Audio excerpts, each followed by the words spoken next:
The spearhead charging type seemed to be divided into 10, the upper hand fighting dragon and the handle was 1 down, the big handle of the axe was 2 not together, the man holding the upper hand was here, and the 2 were together.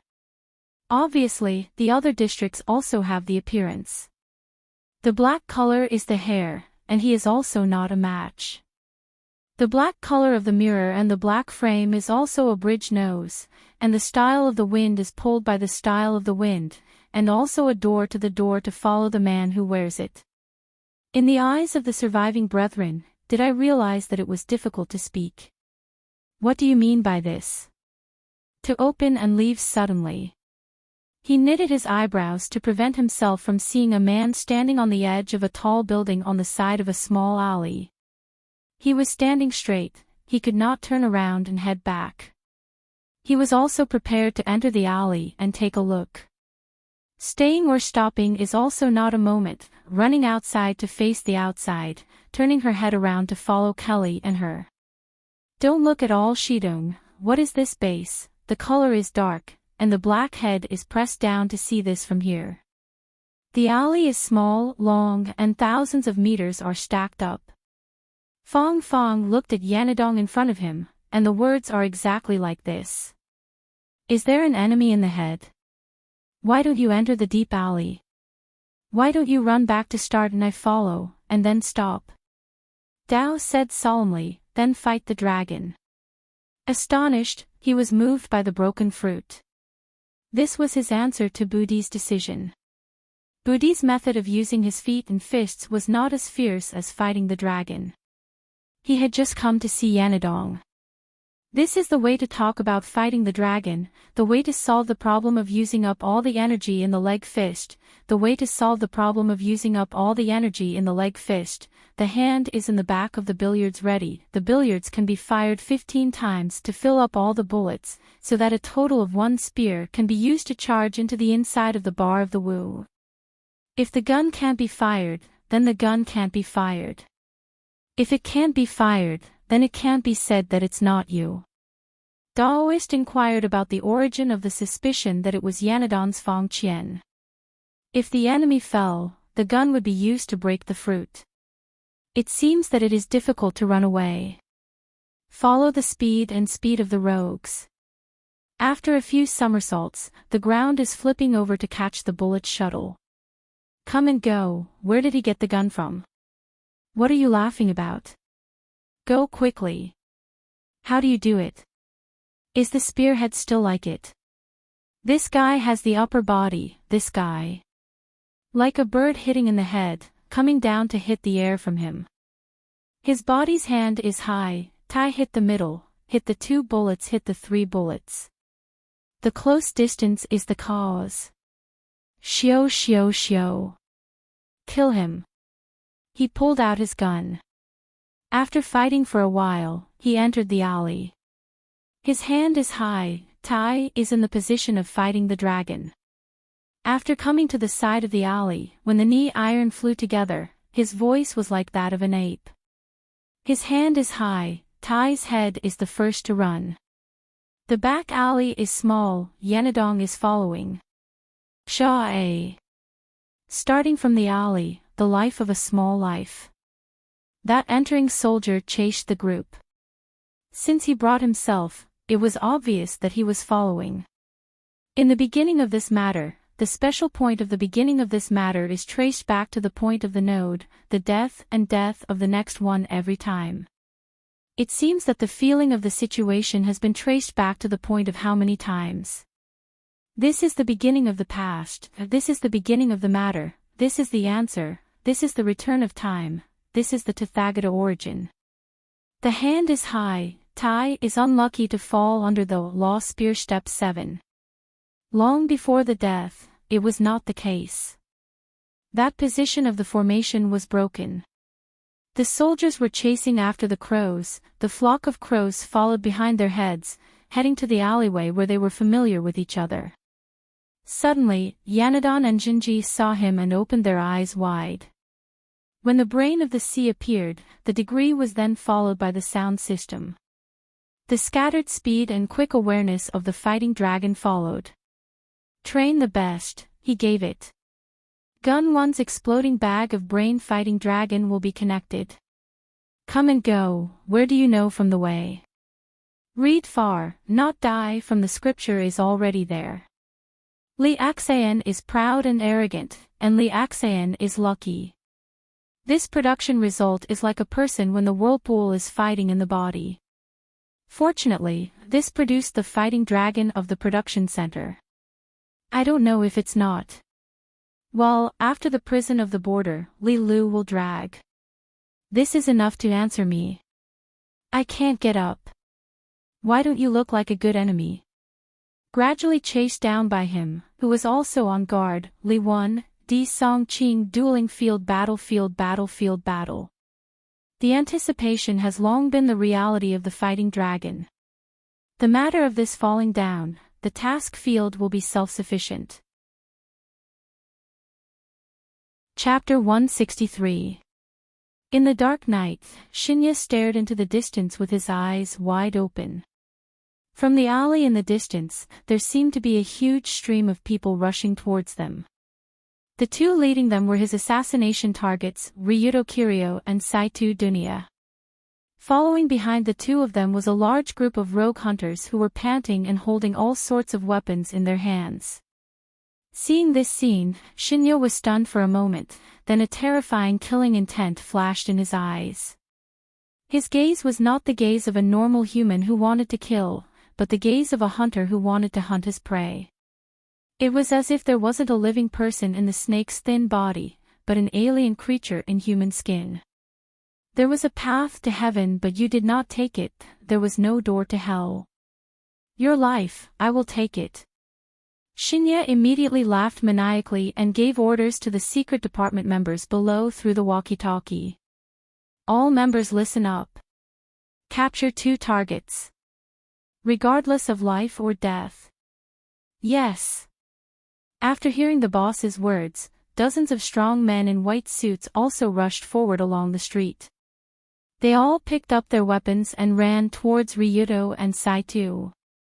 At the same time, Shinya turned around and looked at Nyamura with a provocative gaze, at the same time revealing a sinister smile.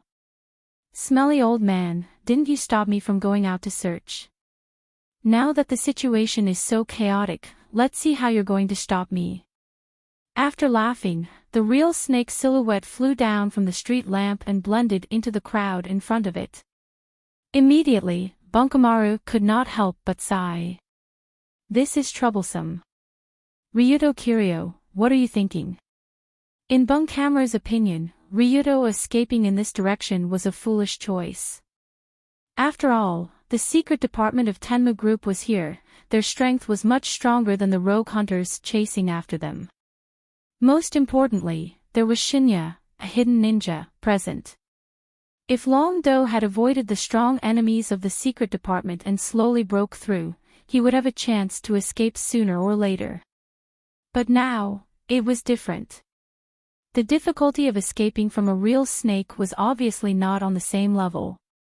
Although Shinya could not escape from Bunkamura's lock, when the situation became chaotic, even Bunkomaru could not guarantee that he could save the two people's lives. Thus, after looking at the street below, Bunkomaru, who was ordered to protect Ryuto and Dunya, could not help but sigh. However, he still quickly jumped in that direction and blended into the crowd. At this time, the open street was already filled with weapons and smoke. In the middle of the street that was dozens of meters long, 2 groups of people were rapidly approaching from both sides, each launching their own attack. Sandwiched between the two forces was a young boy and a young girl who looked to be at most in their teens. Seeing that there were pursuers in front and behind them, and that they were about to get 2 slices of bread and cheese, Dunya couldn't help but ask, "Hey! Is there really no problem?"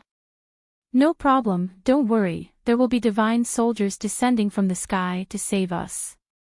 Divine soldiers descending from the sky, my ass. How could there be such a thing? Just as Dunya was about to complain, a divine soldier, in the sky with a long tail of flame, was already flying in a beautiful arc toward them. What? That is. It was fired from the water tower, a rocket. Seeing the not too eye-catching but barely visible killing weapon in the sky, Shinya and Bunkumaru, who were mixed in the crowd, widened their eyes and quickly dodged in all directions. They really did not understand why such a sudden situation would happen. Seeing that Ryuto and Dunya were about to be surrounded by rogue hunters and Tenma group, a rocket suddenly fell from the sky. Who was the one who fired it? Who was it attacking? Was there something wrong with launching a rocket in this kind of street?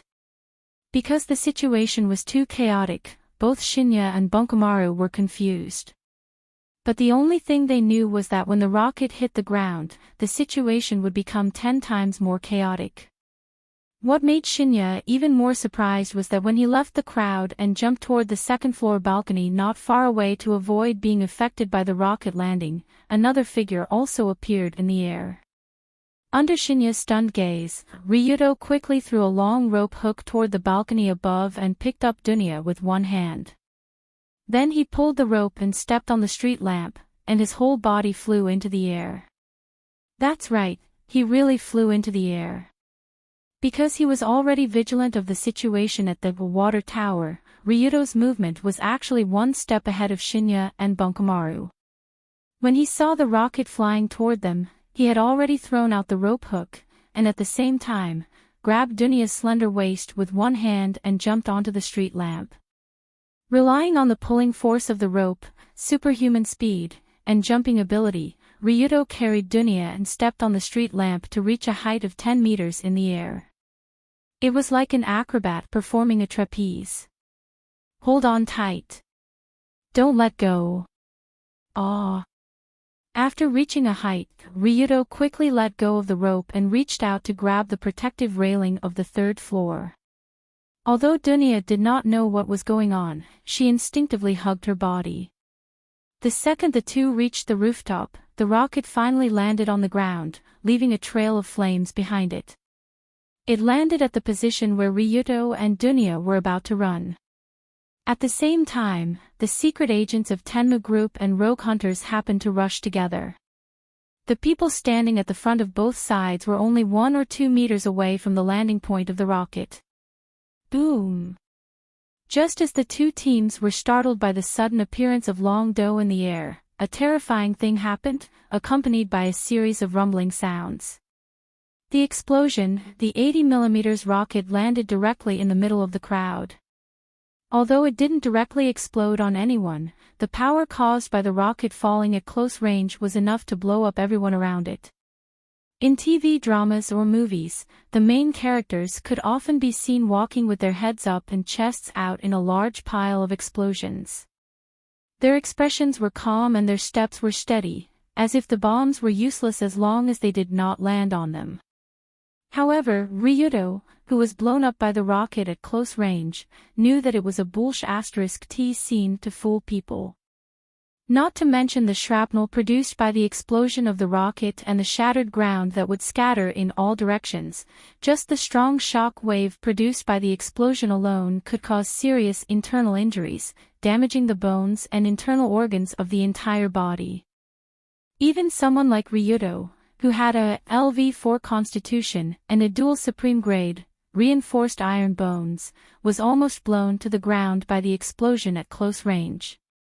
It was even more so for the group of people who were rushing towards the center of the explosion. Therefore, in the middle of the streets of Tokyo in the middle of the night, a terrifying human body show appeared. As the rocket landed, most of the people who were within 10 meters of the explosion were blown away. Some of the people who were closer to the explosion did not even look human anymore. The powerful shock wave mixed with all kinds of debris and debris spread out in all directions. Almost all of the people who were rushing towards the explosion were either knocked down or thrown to the ground. Gunfire roared, smoke filled the air, and blood flowed like a river. It was a horrible sight. At least 7 or 8 people were killed on the spot. There were even more who were injured or stunned. This kind of scene could only be seen on cruel battlefields. Who would have thought that a corner of a modern city could play such a game? One could not help but admire the guts of the almonds. Did I hit them? I don't think so. Amon Sango shook his head as he looked at the situation on the street through the scope of the rocket launcher. Based on his understanding of the rocket launcher assassination technique, when Long Do and Dunya reached the balcony on the third floor through the hook, the impact of the explosion was no longer enough to hurt them. It had to be said that Ryuto's reaction was far beyond Amon Sango's expectations. He did not think that the brat could dodge his rocket so quickly. It was as if he knew that the rocket launcher was aimed at him. Impossible, right? But even if the situation was chaotic, Sango did not have the opportunity to fire another rocket launcher. He could only contact his two brothers. Ichi, Jiro, the target is out of sight. We have to chase after them quickly. Otherwise, they will escape. No problem. Roger that. Hearing the two familiar voices coming from the communicator, the assassins of the Amon clan quickly rushed towards the smoke-filled area. At the same time, the center of the street had turned into a living hell. It was filled with screams, cries for help, and screams of pain.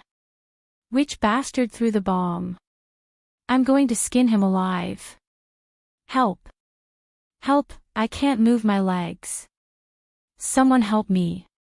Cough cough. Poof. Cough cough. Do you have any bandages? My stomach, it was pierced by shrapnel. Excluding the dying comedian who was about to use a bandage to fix his stomach, as well as a large group of injured people. Currently, there were about 50 active members of the Heavenly Eye Group's confidential department and rogue hunters. The lucky ones who ran behind the crowd were not too badly injured by the rocket launcher. However, in such a chaotic situation, their already tense nerves were immediately ignited. Looking at his colleagues from the secret department lying on the ground with heavy casualties, a well-built man in a white suit couldn't help but shout, "You bastards! How dare you use a rocket launcher on the street?" The man in the white suit clearly saw that the rocket launcher came from the direction of the rogue hunters. Although it fell from the sky, it was still coming from that direction. Plus, they also knew that this group of bastards in the underground world would do anything. Of course, throwing a bomb on the street was not a problem. From a certain point of view, the man in the white suit's judgment was correct. After all, the Amon clan that launched the rocket launcher was also a member of the underground world. But for the rogue hunters who were also affected, the man in the white suit's accusation made them feel very uncomfortable. Chapter 164. Thus, someone shouted at the other side, "Are you a fucking idiot? Can't you see that so many people have died on our side? Who would blow up their own people? Who knew that you guys?" Originally, the man in the white suit wanted to shout, "Who knows if the people on your side have brains?" But before he could finish his sentence, a sharp stone suddenly flew towards him. It went straight into his left eye. Oh! Ah! Immediately, this capable agent of the Heavenly Eye Group's confidential department let out a blood-curdling scream. He reached out to cover his left eye that had a stone embedded in it. After trembling violently, he collapsed to the ground.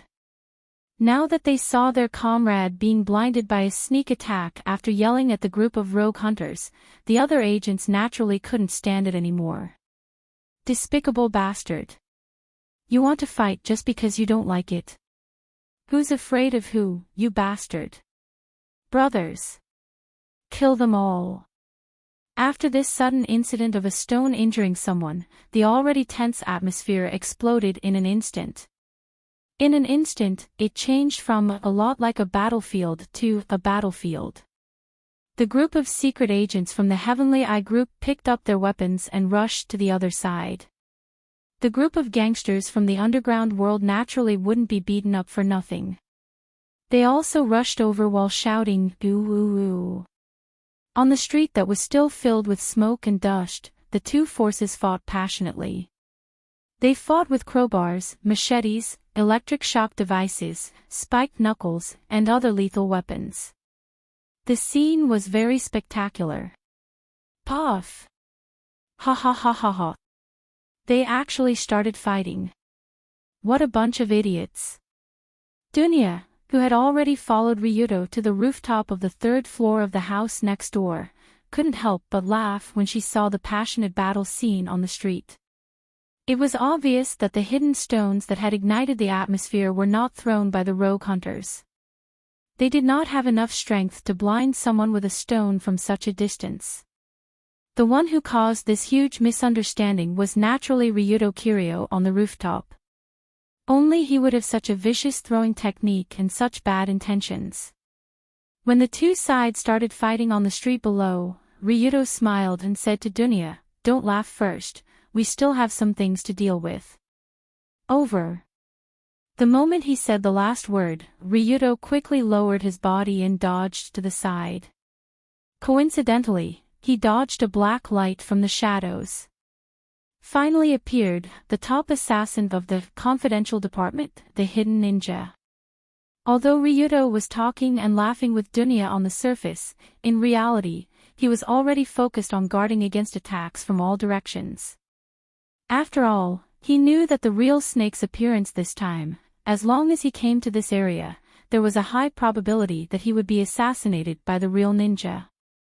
In a situation where he was prepared in advance, even if it was a top assassin, it would not be easy to ambush Ryuto. When Ryuto dodged the real ninja's attack, Dunya immediately reacted and stared at the young assassin with a beast-like gaze. Dunya would never forget this assassin's appearance for the rest of her life. This was because he was the one who stabbed President Wuhong in front of Dunya, giving her an unforgettable nightmare. But when he felt Dunya's breathing suddenly changed, Ryuto quickly reached out and grabbed her hand. He whispered, "Don't be rash, the two of us can't catch him, he's too agile." "Are we going to let him chase us?" "Not necessarily, we can do this." Before he finished his words, Ryuto quickly pulled Dunya to the side of the railing. "Want to run?" Seeing that Ryuto was about to jump down from the third floor with Dunya, the real ninja's figure flashed and chased after them. Tut tut tut. But before he could run a few steps, Ryuto fired a burst of submachine gun fire, forcing the real ninja to slow down a little in order to dodge the bullets. With Battle Dragon's current trashy gun skills, he could only use his gun to bully amateurs. Against an expert like True Snake, it was practically useless. But in the short time the real ninja retreated, Ryuto pulled Dunya and jumped down from the third floor. Clang! The two of them landed on the second-floor balcony below. First, they directly stomped a big hole in the balcony floor, then jumped down and rushed into the chaotic crowd in front of them. Now was the time when the agents of the secret department and the rogue hunters who came to make money warmly hugged each other. Both sides fought back and forth on the street. Coupled with the aftermath of the rocket launcher explosion, there was still dust everywhere, which caused the visibility on the street to be extremely low. At a glance, it was a group of messy people fighting each other. Want to take this opportunity to escape. Dream on. But the real ninja was not so easy to deal with. He immediately jumped down from the third floor and chased after Ryuto and Dunya. At the same time, other people also noticed two big fat sheep stepping into the battlefield. A hooligan who was still passionately holding a machete and slashing at a man in a white suit with a baton saw Long Do and quickly shouted, "Hey! Brothers! Fat sheep! Shut up, you're so noisy." Before the guy finished shouting, Ryuto took out a flash bomb from his pocket and threw it over there. It happened to explode on the head of the rogue. Bang! A huge sonic boom accompanied by a strong light went straight to the head. The rogue who talked a lot fainted on the spot, and blood kept flowing out of his ears. He would probably have to rely on a hearing aid for the rest of his life. Woo! When the flash bomb exploded, the strong light went straight into the eyes of everyone around, including the real ninja who just rushed over. Ryuto Kiryu. Where did he get these guys from? Was this a magic trick? The real ninja could swear to God that he definitely did not see Ryuto's pocket carrying a flash bomb. After all, it was impossible for such a big thing to not reveal its shape in the pocket. But being caught off guard by the flash bomb, even the professionally trained real ninja could not help but feel a little dizzy. The group of fishes around him were even worse. Ah! My eyes! My eyes! F***CKU. If we die together. Don't come over. Don't come over. I'll kill whoever comes over. The situation on the battlefield was already very chaotic, and after the flash bomb exploded, the scene was really a mess. Some went crazy and started hacking everywhere, some covered their eyes and crouched down, some pretended to be dead, and some hurriedly found a wall to lean against. The more chaotic it was, the more chaotic it was. There was already a lot of flying dust and rocks on the ground, and this group of people tossed and turned, causing the visibility of the area to drop to the lowest point. Only a few figures could be seen nearby. Damn, Ryuto Kiryu, where is that guy? Found him. Just as the real ninja was trying to regain his vision while looking for Ryuto's trace, he suddenly saw a very conspicuous spot. Suddenly, he saw a very conspicuous coordinate in front of him. It was a golden retriever that looked a little inferior. Everyone knew that Ryuto Kiryu had a low-quality golden retriever, so as long as the real ninja followed the golden retriever, there was a high chance that he would be found. Therefore, the real ninja rushed towards the nearest golden retriever without hesitation, and pierced through it with his hidden blade. The real ninja frowned when he heard the person scream, because it was obviously not Ryuto's voice. It doesn't matter if it's not him, that guy can't go far in this situation. As long as I continue to kill the golden retriever, I'll be able to dig him out sooner or later. With this thought in mind, the real ninja was like a death god looking for the golden retriever in this chaotic area, and soon he found another one. The golden hair was very eye-catching in the thick dust. It's you. Go to hell. The real ninja raised his hidden blade and rushed towards the figure, and the sharp weapon in his hand went straight for the person's heart. Someone wants to ambush me. Ignorant scoundrel. But unlike the previous golden retriever who was assassinated, this golden retriever in the dust seemed to have seen the real ninja's trace, and like lightning, he swung his two battle axes towards the real ninja. The sharp silver light shattered the surrounding dust, and when the real ninja finally reacted and hurriedly stopped his charge, the falling axe was only 5 centimeters away from his nose. Suddenly, the real ninja's eyes widened, because as the dust was scattered by the sharp axe, the man with golden hair, wearing a long wide windbreaker, and black sunglasses appeared in front of the real ninja. How is this Ryuto Kiryu? From the scene of this man waving his battle axes like a fucking baton, isn't this the big brother of the Amon clan, Yaman Kanzuya? At this distance, even if the real ninja's eyes were blurred, he could still recognize that this guy wasn't Ryuto. Moreover, he could tell that Yaman Kanzuya was different from ordinary underground thugs. This guy was a real assassin. Of course, it would be strange if the legendary Amon clan wasn't a real assassin. They were the elite assassins who openly launched rockets on the streets. After the axe almost split the real ninja in half, Kanzuya looked at the skinny man who was holding his hidden blade in a daze, and suddenly felt the aura of a fellow assassin from him. This skinny bamboo pole has a strong murderous aura on him. He's definitely a fellow assassin. As the saying goes, people of the same trade are enemies, and now that he was provoked, Kanzuya didn't need to think carefully about what he would do. Jiro! There's a robber here. Quickly come and kill him with me. Kanzuya picked up his battle axe and rushed towards the real ninja, while shouting to Jiro, who had joined the battle with a submachine gun. Tonight, the night was getting darker and darker. And this already messy scene became even more messy to the point where no one expected it to happen. While the real ninja was being chased by Kazuya and Jiro with their battle axes and machine gun fire, the real ninja was in a sorry state. The culprit behind all of this had already taken his concubine to open the manhole cover of the battlefield and ran into an underground tunnel that was unknown how far away it was. Chapter 165. Drip, drip, drip. The sound of water dripping could be faintly heard in the sewer passage. Coupled with the damp and smelly air, it added to the discomfort of walking in this underground world. Can we not walk in the sewer next time? There's a fishy smell on my clothes, and there's also sticky sewage. Ugh. Walking in this gloomy sewer area with Ryuto, Dunya pinched her nose and showed a look of disgust. The sewer where Narukai picked up the two was often used by workers, and the inside was relatively clean. However, the suburban sewer was neglected, and the filth inside was obvious.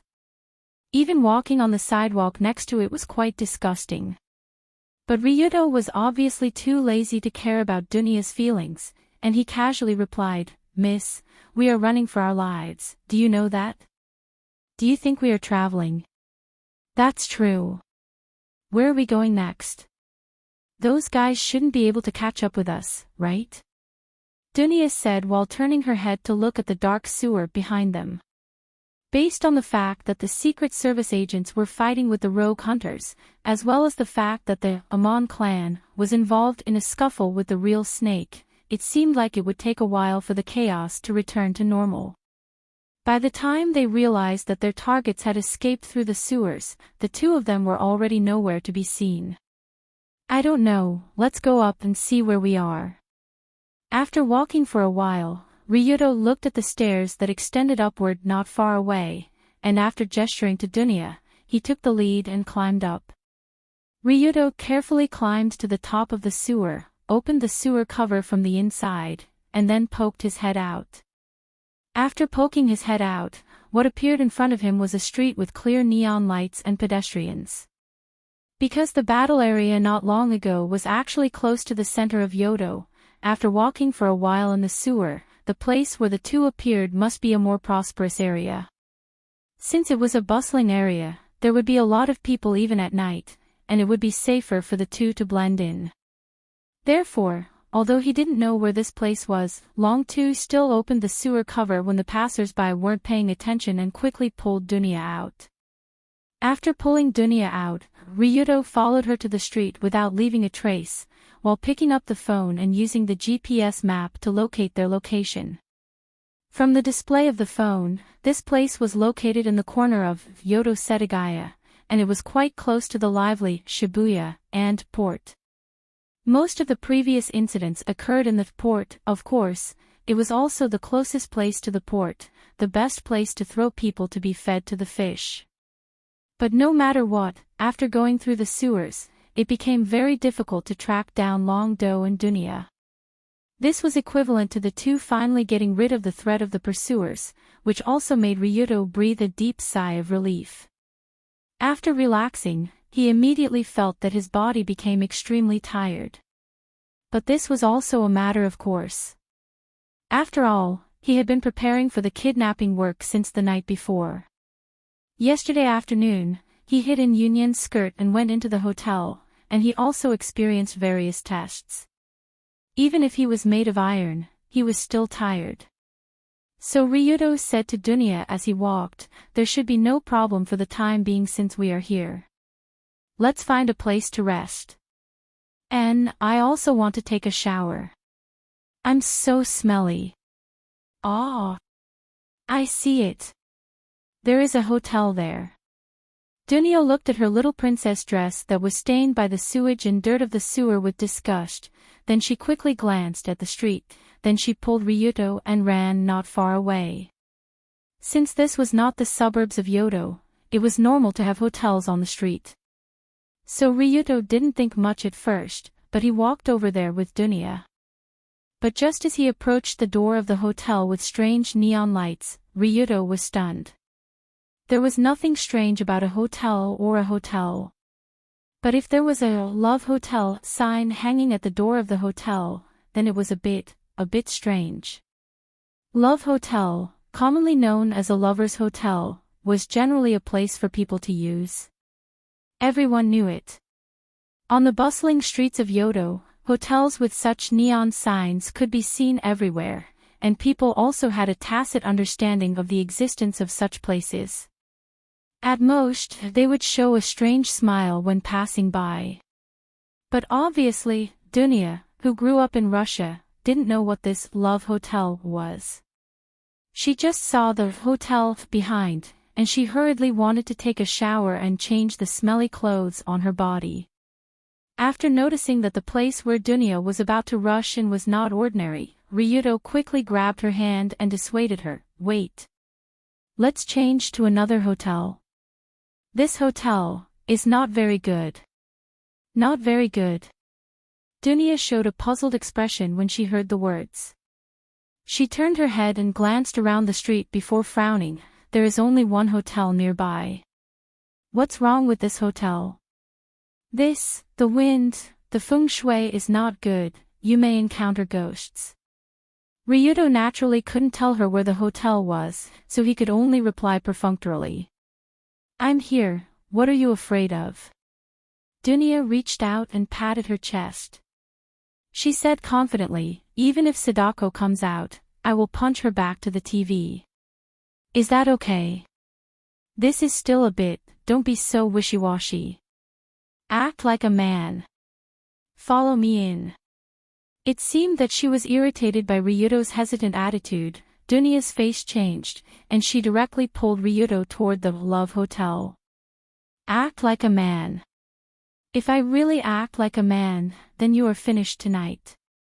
In desperation, Ryuto could only sigh and accompany her into this special hotel with a neon sign. Different from ordinary hotels, the lobby of a Love Hotel had layers of partitions and screens.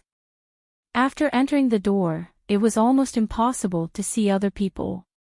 What's going on? Why is this place so strange? Although she was shocked by the strange decoration inside, Dunya quickly found the front desk of the hotel, or found the small window. The front desk of this hotel was really a small window, and the window was hung with half a curtain. The staff sitting inside couldn't see the face of the guests outside, and the guests couldn't see the staff's face. This special design was naturally to provide the best privacy for the guests staying in the hotel, to ensure that no trace would be left from entering to leaving. Of course, entering the Love Hotel didn't require an ID card to register. You only needed to pay and take the room card to check in. However, although they couldn't see her face, when they saw Dunya's petite body, the staff inside hesitated when handing over the room card. In the end, they resisted the idea of calling the police. After all, Longdo had stuffed a $10,000 bill into the cashier's hand and generously said, "Keep the change." That was why the cashier decided to pretend that he hadn't seen anything. This was the charm of a player who spent a lot of money. When they picked up the room card and entered the suite, what appeared in front of them was a pink bedroom with a special decoration style. The large pink round bed looked quite sturdy, and two large "yes" were written on the two pillows. The heart-shaped floral carpet extended from the bed to the glass bathroom. There was a large pink bathtub in the bathroom, and there were some very explicit murals hanging on the wall. The slightly dim light added a charming and affectionate atmosphere to the room. Coupled with the bedside table with all kinds of special utensils, it was easy to feel the beauty of life and the primitive wildness of it. It was Dunya's first time in this kind of place, and Ryuto was obviously the same. Therefore, the moment he entered the door, he instinctively reached out to cover his head, and at the same time, he felt a sharp pain in his head. It's over. If Dunya knows where this place is in the future, she will beat me to death. Although Dunya took the initiative to enter this hotel, Ryudo didn't think that a woman in an angry state would be so reasonable. In the end, the fault would still be on him. However, Dunya seemed to like this room very much. After she entered the door, she immediately ran in happily. She curiously looked around and laughed, "Ha ha ha, this room is really interesting. When I go back, I have to ask my family to decorate my room like this." "Don't. They will think that your brain is damaged." "What did you say?" "Louder, I can't hear you." "It's okay, you do what you need to do. I will rest for a while." For some reason, Ryudo felt even more tired after entering this hotel. Therefore, he took the pillow from the large round bed and threw it on the carpet, and plopped down on it. There was only one bed in the room. If someone were to sleep on it, it would be Dunya. Ryudo didn't want to sleep with her. It was too early, at least a year later. Cough cough. Just as Ryudo dizzily fell asleep on the carpet, Dunya looked at the sloppy guy. Her small mouth slightly curled up and let out a cold snort. Humph, he didn't even take a shower, didn't even change his clothes before sleeping. What a stinky man, so dirty. After despising Ryudo, Dunya quickly changed into disposable slippers and ran to the bathroom. She turned on the tap and began to run the water. She was ready to take a hot bath. When the water level gradually rose, Dunya threw the dirty clothes on her body to the side and poured a large bottle of shower gel into it. Only then did she sit in the bathtub. Phew, paradise, this is. What kind of bullshit experience was that before?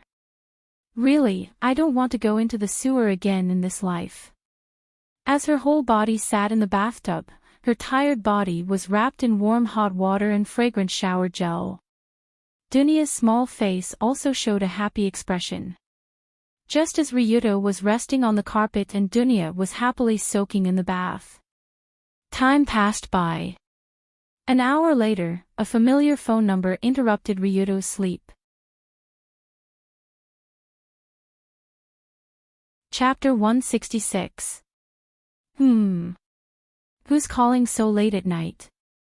When Ryudo was woken up by the ringing of the phone, he was still half asleep. So he picked up the phone impatiently and realized that the phone had changed. It wasn't the model he used before, so he realized that he wasn't paralyzed at home. Because he changed his phone, the number on the phone didn't show his identity, but Ryudo remembered that it was Colored Glaze's number. Hello. Colored Glaze. He pressed the answer button and said weakly. Hearing his voice, Luli, who was on the other side, was obviously shocked. She immediately asked with concern, Ryudo. Are you okay? You sound terrible. I'm fine, just a bit tired. Why are you calling me at this time? Ryudo looked at the time on the phone. It was already 4 in the morning. It had been 8 hours since Ryudo escaped from the Tokyo Emperor Hotel. After seeing that Ryudo was fine, Colored Glaze immediately said excitedly, Listen to me first, Sensible has successfully stolen the Otsuka Mist Ghosts online account. The 1 billion bounty for you and Dunya has been cancelled. Oh. That's great news.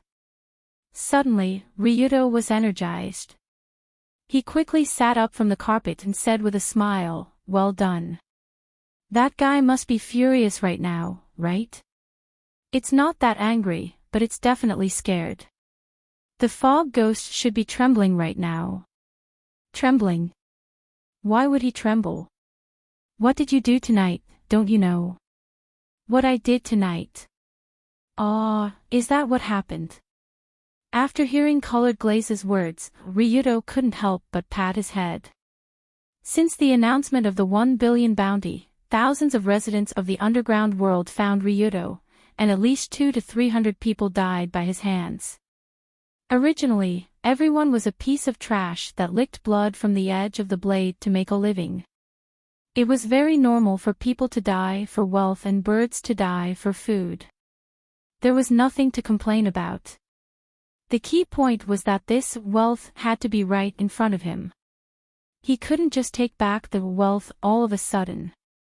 Just as the group of rogue hunters continued to search for Ryuto in the middle of the night, the boss who had posted a reward of 1 billion on the internet suddenly cancelled the reward.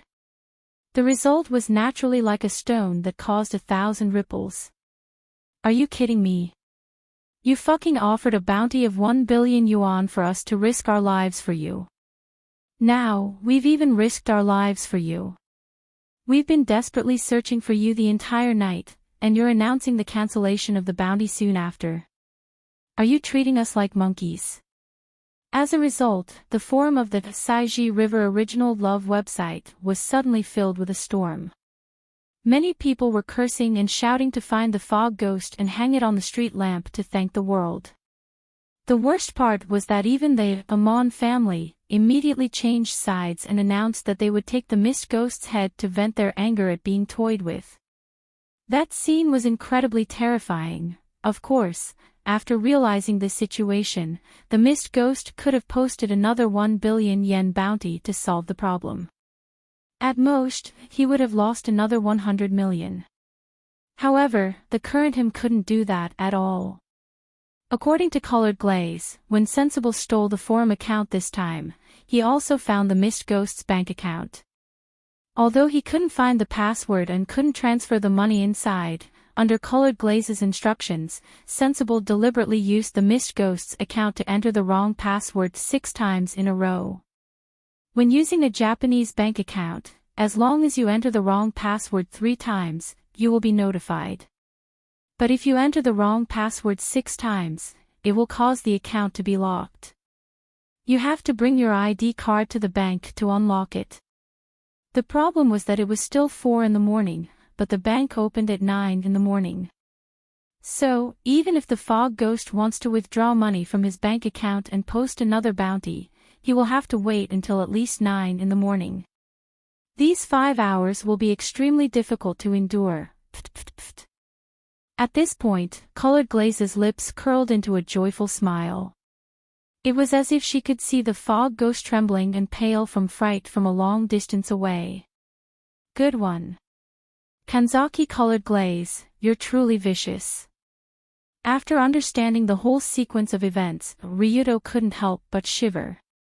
He admired Colored Glaze's insidious method of turning the situation around. However, no matter how ruthless Colored Glaze's methods were, she was using them on outsiders, so it didn't matter how ruthless she was. More importantly, after this 1 billion bounty was over, the entire Ryuto Kiryu kidnapping incident was about to come to an end. After all, without the interference of the rogue hunters, the Heavenly Eye group was also in a terrible state because of the fog ghost. With the interference of the Kamiyoshi clan and the Saitu guild, it was difficult for these factions to pose any threat to Ryuto. This way, Ryuto and Dunya could peacefully hide here until the tunnel to the nesting duck prison was finished. Colored Glaze had been paying attention to the tunnel's progress. Now that more than 80% of the tunnel's length had been dug, it would be completed in a few more hours. Once the tunnel was completed, Ryuto would be able to bring Dunya out, and Ryuto would be able to openly bring Dunya to the hospital where Saitu Takahiro was. He would return Dunya and explain the whole sequence of events to Takahiro. Everything was going so smoothly that Ryuto couldn't help but laugh out loud. It wasn't easy. In the end, the goddess of victory is still on my side, who told me to be the main character. However, just as Ryuto was about to laugh out loud, a shout from the bathroom not far away pulled him into the depths of hell. Not long ago, Dunya was happily soaking in the bathtub. She only reluctantly climbed out of the bathtub when the hot water that was refilled 3 times turned cold. However, when she was drying herself with a towel and preparing to change her clothes, she realized that she seemed to have forgotten something important. Oh no, I forgot that there are no spare clothes here. This is troublesome. Suddenly, Dunya looked at the dirty and smelly princess dress that she threw aside and frowned in disgust. She had no choice but to shout at Ryuto outside, "Ryuto! Is there any clothes outside? I don't have any clothes to wear, hurry up and find me one." After all, there were only the two of them in the room, and Dunya couldn't go out to look for Longdo without any clothes to wear, so it was normal for her to shout at Longdo, who seemed to have woken up and was on the phone. However, at this time, Ryuto happened to be in the process of talking to Colored Glaze on the phone. And Dunya's voice was very loud, so her voice directly entered Colored Glaze's ears on the phone. "This voice is Dunya. What did she say? Ryuto. I don't have any clothes to wear." The moment Luli heard this, she couldn't help but drop the phone she was holding onto to the ground. This was because this sentence really sounded like something. Ryuto also trembled when he heard Dunya's words. He quickly covered the phone and replied, "Don't shout. Can't you hear that I'm on the phone? So you want me to wrap myself in a towel like this? I don't want to. It's so cold that I'll catch a cold," Dunya said as she leaned out of the bathroom and said to Ryuto relentlessly. But when she leaned out half of her body, the scene was really quite beautiful. Not to mention the little bear's personality that was completely inconsistent with her appearance. Dunya, this little girl, was really beautiful in terms of face and figure. She had obviously taken a good bath. She was only wrapped in a bath towel, and her tender and white shoulders, collarbones, thighs, and feet were all exposed. Coupled with the wet white hair sticking to her body, this scene was simply enough to make one's index finger twitch. If he thought that this was Love Hotel, and there was a big round bed full of, pillows next to him, then this made Ryuto's brain almost tilted, and some strange thoughts that shouldn't have appeared in his mind. After being shocked by the beauty of the white-haired loli at this time, his hand that covered the phone unconsciously slipped down a little. With this slip, the conversation between the two was once again heard by Colored Glaze, who had just picked up the phone and quickly turned the volume to the maximum. Wait for me to hang up the phone, and I'll find you clothes, okay? Who's over there? Look at how nervous you are. You look like a thief. Anyway, it has nothing to do with you. Go in and wait, it'll be done soon. What, if it wasn't for you messing around without saying a word and making my body full of sticky fishy smell, would I have no clothes to wear? You have to be responsible, humph. After complaining, Dunya returned to the bathroom and sat on the table next to the bathtub. She pouted her little mouth unhappily. Of course, Dunya's last sentence was really not an exaggeration, nor was there any ambiguity. Messing around without saying a word equals suddenly opening the sewer cover and pulling Dunya in. Sticky fishy smell all over my body equals sewage and fishy smell in the sewer. You have to be responsible equals you have to get me new clothes. For people who knew what happened not long ago, the truth was that simple. But for Colored Glaze who didn't know the situation over there, these words were really very ambiguous. Messing around without saying a word. A sticky fishy smell. You have to be responsible? After hearing this conversation, Colored Glaze couldn't help but open her mouth wide, and a scene that matched the description of this conversation appeared in her mind. In that imagined scene, Ryuto's beastly nature towards Dunya who was wearing beautiful clothes, and without even taking off her clothes, just as Colored Glaze's mind was imagining Ryuto being hung as a street lamp, Ryuto picked up the phone again and asked, "Hello, Colored Glaze, it's a bit noisy here, you." "Go to hell." "Aw. You. What did you say?" "Go to hell, perverted lolicon, perverted lolicon. Perverted lolicon."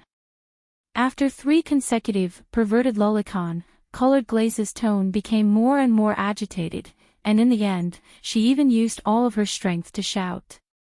Of course, the usually calm Colored Glaze rarely lost her composure to this extent, and it was obvious that Ryuto's actions this time really angered her to the point of having a blood clot in her brain. Ryuto Kiryu. From today onwards, we'll cut off all ties. You go to your 18 levels of hell. I'll cross my single plank bridge. Wait. Why am I the 18 levels of hell? Where did the path of the sun go? Also, is there something wrong with you? Before Ryuto could figure out what Colored Glaze misunderstood, the other side fiercely hung up the phone. What? What the hell is this? Ryuto tried calling a few more times, only to find that his number had been blacklisted. Only then did he realize that he was in grave danger. He never would have thought that the greatest danger he encountered today wouldn't come from the Heavenly Eye group, nor the Saitu Guild, nor would it come from the Amon clan. Instead, it would come from Kanzaki cutting off all ties with Colored Glaze. Chapter 167. What the F***CK? What did I do to deserve this? After being hung up by Colored Glaze, Ryuto quickly went to find a set of pajamas and threw it to Dunya. Then, he frantically sent all kinds of explanations to Colored Glaze, but there was no reply. In a situation where there was no other way, Ryuto could only call Sensible and ask him. Only then did he know that Colored Glaze ran away after smashing the phone. He didn't know where she went. This is troublesome. She seems to be quite angry. Looking at Dunya, who had changed into her pajamas, lying on the bed and sleeping, Ryuto, who was sitting on the carpet, couldn't fall asleep. Although Colored Glaze was usually a reasonable person, no matter how reasonable she was only a 16-year-old girl. She still had the temper of a young girl. But even if he couldn't fall asleep, time would always pass by. In this awkward atmosphere, a few hours quickly passed, and this night full of disasters and troubles also came to an end. With the sound of the bell at around 8:00 in the morning, Gao Yuan, who had been digging for a long time under the Nest Duck prison, finally saw the long-awaited dawn. The group of brawny men from the Rulung Security Company waved various digging tools with their thick arms. After digging for a long time, the tunnel was finally completely penetrated. The internal building of the Nest Duck prison also appeared in front of everyone. It's through. It's through. It's through. Finally. Ha ha ha ha.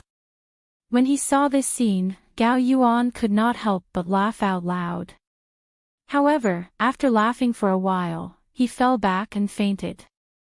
After all, Gao Yuan had been supervising the work here since yesterday morning. At the same time, he was in charge of communicating with Mingji and Lioli, who were in the central command room. He had not rested for over 10 hours and was exhausted. However, Gao Yuan's efforts were not in vain. Under the command of this excellent management genius, the labor force of the Rulung Security Company was maximized by him, which was also a major reason why the tunnel could be dug so quickly. Well done, leave the rest to us. After arranging for people to carry Gao Yuan out of the sewer, 16 Knights Dancing Costume, who was in charge of leading the team to rescue Yuma, quietly sneaked in with a few elite subordinates and sneaked into the heavily guarded, nesting duck prison. Although they managed to sneak into the inner area by digging a hole, it was still quite difficult to get to the confinement room area where Tongxing Yima was. Fortunately, Colored Glaze had already come up with a rescue plan before they left. Sensible was also on the side, using his hacking skills to help Dancing Costume and the others. Following the Dancing Costume, the rescue team, who had changed into their nesting duck prison uniforms, sneaked into the prison. After relying on Sensible to open a few electronic locks, they finally saw the man in the confinement room. Crack. Creak. Although it was still early in the morning, Tongxing Yima in the confinement room had already gotten up early as usual. In the small confinement room, he did simple exercises like push-ups as usual. When he did the 386 push-ups, the door of the confinement room was slowly pushed open, and a young woman wearing a prison guard uniform sneaked in. When he saw Dancing Costume, Yima, who was somewhat thin, but in a good state of mind, said without hesitation, "You must have spent a lot of effort to sneak in here, but I'm very sorry, I don't plan to break out of prison." With Yima's eyesight and experience, he could naturally see that Dancing Costume was not a prison guard here, and clearly expressed that she did not want to break out of prison. Yima had always adhered to the simple and unadorned way of chivalry. He was a righteous person, and he resisted righteously. How could he do something as immoral as breaking out of prison? That was absolutely unacceptable. But Dancing Costume seemed to be prepared for this, so she did not say anything. Instead, she took out a letter personally written by Colored Glaze and handed it over. In this letter personally written by Colored Glaze, the young lady first explained the current situation to Yima, and then used a tone full of persuasion to write a bunch of preaching words. "I hope you don't overly adhere to the so-called chivalry path. Chivalry is not inflexible, and it does not mean that you are a hostage, and it does not mean that you are a burden to your family and friends." Pfft. Ha ha ha ha ha. After reading the letter sent by Colored Glaze, Yima could not help but laugh. Generally speaking, Tongxing Yima, as the head of the Rulong group, both the black and white sides would give him some face. Naturally, it has been a long time since someone dared to directly reprimand him like this. But Colored Glaze dared, and did not give him any face at all. The only thing missing was the words, "Are you an idiot?" written clearly on the letter. But although Yima was somewhat simple, he was not a narrow-minded person. He even felt that Colored Glaze's words were quite reasonable. So he nodded at Dancing Costume, smiled and said, "Your young lady is right. I am too pedantic, and indeed cause trouble for everyone. You flatter me. Anyway, let's hurry up and leave." After seeing that Yima was willing to break out of prison with her, Dancing Costume finally let out a sigh of relief. Just like this, Dancing Costume had Yima change into the prison guard uniform that they brought. The two of them opened the door and walked out, all the way back to the tunnel that they dug before. When they saw their boss, whom they hadn't seen for a long time, walk out alone, the members of Rulong Security Company standing in the sewer were so excited that their eyes were brimming with tears. "It's the leader. The leader is finally out. Whoa. That's great. We didn't dig so many tunnels in vain. Idiot. What are you crying for? Don't make a fool of yourself. We have to congratulate the leader on his return." In the crowded sewer, Yima looked at the brothers who had been digging the tunnel for a whole day. They were already tired and covered in dust. He couldn't help but sigh deeply. Therefore, he instinctively wanted to give a passionate speech to express his gratitude to his brothers, but he was quickly pushed away by the dancers who followed behind him. In short, let's leave first. After Mr. Yima goes out, we have to inform young Master Ryuto to bring people to the hospital to return Miss Saito. Although he knew that Yima must have a lot to say to this group of old subordinates, Dancing Costume still had to let them solve the business first, and this was not the place to talk. When he heard the words Miss Saito, Yima couldn't help but ask, "Return Miss Saito? Is that Miss Saito Takeo's daughter?" "Yes, President Takeo is now receiving treatment in a private hospital under our Kamiyoshi clan. We have to wait for young Master Ryuto to bring people to the hospital." Speaking of this, Dancing Costume quickly picked up the phone and sent a "mission completed" message to Miss Colored Glaze on the other side. However, Yima pondered for a few seconds, then said, "Takeo. I will also go to the hospital with him. I am an old friend of Takeo. It should be easier to explain with me." "Ah. Is that so?" "That's not a problem." Dancing Costume never heard that Kiryu Yima and Takeo Saito were old friends, but since they took the initiative to explain together, Dancing Costume could only nod and agree. Just like this, after Yima escaped from the Nest Duck prison, he directly sat in the car outside the sewer and drove to the Kansai First Hospital, where Takeo Saito was. At the same time, Ryuto and Dunya, who had rested for a few hours in the Love Hotel, finally checked out and left. The person in charge of receiving them was a black car driven by Kamita Momo. The two sat in the car and looked at the daily morning scenery outside the window. There was an inexplicable feeling of unreality. Dunya couldn't help but ask that. After you send me there, will everything be over? Yes, or else. Before we were chased by so many strong enemies, I thought we would have to fight a strong enemy in the end. Do you think we are playing a game? There is a final boss. Ryuto naturally scoffed at Dunya's naive words.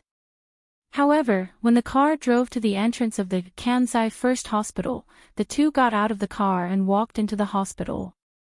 Only then did he realize that Dunya's words seemed to be correct. Because in the waiting area at the entrance of the hospital, there was a beautiful woman wearing a clean, simple but dignified kimono with her black hair tied up high. When she saw Ryuto's stunned figure after entering the door, Kansai Ruehue, who was leisurely drinking a cup of tea, showed a faint smile. She put down the teacup and waved at Ryuto. Well, it seems that the final boss does exist. When he saw the master of Kamiyoshi here early in the morning, Ryuto's mouth couldn't help but twitch, but he still signaled Dunya to wait on the side, and he walked over in a dignified manner. After arriving at the hospital's waiting area, Ryuto casually sat on another chair, just opposite of Ruehue.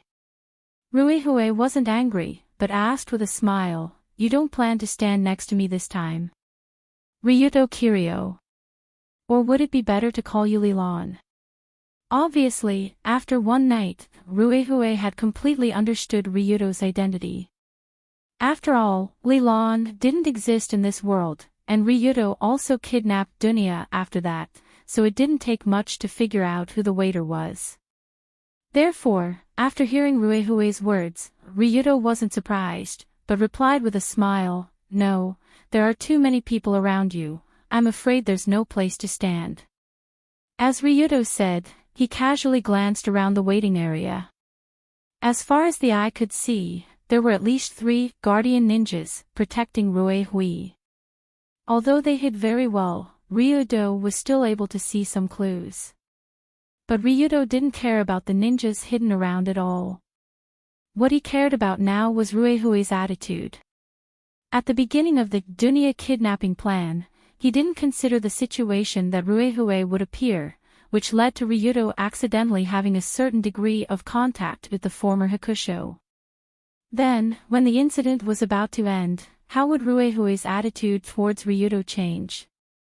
This was what Ryuto felt a headache.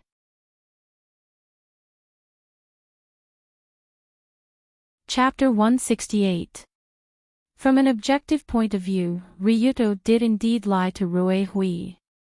He faked his own identity to contact Ruehui and made up a fake name, Lilan, to fool her. It was indeed a bit too much. But from another objective point of view, Ryuto also helped Ruehui, mainly in the Saito Taoism incident. But which of the two was more important, it was entirely up to Ruehui to decide. So when he sat in front of Ruehui, Ryuto felt a bit uneasy and didn't know what she would say. Of course, compared to Ryuto who didn't know what she was thinking, Ruehui's attitude was much calmer. She just sat on the chair with her back straight. Although it was just an ordinary chair in the waiting room, the posture of this lady sitting on it still gave a feeling of grace and elegance, as if an empress was sitting on the throne. Moreover, Ruehui's eyes were staring straight at Ryuto without any hesitation. She didn't even stop staring at him until his scalp went numb. A minute passed, Ruehui didn't speak, and Ryuto didn't dare to speak either. 2 minutes, 3 minutes, 5 minutes passed, and Ruehui still had a faint smile on her face as she looked at the young man opposite her. Her calm face didn't reveal any thoughts, and it was impossible to tell whether she was happy or angry. Is this considered torture?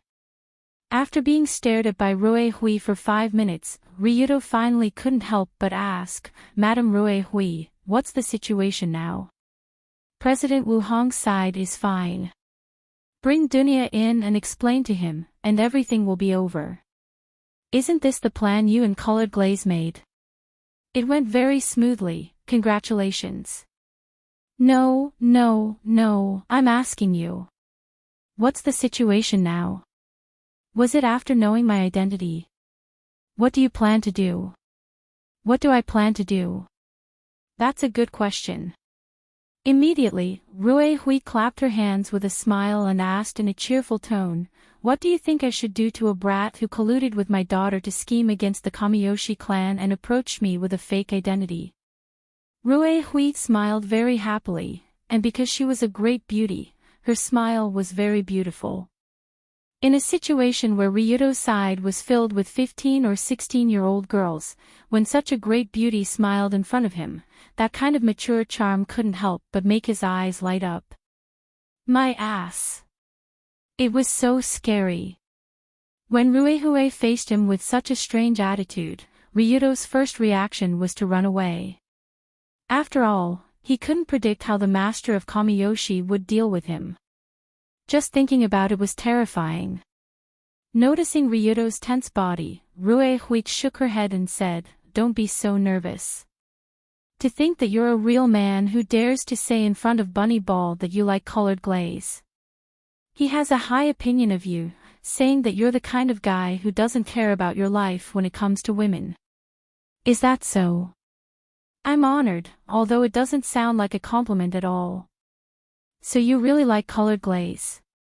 Not just for fun, but to swear that you'll marry her. When he was suddenly asked this question, Ryudo froze. The reason why he, Ryudo Kiryu, had an irreconcilable conflict with the Kamiyoshi clan was because of Colored Glaze. This point, as the master of the clan, Rue Hui naturally knew, so her question was somewhat thought-provoking. But even so, Ryudo still took a deep breath and said seriously, that's right, it's like that. Really?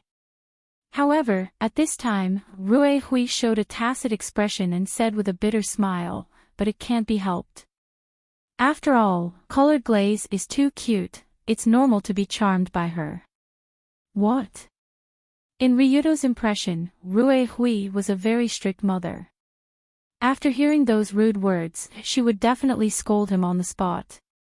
Who knew that she would say something like that? So Ryudo couldn't help but open his mouth wide with a look of disbelief.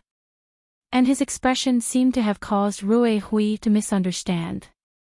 She frowned and said, what do you mean? Isn't Colored Glaze cute?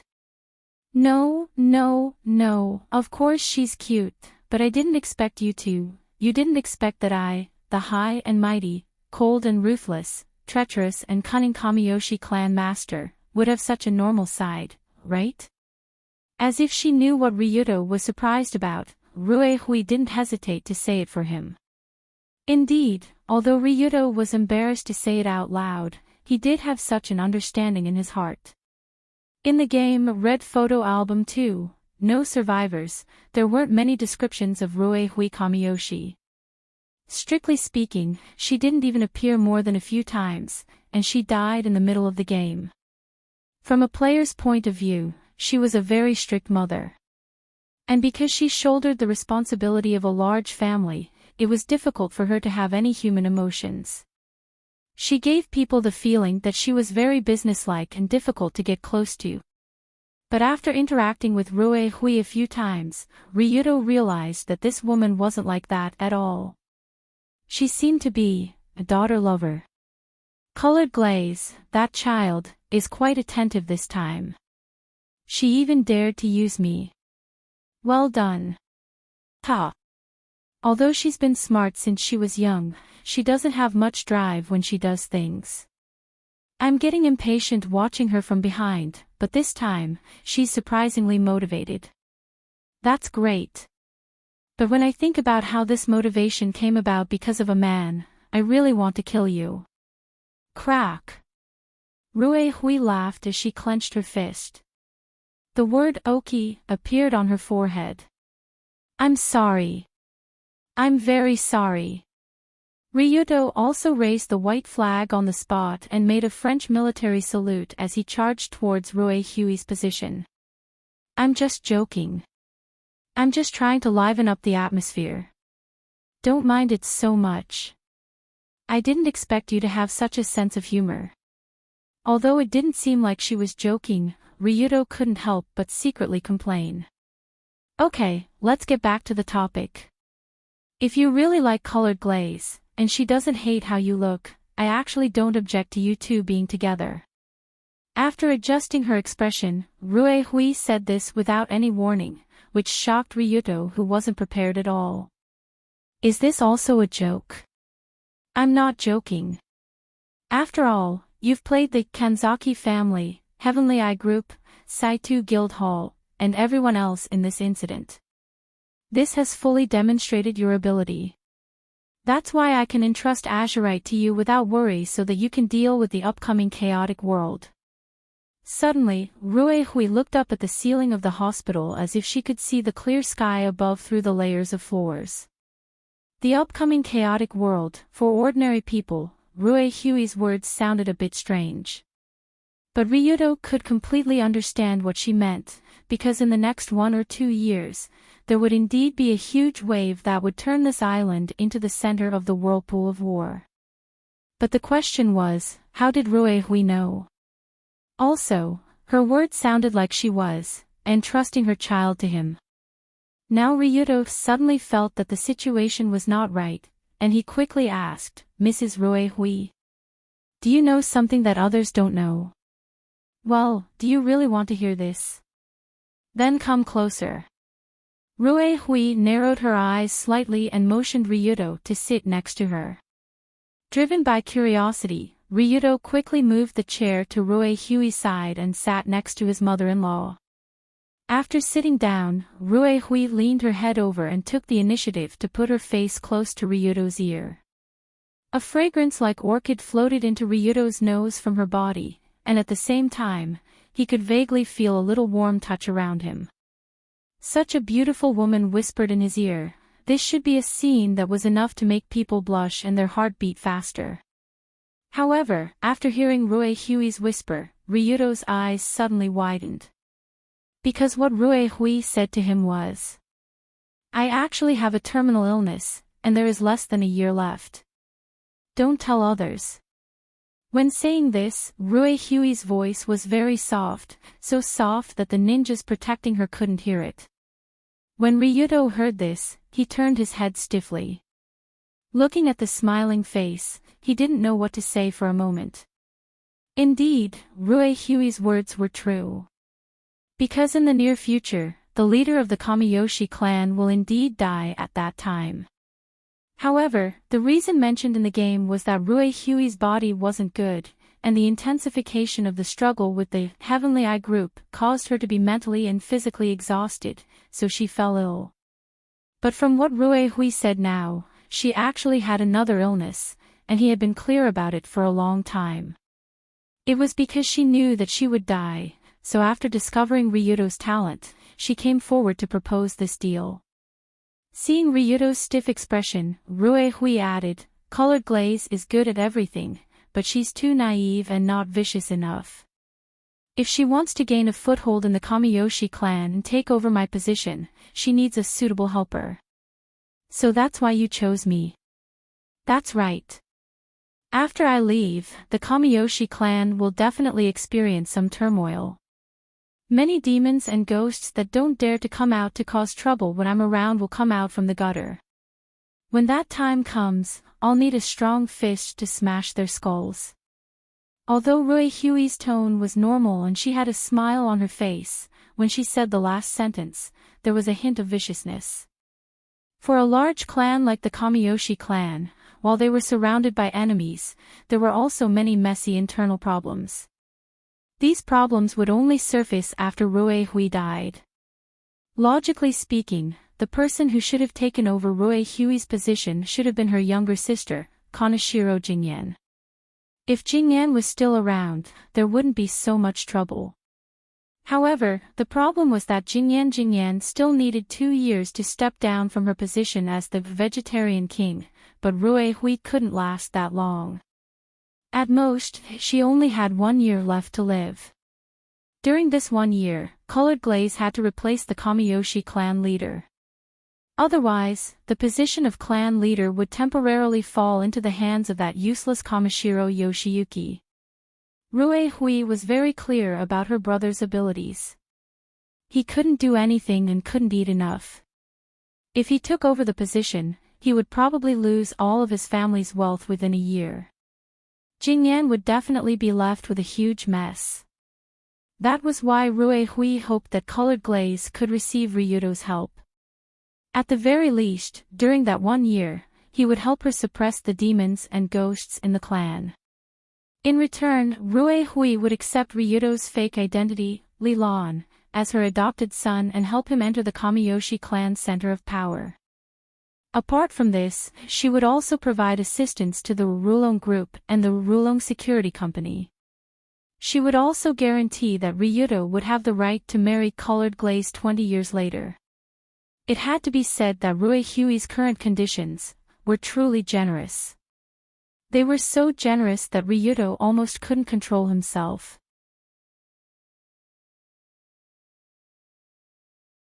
Chapter 169. From Rui Hui's point of view, the conditions she proposed to Ryudo were extremely generous. Letting Ryudo enter the Kamiyoshi clan as Lilan to assist Colored Glaze was actually a tacit consent for the two to date. With Rui Hui's tacit consent, Ryudo and Colored Glaze could do whatever they wanted as long as they didn't break the last layer of window paper. It could be said to be quite free. And Rui Hui would also help Ryudo's Rulong Group and Rulong Security Company in all aspects to help these companies quickly grow to industry leaders and even international leaders. As for Dragon Fight, all he needed to do was provide support for a year. That was all. In the year after Rui Hui's death, Ryudo needed to help Colored Glaze stabilize the situation in the Kamiyoshi clan. When Colored Glaze became Queen Jai, he could still continue to hold a certain amount of power in the family as Rui Hui's adopted son, which was equivalent to climbing a huge tree. When Colored Glaze retired 20 years later, Ryudo could also immediately marry her and have children with her. After all, the two would be less than 40 years old at that time, and they still had a few decades to enjoy their lives. Such generous conditions were tempting. After all, Ryudo had to pay very little, but the things he received were so much that it made people speechless. But after listening to Rui Hui's words, Ryudo couldn't help but frown as if he was thinking about something else.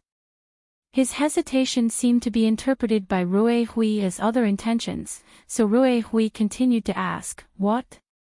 Are there any other conditions? As long as it's not too much, I can promise you. Let's not talk about conditions for now, but I just don't feel good." "What? Not good? What else do you want?" After hearing Ryudo's seemingly insatiable words, Rui Hui couldn't help but frown as if she wanted to advise this young man not to be too greedy. After all, greed was a knife to the head, and it was a hero to be able to endure it. However, Ryudo's next sentence greatly exceeded Rui Hui's expectations. He raised his head and looked at the beautiful woman sitting beside him. He said in a very unhappy tone, "You're still alive, aren't you? Why must everything be based on the premise that you're definitely going to die?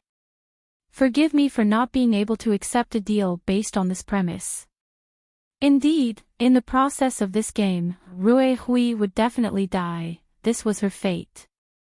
But to the current Long Do, fate and whatnot were simply *T in his eyes. After all, if this story progressed according to the normal trajectory of fate, Ryudo's corpse should have been eaten by the fishes in Tokyo Bay by now. How could he still be alive to sit here and chat with someone? So when he saw Rui Hui calmly discussing with him what would happen after she died, Ryudo felt very unhappy. He felt that if he agreed, he would be obeying the arrangement of fate. And after dying so many times, Ryudo also understood a simple principle: fate could be changed, with the help of money. Since Ryudo could change his own fate with the help of money, why couldn't he change Ryui's fate? There were so many things in the Krypton shopping center, but none of them could save Ryui's life. Ryudo didn't believe it. The heavens wanted Ryui Kamishiro to die 1 year later, but the heavens didn't necessarily mean it. You'd have to ask if he, Ryudo Kiryu, agreed. My life is in my hands, not the heavens. The lives of others are also in my hands, not the heavens. The fate of this world is in my hands, not the heavens. This was Ryudo's current attitude towards life. That was why Ryudo asked Ryui not to think with the premise that I'm definitely going to die. Only then could they continue the discussion. Otherwise, there would be no point in continuing the discussion. After understanding Ryudo's attitude, Ryui widened her eyes in shock for the first time in front of him. What is this child talking about? Does he not understand what I'm saying? My illness can't be cured. Ryui couldn't be more clear about her own body's condition. After all, she had a heart disease inherited from the Kamiyoshi clan. This disease couldn't be cured by modern medical technology. Most of Ryui's ancestors, such as her mother and grandmother, died of this strange disease. The age of death was also around this time. From a certain point of view, this strange disease wasn't completely without benefits. This was because people with this genetic disease also aged much slower than normal people. This caused Ryui to look like she was in her early 30s even though she was over 50 years old. Even at the time of death, she still looked very young. But a disease was a disease. In order to prevent her descendants from being infected by this strange disease, Ryui didn't follow her family's wishes after she stepped down from her position as the king. Instead, she quietly relied on modern technology to complete the task of carrying on her ancestral line. She found the most advanced research institute in IVF research. After a detailed analysis of her illness, she completed artificial insemination and embryo transfer surgery. In the end, she finally gave birth to a healthy baby girl. She did IVF not only because she didn't want to find a man, but also because Ryui knew that the most advanced IVF technology could prevent the continuation of some families' genetic diseases. In fact, from the situation of Colored Glaze's birth until now, she didn't inherit Ryui's heart disease and could grow up healthily and happily. But Colored Glaze was Colored Glaze, and Ryui was Ryui. Ryui had already accepted her fate. She had already prevented her daughter from going down the same path as her in the future. She planned to make enough arrangements so that her daughter could smoothly succeed the throne after her death and become the next king and Kamiyoshi clan lord. However, when Ryui thought that she had arranged everything and could wait for her death, the young man in front of her seemed to completely disdain her arrangements and didn't even allow her to die. This strange attitude made Ryui dumbfounded for a moment, but she couldn't help but feel a trace of warmth and apology in her heart. Ryui hadn't told anyone about her terminal illness. The reason why she told Ryudo the truth was that she wanted to take advantage of his sympathy. You see, I'm about to die. A dying man's words are kind, so shouldn't you agree to this deal and help me protect Colored Glaze?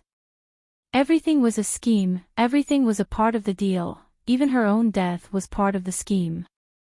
This should have been Ryui's personality. But when she saw Ryudo's unsatisfied attitude towards her and decisively rejected the deal, she suddenly felt that she was a bit too much. She actually came to scheme against a hot-blooded young man who was angry about her death. After sighing, Ryui could only continue to bite the bullet and say, Ryudo, actually, da-da-da, da-da-da-da, da-da-da-da-da. Just as Ryui wanted to continue persuading Ryudo to stop him from thinking about such nonsense, a series of hurried footsteps rushed in from outside.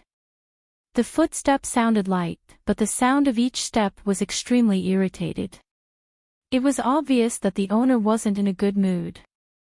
So, Ryuto and Ruehui both looked in that direction at the same time. They saw the female lead of their discussion, colored glaze Kanzaki, rushing over with a pair of large dark circles under her eyes. She didn't seem to be in a good condition. In fact, it could even be said that she was in a terrible state. Her hair, which should have been neatly combed, had a few lively strands of hair sticking up. Her face looked tired, but it also contained some resentment, anger, and annoyance. Let alone Ryuto, even Ruehui had never seen colored glaze in such a state before. When colored glaze saw the two people sitting in the waiting area, she quickly ran over and said while panting, "Mother, huff, huff, huff, mother. Mother, this was all my idea. Please don't blame this idiot too much." When she said the word idiot, colored glaze couldn't help but glare at Ryuto, as if warning him not to speak nonsense. Because of the sticky dunya incident yesterday, colored glaze was so angry that she threw away her phone and left. She also swore that she would cut off all ties with Ryuto and would no longer care about anything related to him. However, after lying in bed and angrily scolding Ryuto for a few hours, colored glaze realized that the truth might not be what she heard before. After all, although Ryuto was an old pervert, he wouldn't mess around with dunya when he was being chased by a large group of people. He wasn't that thirsty. From this point of view, it wasn't difficult for colored glaze to think that there was a large probability that there was a misunderstanding. Anyway, it wasn't the first time.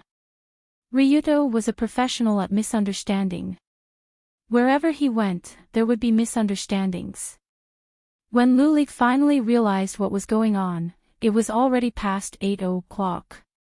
And when colored glaze learned that her mother went to the Kansai First Hospital to look for Ryuto, she immediately rushed over. She wanted to say a few good words in front of her mother to help this idiot get away with something. However, what colored glaze didn't expect was that her mother didn't intend to punish Ryuto at all. She even planned to entrust her to him. My mother is really ridiculous. But no matter what, colored glaze was obviously still very concerned about Ryuto. Seeing her rushing over, she was obviously worried that Ryuto would be torn apart by her own mother on the spot. So after seeing colored glaze running over so nervously, Ruehui showed a subtle expression, and the corner of her mouth raised into a seductive arc. "Don't worry, I don't mean to blame Ryuto. In short, let's go in and see President Wu Hong's situation first." After standing up, Ruehui smiled and nodded at Ruehui. Then she waved her hand and called Dunya, who was not far away, over. She then led everyone to the hospital ward. While walking, the Kamiyoshi leader asked in a relaxed tone as if she was chatting with a friend, "Ryuto, it seems like today isn't very convenient. How about we continue the conversation next time? If you're free, I'll accompany you anytime. By the way, do you like Chinese cuisine or French cuisine? Next time, let's chat while we eat." Chinese cuisine, I'm not used to French cuisine, although I haven't eaten it yet. Pfft, you're so funny, like you're joking.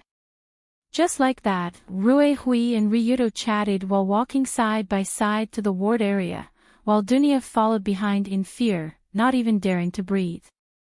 As for colored glaze, who was left behind and ignored, she was dumbfounded. After all, she had never seen her mother chatting so happily with others. This made colored glaze feel like she was the outsider. "Mother, you guys are chatting, how can I leave?" While walking towards the ward, colored glaze couldn't help but have such thoughts in her mind.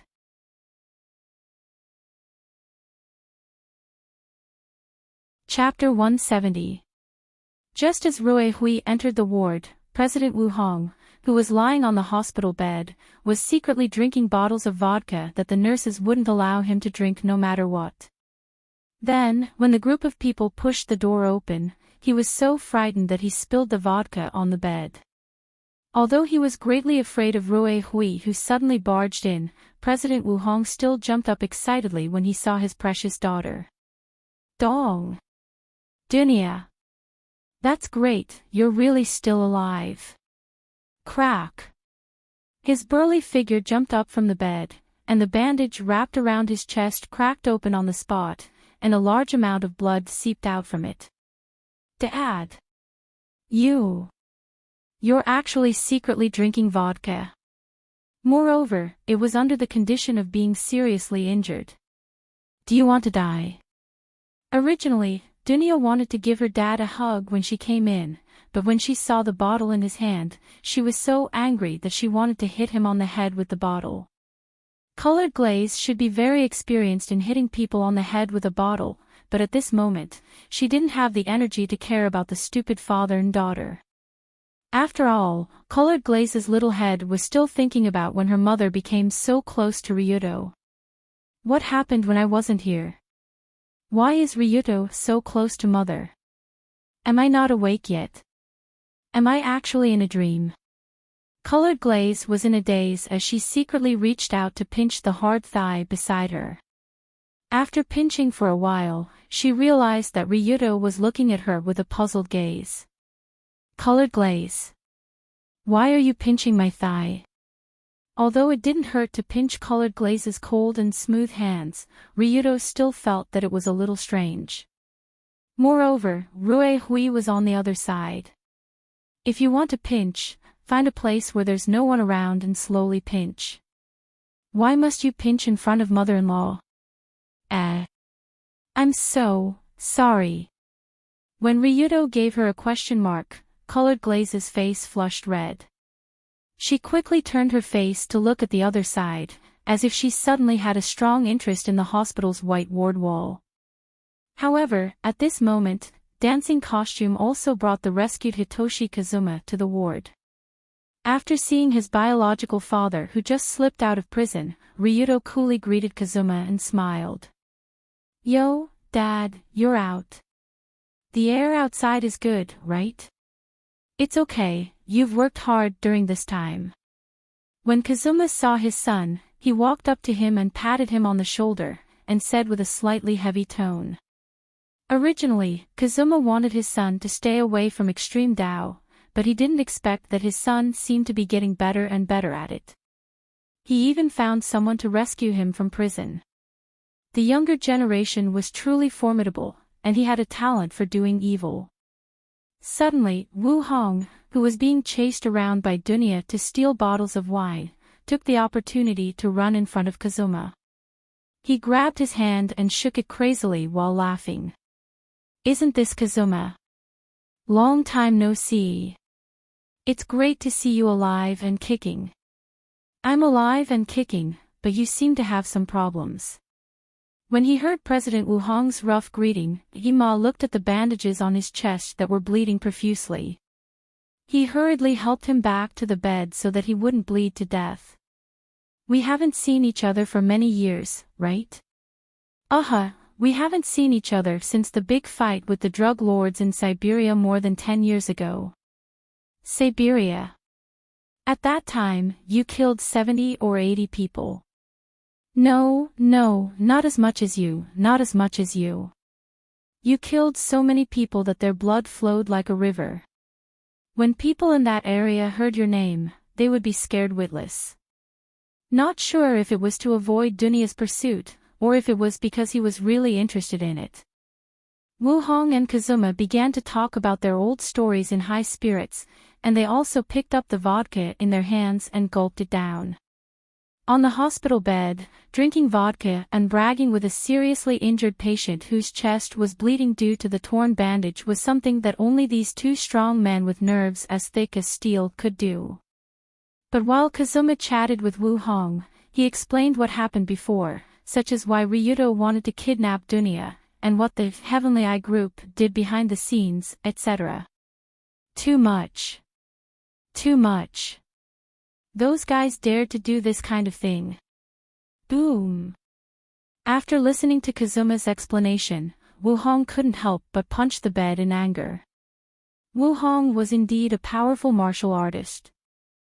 This punch directly split the hospital bed from the middle, and then he was trapped in it, and then he was supported by Kazuma and Dunya in a hurry to climb out. Suddenly, Rue Hui also said to him, "President Wu Hong, you already know the whole story of this incident. Now you can go to the Saitu Guild Hall to explain the ins and outs, and ask them to stop the pursuit of Ryudo. That's a matter of course. I'll make a call to explain the situation to the elders. By the way, Saitu Takamotori committed suicide an hour ago, so you don't have to call his phone, you can't get through anyway." What? When he heard Rue Hui's words, Wu Hong couldn't help but widen his eyes. The chairman elder of the Saitu Guild Hall, Saitu Takamotori, he was a senior member in the guild hall. Why did he suddenly commit suicide for fear of punishment? Long Do added, "From the situation we encountered yesterday, that guy should have hooked up with the Heavenly Eye group a long time ago. Including the assassination attempt on you this time, it was also his doing inside. That smelly old man even wanted the bodyguards to shoot me and Ryudo. He actually committed suicide just like that, it was really too easy for him. If he was still alive, I would have broken his neck with my own hands." When she thought of the horrible scene where she was almost shot with a gun yesterday, Dunya clenched her fists angrily. Speaking of this, her body actually exuded a strong murderous aura, which even scared Wu Hong and Kazuma. Both of them were veterans in the martial arts world. Naturally, they knew that the strong murderous aura on Dong Nia meant that she had taken at least several lives. Otherwise, she wouldn't have given them such a cold feeling. Sigh. Forget it, this was something that couldn't be helped. Originally, Wu Hong didn't want Dunya to step into this bloody and cruel Jianghu society. After all, she was a girl, what was the point of shouting and shouting all day long? Therefore, Wu Hong didn't even teach Dunya martial arts seriously. He only taught her some basic self-defense skills, which were enough to deal with some gangsters. Obviously, yesterday's incident had already dragged her into it. Now it was not a matter of whether Wu Hong was willing or not, but she was already in it. As long as you stepped into this bloody world, there was no chance to leave in this life. Wu Hong had a deep understanding of this, so his face was somewhat ugly. She seemed to understand what Wu Hong was thinking about with a bitter face. She tried to persuade him, "Don't think about it too much. Children and grandchildren have their own blessings, just like my son. I didn't want him to walk this path in the beginning, but his talent is there, so this is his fate. Life is like this." Wait, Kazuma, do you remember something that we talked about when we were drinking? It was related to them. Suddenly, Wu Hong looked at Kazuma's face, then looked at his son Ryudo and his daughter Dunya, as if he remembered something. What is it? Is it related to Ryudo and Dunya? Didn't we say that if we have children in the future, if they are all boys, they will be brothers, if they are all girls, they will be sisters, a man and a woman will be husband and wife? Puff! Hearing her father's careless words, not caring that there was a truck full of people in the ward, Dunya couldn't help but spit out the vodka that she secretly drank, spraying it all over Ryudo's face. Loli, spray. JPG. For some people with special fetishes, being sprayed by a beautiful loli may be a pleasure, but Ryudo obviously wasn't. Especially when the vodka that was sprayed on his face was extremely high alcohol content, it was literally an eyesore. But Ryudo didn't have time to care about the alcohol on his face, he immediately looked at Kazuma with a strange expression, he wanted to know how his old man would respond. After all, if Ryudo didn't misunderstand, Wu Hong's words were the ancient, prenatal marriage. He should have been very close with Kazuma in the past, to the point that they went to Siberia to deal with drug dealers, so when they suddenly talked about this topic, they made such an agreement. The children of the two would be brothers if they were boys, sisters if they were girls, and a man and a woman would be husband and wife. Now that Ryudo and Dunya were a boy and a girl, didn't that mean they suddenly became a prenatal marriage couple. However, under Long Do's dumbstruck gaze, Ma also indifferently replied, "Ah, there seems to be such a thing. This matter is true." Pa. Old man. That's just a joke, right? The two of you probably won't make me and Dunya. What are you saying?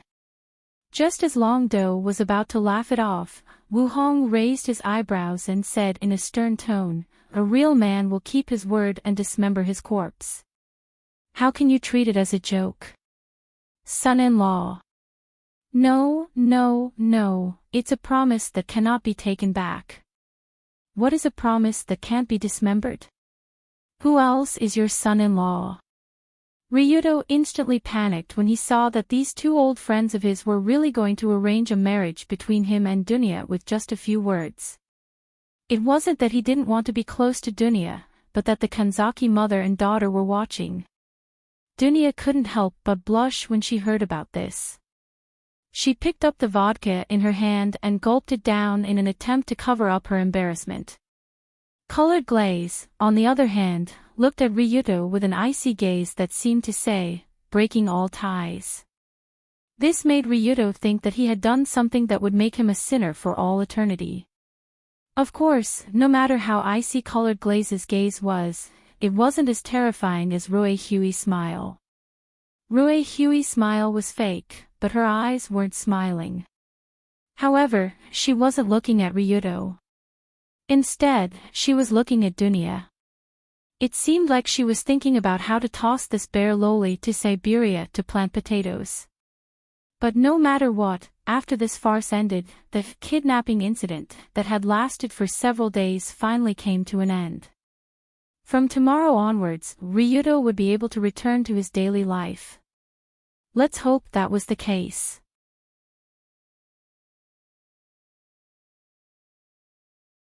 Chapter 171. What was a daily routine? Everyone had a different definition of a daily routine. Some people's daily routine was to train in school and study every day. Some people's daily necessities were like rice, oil, and salt. In order to support their families, they had to run around everywhere. Some people's daily routine was to fight and kill and would rot in the gutters at any time. For Ryudo, the so-called daily routine was, he didn't have a daily routine. It was early in the morning a week after the Dunya kidnapping incident. Early in the morning, before he went to school, Long Do went to the training ground he had prepared at home as usual. There, he met a burly man. "You're here." The man didn't even turn his head and said with his back facing him, "Sorry, I shouldn't have come." Ryudo frowned when he saw the man. He took a step back and looked like he was going to run away at any time. The man didn't turn his head, but he seemed to have sensed Ryudo's intention. So he continued, "You can't run away. Remember, I'm your father. Don't you feel like you're cursing me? If others say it, then it's cursing. If I say it, then it's not cursing because it's the truth." The man turned his head and stared at Ryudo with a pair of sharp eyes. But it was true. In this world, the only person who could use the words, "I'm your father," to talk to Ryudo was the current boss of the Rulon Group, Hitoshi Kazuma. After the prison break a week ago, Kazuma was temporarily free and returned to the Rulon Group headquarters. From this perspective, Ryudo should be the final winner. As for the loser, it was naturally the Heavenly Eye Group, or rather the Secret Department Deputy Head Misty Ghost. After all, on the morning of the 1 billion bounty incident, the police found Misty Ghost's body in the detention room where Kazuma was. It was said that when the fog ghost was discovered, it had died in a very miserable state. It was as if someone had used an exhaust pipe to inject poison into its body. And the cause of his death wasn't even poison. Instead, his internal organs were blown up by poisonous gas while he was still alive. However, no matter how horrible the fog ghost's death was, Ma, who escaped from prison, was still a criminal. Furthermore, this time, he had escaped from prison, which made his crimes even worse. At that time, when the warden of the Nest Duck prison discovered that Ima had escaped, he was so angry that he almost vomited blood on the spot. He swore that he would arrest this man and bring him to justice. Therefore, the headquarters of the Dragon Group had been searched several times, but because Ima was hiding in the secret room, the police could not find him no matter how hard they tried. However, Ima was now on the wanted list. He belonged to the category of extremely evil and wanted criminals. If he was caught again, he would not be able to come out for the rest of his life. Therefore, after the discussion between Ryuto and Ruehue, they decided to let Ima go abroad for the time being. After a period of time, he would change his appearance and return to Tokyo with a new identity. In this way, Ima would soon take a plane to a foreign country. He would temporarily leave this noisy big city and go outside to cultivate. However, before this, Ma had something that he had to do as a father no matter what. Early in the morning, Ima caught his son who was about to come out to practice martial arts. He asked seriously, "You hid for so long because you didn't want me to see your last mock exam paper. Did you do badly?" "That's right." Ima called Ryuto early in the morning to see how his recent academic results were. Although Ryuto was a powerful young master, and not long ago, he became a wanted criminal in the $1 billion underground world and a kidnapper who appeared on TV, this still didn't change his identity as a glorious high school student. Since he was a high school student, he naturally had to put in enough effort in his studies. And the result of his hard work was his exam results. However, when Ima asked about his exam results, Ryuto didn't know whether to laugh or cry. How should he describe it? Ever since Ryuto came to this world, he didn't do anything that a high school student should do. Now that he was suddenly being chased by his father to see his exam paper, this kind of ordinary daily life made Ryuto feel that it was very abnormal, and even a little magical. It was like a hot-blooded youth manga that was filled with fighting, conspiracies, and adventures. After the protagonists fought 300 rounds with the evil organization, blood flowed like a river, they turned around and began to discuss which subject to take the next day's exam. Ryuto Kiryu, killed a few hundred people a week ago, dealt with the top assassins of the underground world, and was even blown up into the sky by a rocket. In the end, I rescued my father, who was the leader of the underground world, from prison. But after only a week, my dad was already clamoring to see my exam results. This overly strange scene was very hard to accept, it was like a fantastic novel written by Yun Yen, but it was indeed reality. Facing Ima's serious expression, Ryuto could only bitterly smile and say, "That. Can I not look at it? You are going to leave soon, can't you leave with a happy mood? If I know that you didn't put in any effort in your studies, how can I leave with a happy mood?" "No, Dad, we are in Extreme Dao." "Extreme Dao, isn't it enough to know how to write your own name?" "Ridiculous, if a hooligan doesn't study, he will forever be a hooligan, never able to make a name for himself." "Then have you studied?" "Don't change the topic, we are talking about you, quickly take out the exam results from last time." Ima was stunned for a moment, then quickly changed the topic, and looked at Ryuto with a "I am your father" look. Seeing that the group leader was so serious, Ryuto could only bitterly smile and take out the exam results from last time from the drawer in his room. When Ima saw the results, he thought that there was something wrong with his eyes. "Are these results serious? Why are all the scores in single digits?" "That, cough cough, actually the high school exam results have changed to a full score system. Do you think I am an idiot? And even if it was a full score of 10, you still didn't pass a single subject." After angrily staring at Ryuto, Ima began to carefully examine the test paper in his hand. Modern Mandarin, 3 points. Modern Society, 5 points. Mathematics, 4 points. Basic Physics, 1 point. Basic Chemistry, 0 points. When he saw the last 0 points, Tong Xing Yi Ma, this middle-aged man who had spent half his life in a rain of bullets and a rain of blood, finally had his defense broken. I spent so much effort to send you to Takuri First High. You are really worthy of me. He, thanks for the compliment. I am not complimenting you. How can you be so shameless? If there was something that made Ima even angrier, it was that Ryuto did not seem to care about it at all. Of course, Ryuto really did not care about it. Although he was a high school student, he definitely did not care about the subjects in school. What a joke! I am the ultimate combination of a transmigrator and a high school student. I am here to save the world, or destroy the world, okay? How could he just stay at a certain place and study? This is too much of a waste of talent. But although Ryuto thought this way, Ima obviously did not think so. Looking at his smiling son, Ima could not help but angrily say, "Listen. If you don't pass the next exam, I will kick you out of Rulon group." What? Are you threatening me? So what if I threaten you? Humph. I, Ryuto Kiryu, am amenable to coaxing but not coercion. If you are tougher than me, I will. You will. I will. I will accept your threat. Why are you shouting so loudly? After showing an attitude of superiority, Ryuto followed the attitude of a spiritual Frenchman and chose to surrender. He promised Ima that he would pass the next exam.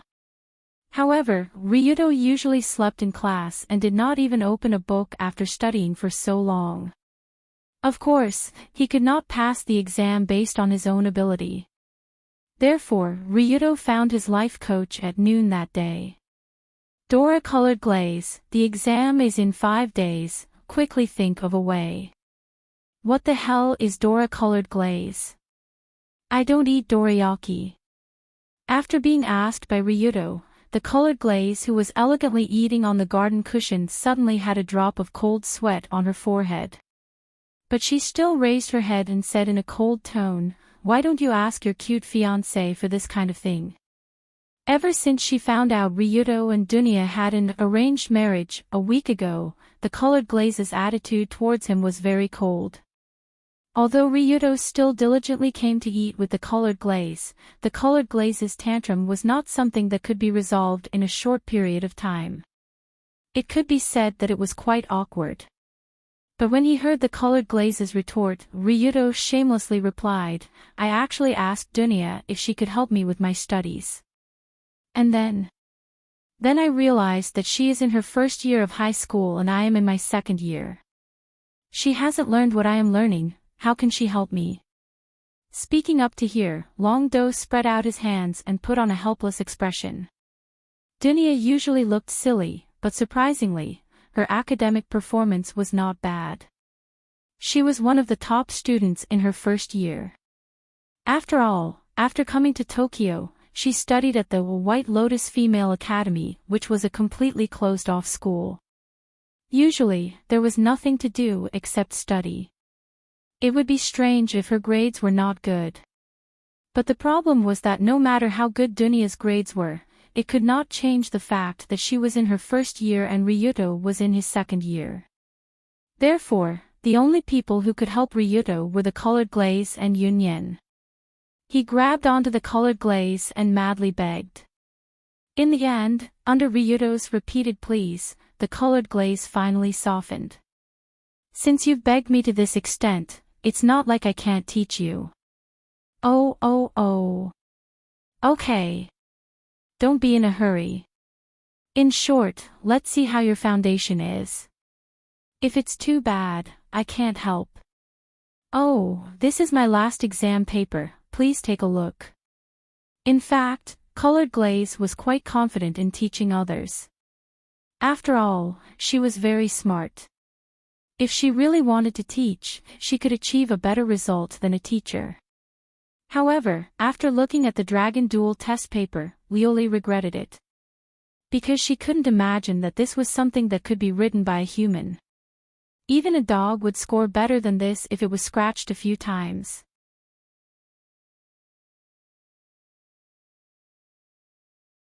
Chapter 172. As a young master, the previous Ryuto didn't study much since he was young. He couldn't even recognize all 28 English letters. He was only one step away from being illiterate. Although his soul was transmigrated, the Ryuto after transmigrating was even less interested in high school level studies.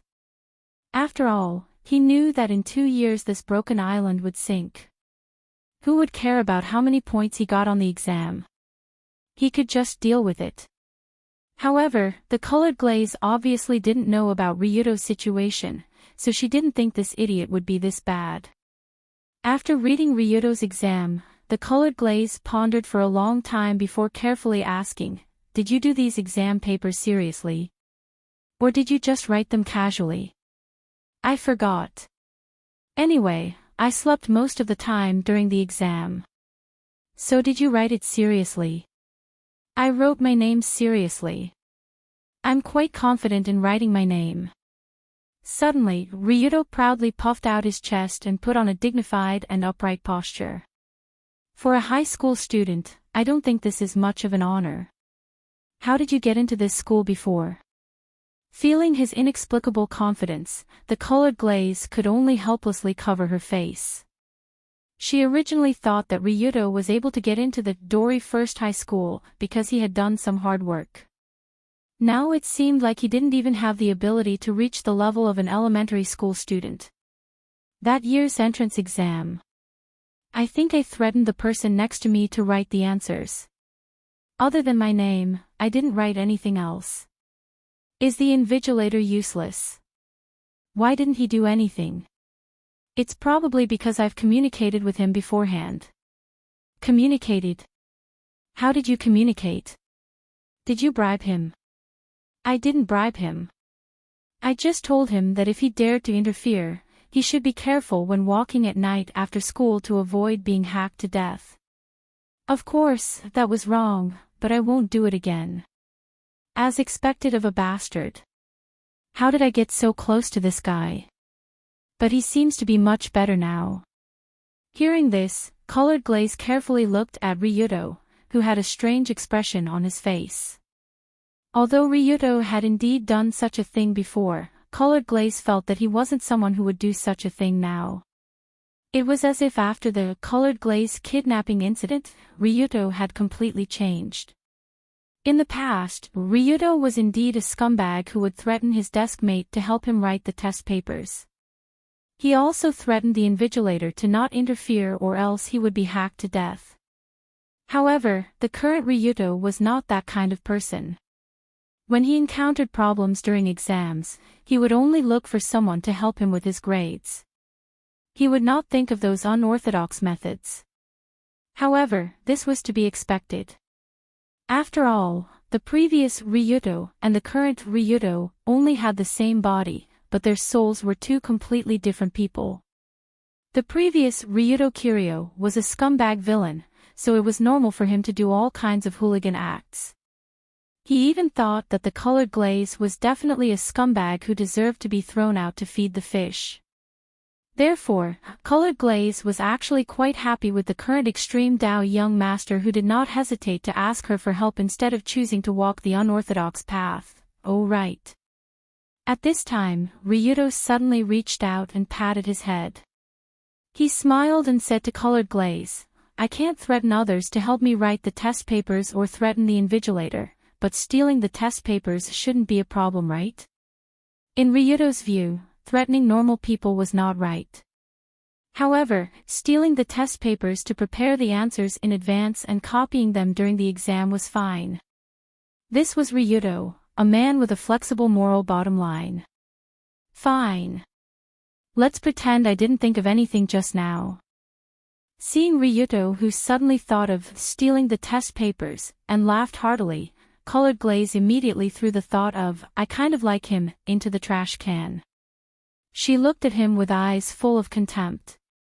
Of course, Ryuto did not plan to pay attention to colored glaze's contempt. After all, in his view, he was only going to steal the test papers and would not hurt anyone. Was there anything that he could not do? Definitely not. What? This kind of action affected the fairness of the exam. Please, saying this to an extreme Dao young master who killed hundreds of people. Would he even care about this? Therefore, Ryudo quietly sneaked into the staff room of Kyoto First High School on the night of the fourth day. For an old fox like him who once sneaked into the heavily guarded Tokyo Emperor Hotel, a mere high school staff room was not much more difficult than his own backyard. He's here with the lockpick. Around midnight, Ryudo wore a black tight suit that he usually wore to rob hooligans. After climbing over the school wall, he swaggered in. Arriving at the door of the staff room that he investigated beforehand, Ryudo took out the hooligan lockpick that he bought from the mall and opened the door. He took 2 steps into the room and locked the door from the inside. The staff room was quiet in the middle of the night, not a single sound could be heard. Ryudo walked with almost inaudible demonic steps towards the depths of the staff room. He walked towards the safe that was locked with a large pile of unopened test papers. According to Ryudo's investigation, Kyoto First High School was the most famous high school in Tokyo, so the exam supervision here was quite strict. All the test papers were created using a standalone computer that was not connected to the internet. After creating the test papers, they were printed on the spot in their own printing room. After printing, they were stored in the safe. As for the password of the safe, only a few high-level school leaders knew about it. This arrangement naturally minimized the possibility of the test papers being leaked. But for Ryudo, obtaining the password was not a very complicated matter. After all, he had Sensible, who was an omnipotent helper. Through monitoring the phones and computers of the school leaders, Sensible had intercepted the password of the safe yesterday. It seemed that one of the vice principals was afraid that he would forget and recorded it in a memo on his phone. Just like this, Ryudo quietly walked over to the safe. He bent down and was about to twist the password lock to take out the test papers inside. Tap, tap, tap. But at this moment, 2 sets of footsteps came from outside the staff room. Moreover, it was the kind that was coming towards him. I was discovered. No way. Generally speaking, it was unlikely that someone would come to the staff room to work in the middle of the night. So when Ryudo heard the footsteps, he immediately frowned. His whole body slid to the side and hid under the table not far away. Voila, creak, accompanied by the sound of the key turning and the slight sound of the door being pushed open, the 2 figures, one old and one young, quietly walked in. Because the person walking in front was holding a small lantern, Ryudo, who was hiding in the dark, could clearly see their appearance. The balding middle-aged man walking in front was wearing a suit and had a timid look. Ryudo remembered that he seemed to be the vice principal of Kyoto First High School because his balding head was quite conspicuous. The young man behind was about the same age as Ryudo. His handsome face was full of arrogance and an overbearing expression. It was obvious that he was not a good person. When the vice principal brought the young man to the place where the safe was placed, he could not help but turn his head and ask, "That, young Master Wada. Do you really want to do this?" From his tone, the vice principal seemed to have a lot of respect for the young man behind him.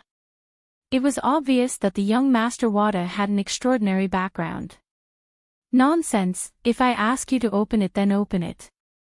Isn't it just a few broken test papers? Just take it out." "But if this test paper is leaked out, old man, if I don't get full marks on tomorrow's test and can't use this score to ask for praise from my aunt, guess what will happen to you?" When he said the word aunt, the corner of Wada's mouth raised. He reached out and patted the vice principal's bald head. It was as if he did not see him as a person at all. Sigh. There was no other way. Although the vice principal was obviously not willing to help this guy steal the test papers, the situation was better than him. He could only twist the password lock and slowly find the test papers inside. Oh. So they were in the same profession. At this moment, Ryuto knew why this young Master Wada came here. It seemed like he came for the test papers. But it was obvious that his style of doing things was much more arrogant than Ryuto. He actually threatened the vice principal to steal the test papers for him. What kind of situation was this? Little Hetien. Aunt? Could it be that this guy's aunt was some important person? After hearing this name, Long-do quietly picked up his phone, gently typed in this surname on his phone, and began to search for it. In this era of information explosion, if young Master Wada's aunt was really something, then it should not be hard to find her on the phone. Found it. The moment Ryuto typed in the surname Wada, the first person that popped up on the search page was someone related to this young master. The important person in the first row of the Wada surname was called Wadaya. She was the wife of the 126th emperor, Emperor Wuda. She was the current empress.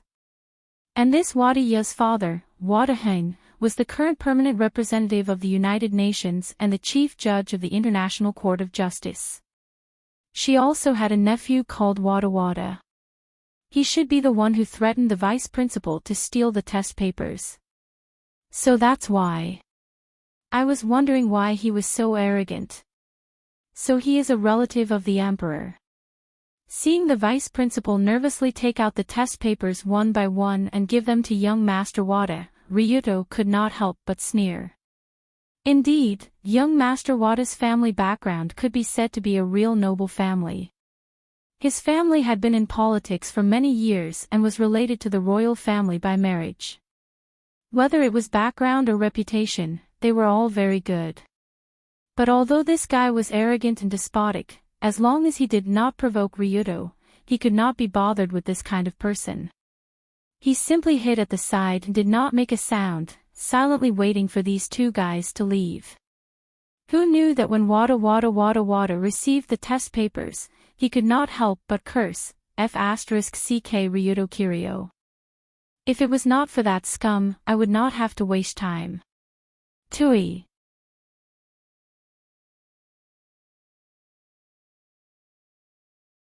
Chapter 173. What? Why did he suddenly bring me along? Originally, Ryuto was still lying on the side, waiting for these two guys to leave before stealing the test papers. However, he did not expect to hear his name from Kawada Tamaki's mouth. What's more, this guy didn't even say anything nice. Instead, he directly scolded him. The most important thing was that Kawada Tamaki's theft of the test papers seemed to have something to do with Ryuto. It was as if Ryuto was not there, he would not have to steal the test papers. What was going on? After hearing this, Ryuto was suddenly puzzled. But he didn't have to think about it anymore, because the young master had very honestly told him the reason why he hated Long-do, and he even brought another person along with him. And that Yunyen in Tsukujiri as well. She usually doesn't have any reaction to me, but she actually got so close to that delinquent. She's simply a brainless, big-breasted bitch with no eyes. It was as if he didn't feel satisfied after scolding senior sister Yunyen, so he started scolding her as well. Hearing this, Long-do clenched his fists, but he quickly realized why Konoha and Tanaki were talking so much about this and that. Obviously, Kawada Tamaki should have pursued Yunyen. After all, Yunyen was so beautiful and charming. It would be unrealistic if there were not many people in the school who had thoughts about her. However, before meeting Ryuto, Yunyen maintained a very polite distance from all the boys. She absolutely did not give anyone any chance to get close to her, including Kawada Tamaki, a relative of the emperor. Although Kawada Tamaki was very angry about this, Yunyen's identity and family background were different from ordinary people. Even if he was a relative of the emperor and a political family, he could not do anything to her.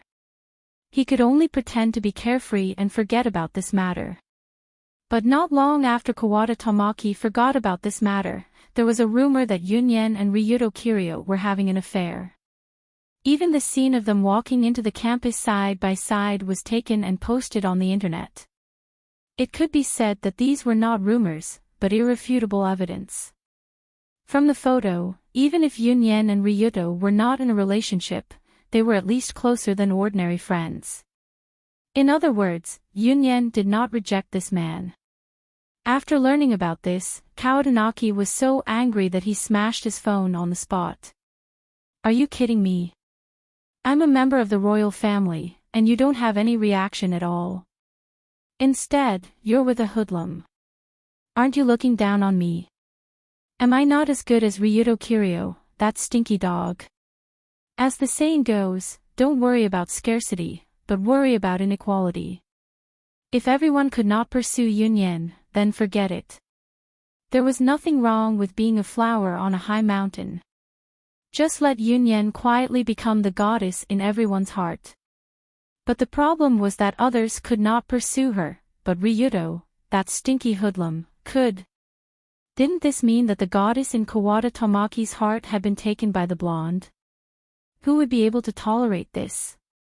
In Kawada Tamaki's view, the Kyoto in Japan was a group of people who were used by politicians like him. They were a group of creatures that could be thrown away after using them.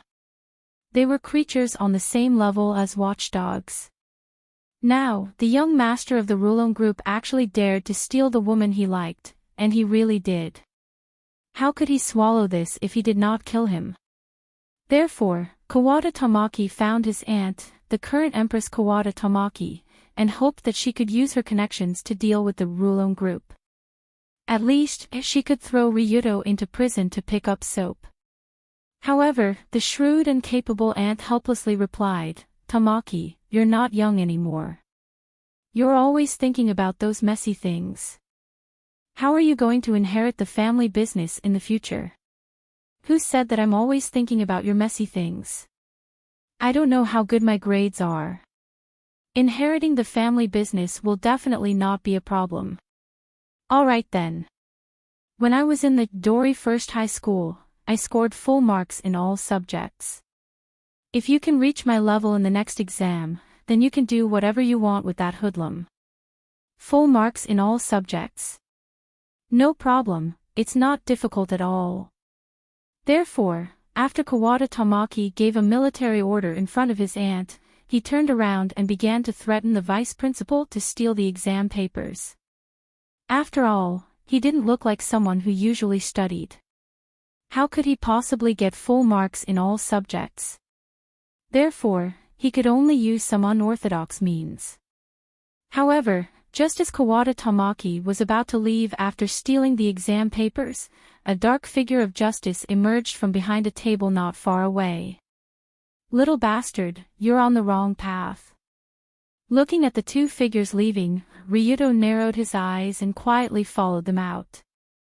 If Kawada Tamaki only scolded Ryuto, then it didn't matter how much he scolded. Ryuto didn't care about this little master's attitude. But the problem was that he also scolded Yunyen, which made Ryuto feel very uncomfortable. It's fine if you scold me, but scolding my girlfriend, scolding my future wife. If I don't pull out your tongue and tie it, are you still human? Therefore, just as Kawada Tamaki and the vice principal left the school gate, Ryuto's figure appeared behind them like a ghost. This is a robbery, hand over all your things. Before Kawada Tamaki could react, a sharp military knife had been placed on his neck, and at the same time, a hoarse voice sounded. It was now midnight, and there were very few pedestrians in the surrounding area. It was the perfect time for a robbery. Robbery! Robbery! Spare! Spare my life! After realizing that he was robbed, the vice principal next to him suddenly trembled and shouted at the top of his voice. But Kawada Tamaki didn't panic at all. He took out his wallet and watch, handed them to the vice principal, and said proudly, "Take it, that's all." Money was just a worldly possession. Since he encountered a robbery, he would just give it to him. In any case, this stupid thief would be caught early in the morning, and everything would be taken back without being touched. After all, Kawada Tamaki was a noble member of the royal family and a politician's family. If he was robbed, the police would definitely send a large number of police officers to investigate. How could this stupid thief escape? Therefore, in Kawada Tamaki's view, the guy who dared to rob him was a complete idiot who didn't even know who he provoked. Seeing his calm and arrogant attitude, Ryuto couldn't help but laugh. Bastard, you seem to be very good at giving money. Are you used to being robbed by your father? If you think so, then so be it. But you can't just take out your wallet and watch. The clothes you're wearing look quite valuable. Take them off immediately. Ha! The clothes I'm wearing. No way, this guy even wants clothes. Is he so poor that he's crazy? After hearing this sentence, Kawada Tamaki looked down at the expensive suit on his body, gritted his teeth, and said angrily, "Okay, if you like it, I'll give it to you." As the young master of the royal family, when did Kawada Tamaki suffer like this? But in this case, he could only take off his suit jacket and hand it over with trembling hands. But Ryuto didn't even look at his suit jacket, but continued to sneer. What else? Continue to take it off. Continue to take it off. My shirt is worth a lot. If I say it's worth a lot, then it's worth a lot. Take off your shirt and trousers, hurry up. You! Damn it! Do you know who you're talking to? Under such pressure, Kawada Tamaki finally couldn't take it anymore. He turned his head and shouted angrily at the masked robber. But Ryuto pretended not to know and asked, "I don't know, who are you?" I'm the nephew of the current empress, Kawada Tamaki, the permanent representative of the United Nations and the Chief Justice of the International Court of Justice. Kawada Tamaki is my grandfather. Really? Don't scare me, I'm so scared. Are you scared now? Let me go now, I can. Slap. Without waiting for Kawada Tamaki to finish his words, Ryuto directly slapped him in the face. Although he didn't use any strength, the strength of his LV4 physique made Kawada Tamaki dumbfounded, and his face quickly swelled up like a pig's head. I was hit. I was hit by a stinky hooligan. Suddenly, Kawada Tamaki reached out to cover his swollen face and scolded in a hysterical tone, "Bastard! How dare you hit me? I'll kill you all." Slap. Before he could finish his words, Ryuto slapped him again. After the slap, he sneered, "Bastard, bastard, bastard, bastard, you're a Brahmin, born noble, right? What are you pretending for, dog? How dare you? I'm the current emperor's. Emperor your head." Slap. Before he finished speaking, another slap came. "My grandfather is the Chief Justice of the International Court of Justice, chief your head." Slap slap. This time it was 2 slaps, left and right. In short, for every sentence Kawada Tamaki said, Ryuto slapped him. The more he said, the more he slapped him. This exaggerated situation made the bald middle-aged man tremble uncontrollably. He couldn't imagine that there was someone in the world who dared to do such a thing to Master Kawada. He was the nephew of the current empress, and Kawada Tamaki was a political family with extraordinary influence in the country. How could he bear to hit him on the street? However, Long-do didn't care about this. In his opinion, it was already disgusting enough for this group of trash from the old era to survive until today. How dare they act so pretentious in front of him? Don't they know what kind of trash they are? So after dozens of slaps in a row, slowly beating Kawada Tamaki until he almost fainted, Ryuto snorted coldly and put his wallet, watch and stolen exam papers in his pocket. Before leaving, Ryuto finally pulled Kawada Tamaki's hair and said contemptuously, "Remember, the name of the only emperor of Japan is Uncle Sam. You and this country are just Uncle Sam's dogs. Don't always think so highly of yourself, trash. After saying this, Ryuto casually spat on his face, left him and swaggered away. Under the gaze of the bald man who was scared to the point of peeing, he disappeared into the darkness.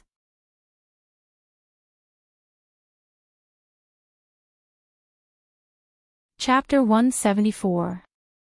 Ryuto didn't care much about the incident of beating up a member of the royal family tonight. Anyway, he already beat him up, and he is a generous person. He has already forgiven Kobatanaki. As long as that guy doesn't appear in front of him again, everyone will just pretend that nothing happened. But the next morning, Rue Hui called Ryuto's mobile phone. Mrs. Rue Hui, what's wrong? Do you want to find someone to drink tea with? But I have an exam today. During this period of time, Rue Hui would sometimes call Long Do to chat or drink tea with him. But after the call was connected, Rue Hui's tone was very serious, and it didn't sound like she was chatting. She asked faintly, last night, Kobatanaki was beaten up by an unknown robber at the gate of your school. This matter has something to do with you, right? Did I make any mistakes? Ryuto was a little surprised by the content of Rue Hui's call. After all, he thought that he did things very cleanly and shouldn't leave any clues. You don't need to make any mistakes. After all, it's hard to think of a second person who can do this kind of thing except for you. When she heard Ryuto's response, the corner of Rue Hui's mouth twitched slightly. Obviously, she was speechless. After Kobatanaki was beaten unconscious yesterday, the bald middle-aged vice principal immediately called an ambulance to send him to the hospital. Naturally, he also immediately informed Kobatanaki's family. Rue Hui, as the leader of the Kamiyoshi clan, and the Kamiyoshi clan and the royal family were distant relatives, naturally, she quickly received the specific information about this matter. After hearing the vice principal's dictation, Rue Hui immediately reacted. Yesterday, the man in black didn't cause trouble for Kobatanaki for money. He just wanted to find trouble with him. After a little investigation, Rue Hui found out that Kobatanaki once pursued Yun Yen, and because of this matter, he was quite resentful of Ryuto Kiryu. In other words, this guy was Ryuto's enemy, and everything made sense. Only a bold guy like Ryuto would dare to slap a relative of the royal family like a dog on this small island. Especially the last sentence, the name of the only emperor of Japan is Uncle Sam, was repeated by the vice principal, which directly caused the entire royal family to explode. They are now crazily putting pressure on the cabinet office, demanding that the Metropolitan Police Department catch the criminal within a day, so the sirens in Tokyo are especially loud today. Ha ha ha, you managed to break through his defenses. But can they find me? That's unlikely. You did it very cleanly, and it's hard to find the culprit. But it's better if you don't go out in the same outfit as before. After all, Owada won't let it go so easily. Obviously, Rue Hui was on Ryuto's side in this matter. Or rather, she didn't like the royal family and those politicians who didn't know what they were doing. They obviously didn't have any ability, yet they liked to point fingers. It was quite disgusting. Owada-ya, the current Empress Wuda, I heard that she doesn't seem to be in a good mental state. She was diagnosed with adjustment disorder. In fact, after Ryuto returned home yesterday, he also investigated some information about the royal family, especially Owada-ya's aunt, Owada-ya. The result was very unexpected, because in the eyes of the people, Owada-ya was not a domineering empress, but a pitiful person with a sad color. It was said that the empress didn't want to marry into the royal family at first. It was the current Emperor Wuda who fell in love with her at first sight at a concert when he was young. He pursued her and forced her to give up her career and enter the royal family. After marrying into the royal family, she also suffered from mental illness because of all kinds of difficult experiences. It sounded like a very pitiful woman. However, when Rue Hui heard Ryuto's words, she snorted disdainfully. She sneered, "Are you kidding me? That woman has mental illness. Do you know what she used to do? If I remember correctly, she was a diplomat." Yes, that woman was smart since she was young. When she was 18 years old, she was proficient in many foreign languages and was admitted to Harvard University. After she returned, she studied for a master's degree in law and passed the diplomat qualification exam. She was an expert in Japanese-American relations and was once considered the most promising female diplomat in the Ministry of Foreign Affairs. It was well known that the boundary between diplomat and spy was quite blurred. In Japan, there was no boundary at all.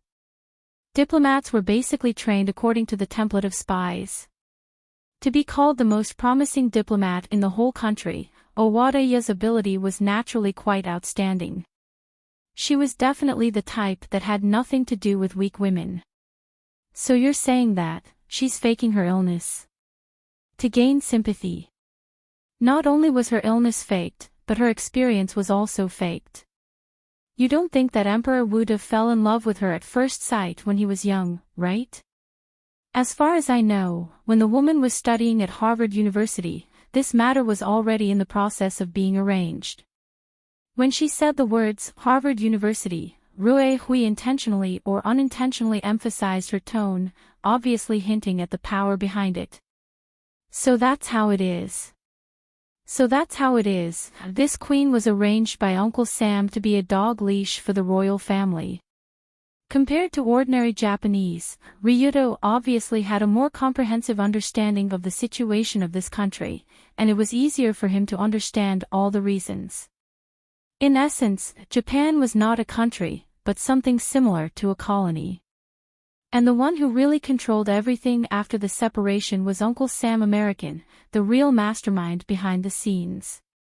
Regarding this, the upper echelons of Japan and the royal family naturally had a clear understanding of it, but at the same time, they often dreamed of getting rid of the master's control. Only domestic dogs could be called dogs. If they were raised freely, they would become wild dogs, and they might bite back. In order to not let their dogs become wild dogs, Uncle Sam naturally would not be soft-hearted. Instead, he would restrict this country in all aspects, trying to make their broken spine never to be reconnected. And Owadaya, the queen, was one of the dog leashes that restricted the royal family. Behind her stood not only her own family, but also the strongest and most evil country. Therefore, Rue Hui told Ryuto to be careful of this woman, because not only was she not as simple as she looked on the surface, but she was even more vicious than expected. But having said that, the royal family could not retaliate against Ryuto. After all, there was no evidence.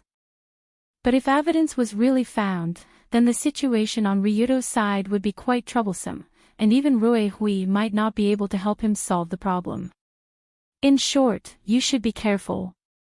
Even if someone suspects you, never admit it. Okay, I'm not stupid. Why would I admit this kind of thing? Who knows, even if you do something outrageous, I won't be surprised. After sighing, Rue Hui hung up the phone, and Ryuto went to the Dori First High School, as usual, to prepare for today's exam. Because he already got the test paper yesterday, and he found the intellectual in the Rurulon group overnight to help him establish a good relationship, Ryuto was quite confident about this exam. However, just after he finished a day of exams and returned to the headquarters, Consultant Fujiki sent him a piece of bad news. Now that Kazuma was on a plane to a foreign country, most of the daily organizational affairs were handed over to Consultant Fujiki. But this time, when Consultant Fujiki came to Ryuto, his face was very ugly. "Young master, there is something I must report to you." "What is it?" "The Metropolitan Police Department sent a notice, asking us to assist in providing the physical characteristics and voice information of all young men in the organization. Not one less." "What?" After hearing this sudden notice, Ryuto couldn't help but frown. providing the physical characteristics and voice information of all young men. At a glance, it was obvious that they were looking for someone, and they were looking for someone who met certain conditions. This morning, Rue Hui warned that the royal family put pressure on the Cabinet Office. The Metropolitan Police Department was a working organization under the Cabinet Office, and it was obvious that this matter was related to the Awada incident yesterday. Ryudo didn't expect that the Queen would use various means to dig out the criminal, but he didn't expect them to be so ruthless. From the situation learned by consultant Fujiki, they didn't ask the Rulon Group to provide the information of the person, but they asked all the Kyoto and various organizations in the Tokyo area to provide similar assistance. In other words, they were now crazy to the point that they planned to dig up the entire Tokyo to dig out the person who did this.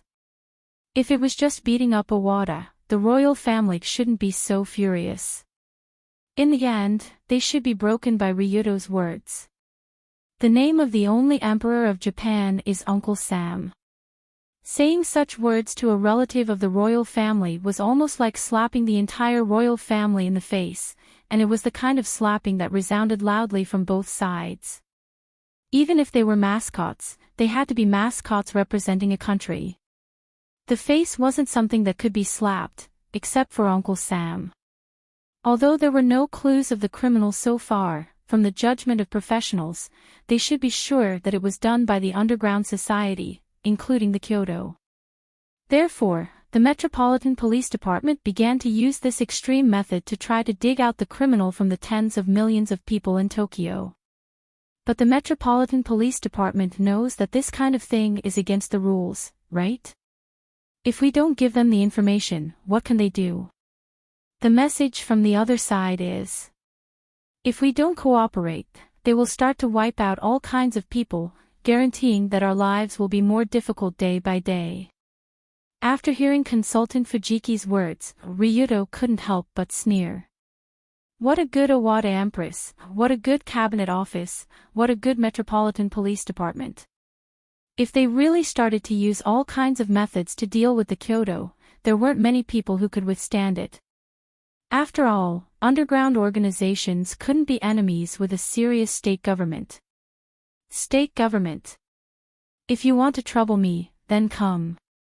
I'll play with you guys and see who is the unlucky one in the end.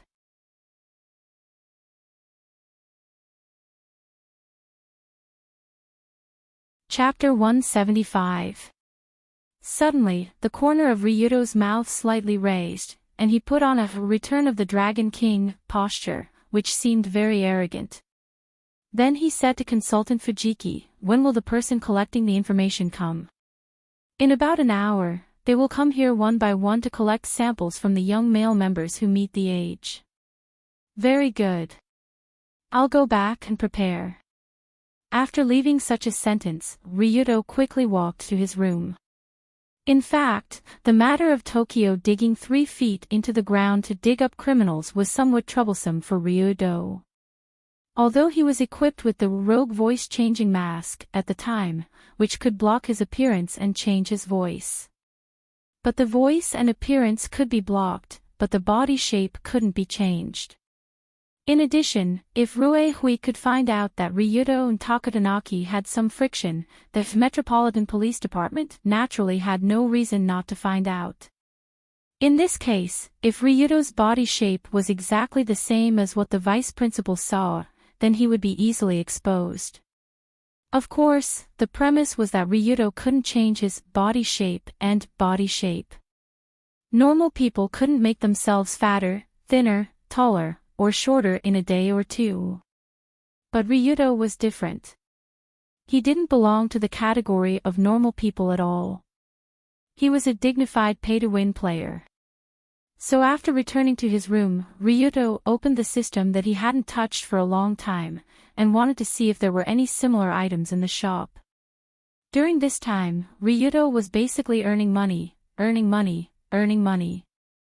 Not to mention that he often went out in the middle of the night to rob punks. During this period, he also played 2 B-level matches in the Sai River fighting arena.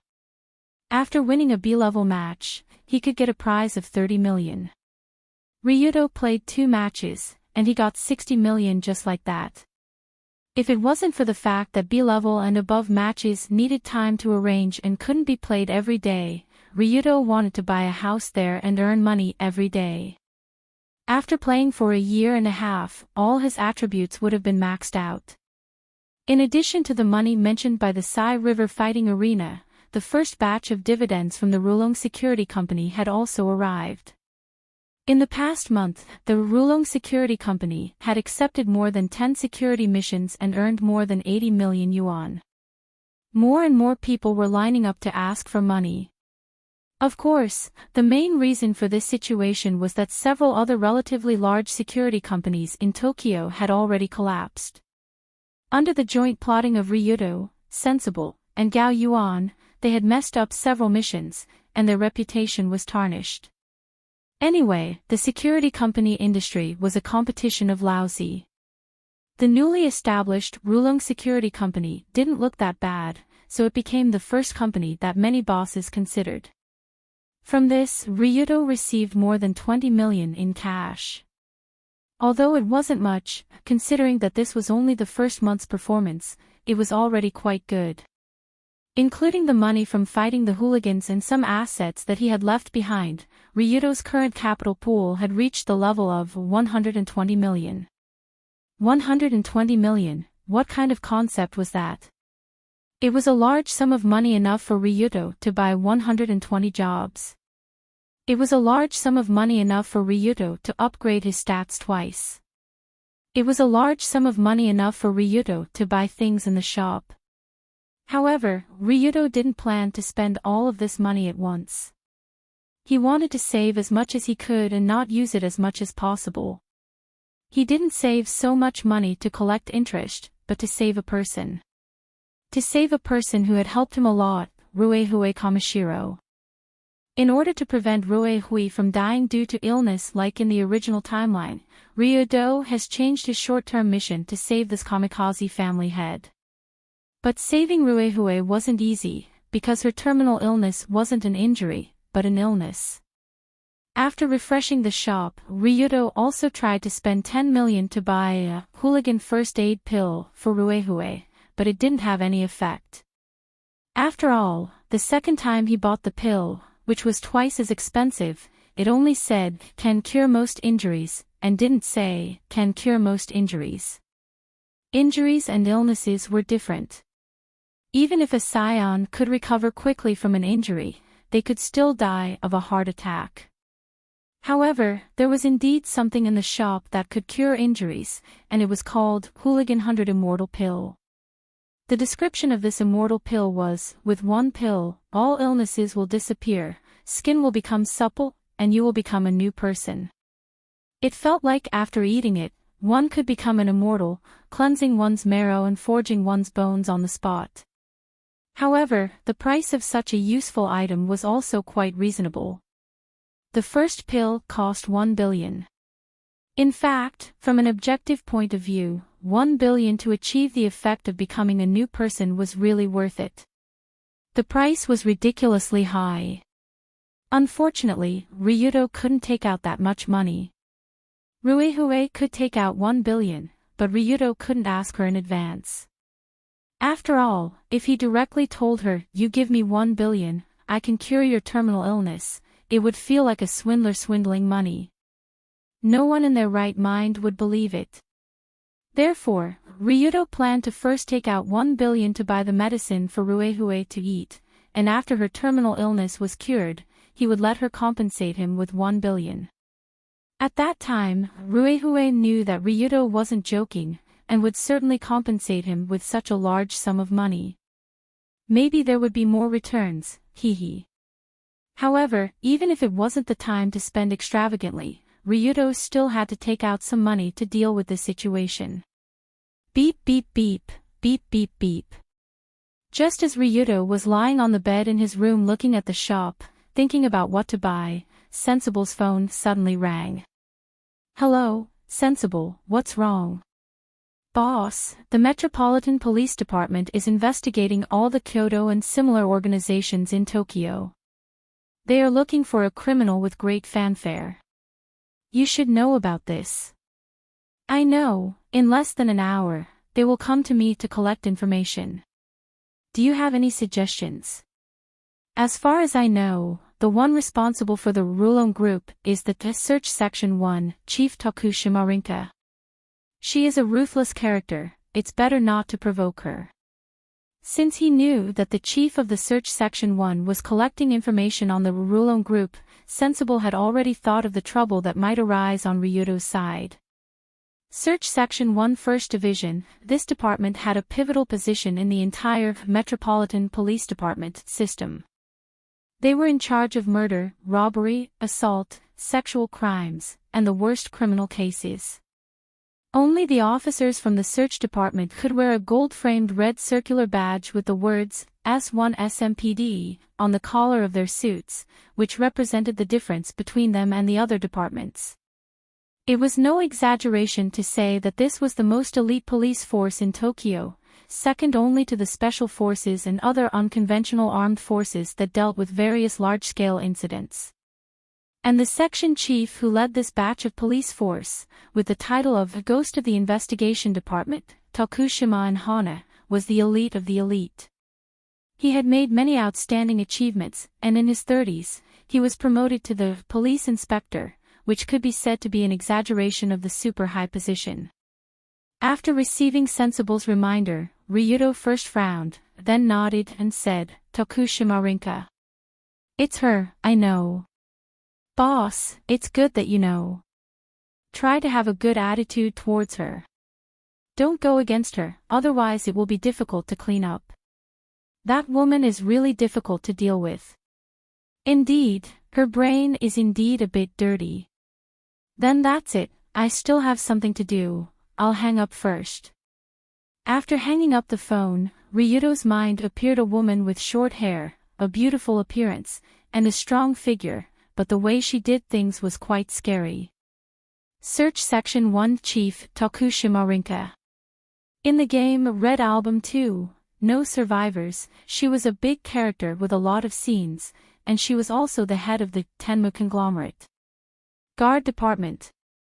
That's right, Tokushima Rinka was the chief of the Metropolitan Police Department, on one hand, and the head of the Tenmu conglomerate. Guard Department, on the other hand, she had two identities, and the former identity was to serve the latter identity.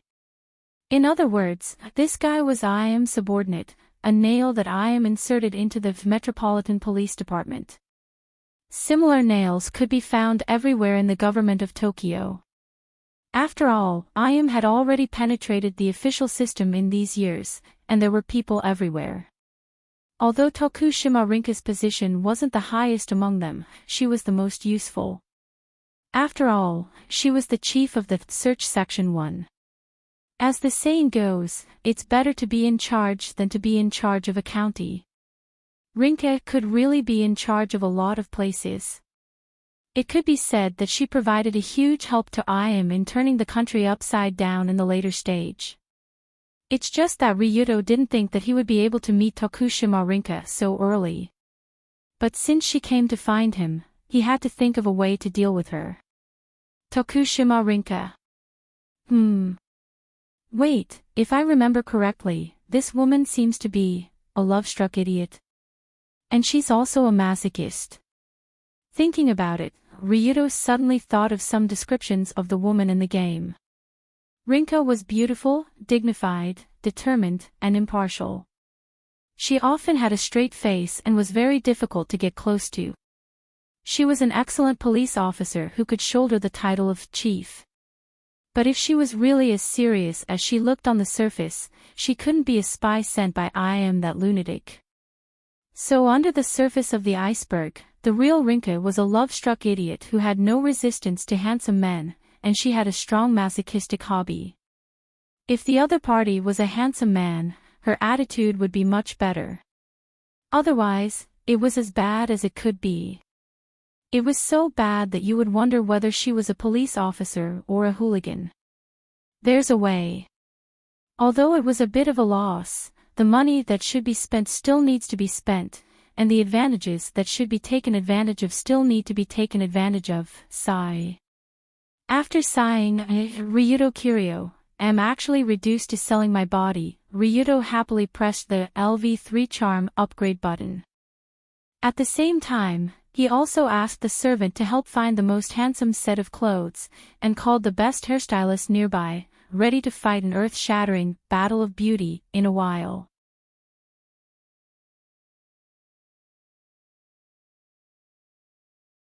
Chapter 176. When it was close to 7 or 8 o'clock, a few different cars drove onto the street where the Rollercoasters Group headquarters was located.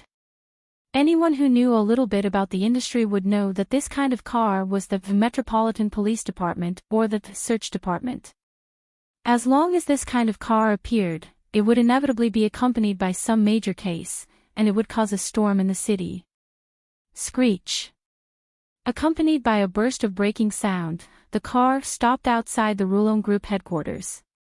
The police officer who accompanied the first car quickly walked to the back and opened the back seat. A long leg wearing flesh-colored stockings and high heels stepped out. Because of her position as the section chief, Teshima Hana didn't need to wear the police uniform all the time, but wore a dark gray tight professional suit.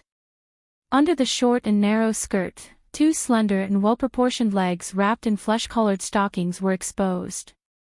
The pointed black high heels and neat short hair made the female section chief look quite capable, and her aura was also very strong. However, even if she wore such a professional and serious outfit, it still couldn't hide Teshima Hana's outstanding appearance. She was indeed very beautiful. There was not the slightest flaw in her delicate and pretty facial features. Her pretty face without makeup looked quite clean.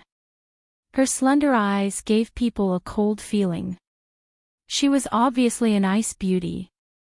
Capable, elegant, serious, trustworthy, different from those women who used fancy clothes and makeup to dress themselves up like butterflies, Hana could be said to be the perfect representative of the word professional woman. Or, from the outside, she was such a person. As for the inside, it was better not to delve into it. After getting out of the car, Hana lit a cigarette that she was used to smoking, took a deep breath, and felt the stimulation of the smoke filling her lungs. Then, she used her usual cold tone to order her subordinates, "Go in and search carefully, don't let anyone go." Yes. With the section chief's order, more than 10 police officers followed behind her and rushed toward the door of the Rollercoasters Group headquarters. When they arrived at the door, Hana didn't knock on the door, nor did she press the doorbell next to it. She just took a step forward and slammed her right hand in front of the door. The next moment, the thick solid wooden door was directly broken with a crisp, cracked sound. There was a sturdy bolt behind the wooden door. Logically speaking, even a strong man would not be able to break it. But with Tashima Rinka's palm, the thick door bolt actually broke, as if performing a magic trick. Obviously, Tokushima Hana was definitely not the civilian police officer she appeared to be. Her combat strength was so high that no one in the Metropolitan Police Department could compare to her. Again. The bad habit of the section chief was that he never liked to knock on the door. When their section chief walked inside, the servants who were about to open the door stared at them with their mouths agape. The police officers who were being stared at showed awkward expressions. But no matter what, a search was a search. When the officers from the search department arrived, Mr. Fujiki greeted them politely. Section Chief Tokushima, all the male members of the Rollercoasters Group who meet the age requirements have gathered here. You can start to register one by one. Where is your so-called young master, Ryuto Kiryu? There are too many people here. He is waiting in the living room. I will bring the officers there in a moment. No need, I will personally go and greet him. After glancing at Mr. Fujiki, Hana walked toward the living room with a cigarette in her mouth. It was as if she didn't care about this group of extreme Dao. This woman, But even so, Mr. Fujiki didn't dare to say anything. After all, there were many rumors about Tokushima and Hana, and they were all sensational stories. Basically, the section chief of the search department would do anything to solve a case, and she would never be restrained by something as boring as morality. Her style was very free. She once locked a suspect in a freezer for 48 hours. When he was about to die from the cold, she pulled him out to warm him up. Then she threw him back into the freezer.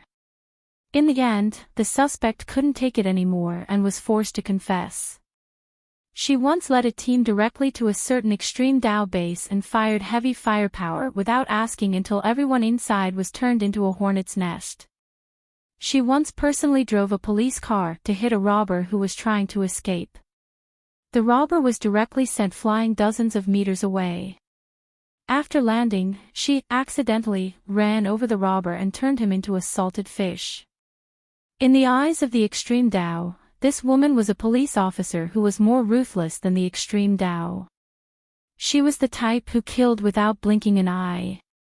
And because she was very good at writing reports, Hana could always use various methods to wash away all the excessive crimes she committed. This led her to rise step by step, and she stepped on countless corpses to reach a high position. Over time, the people in the Yodo circle had formed a consensus, which was to never provoke Tokushima and Hana, because no matter how ruthless you were, you would never be as ruthless as her.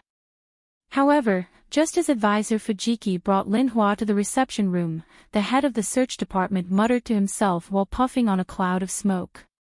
Ryudo Kiryu, the man who escaped from IM, Sama time and time again, and even killed the deputy director of the secret department, Mishti Demon.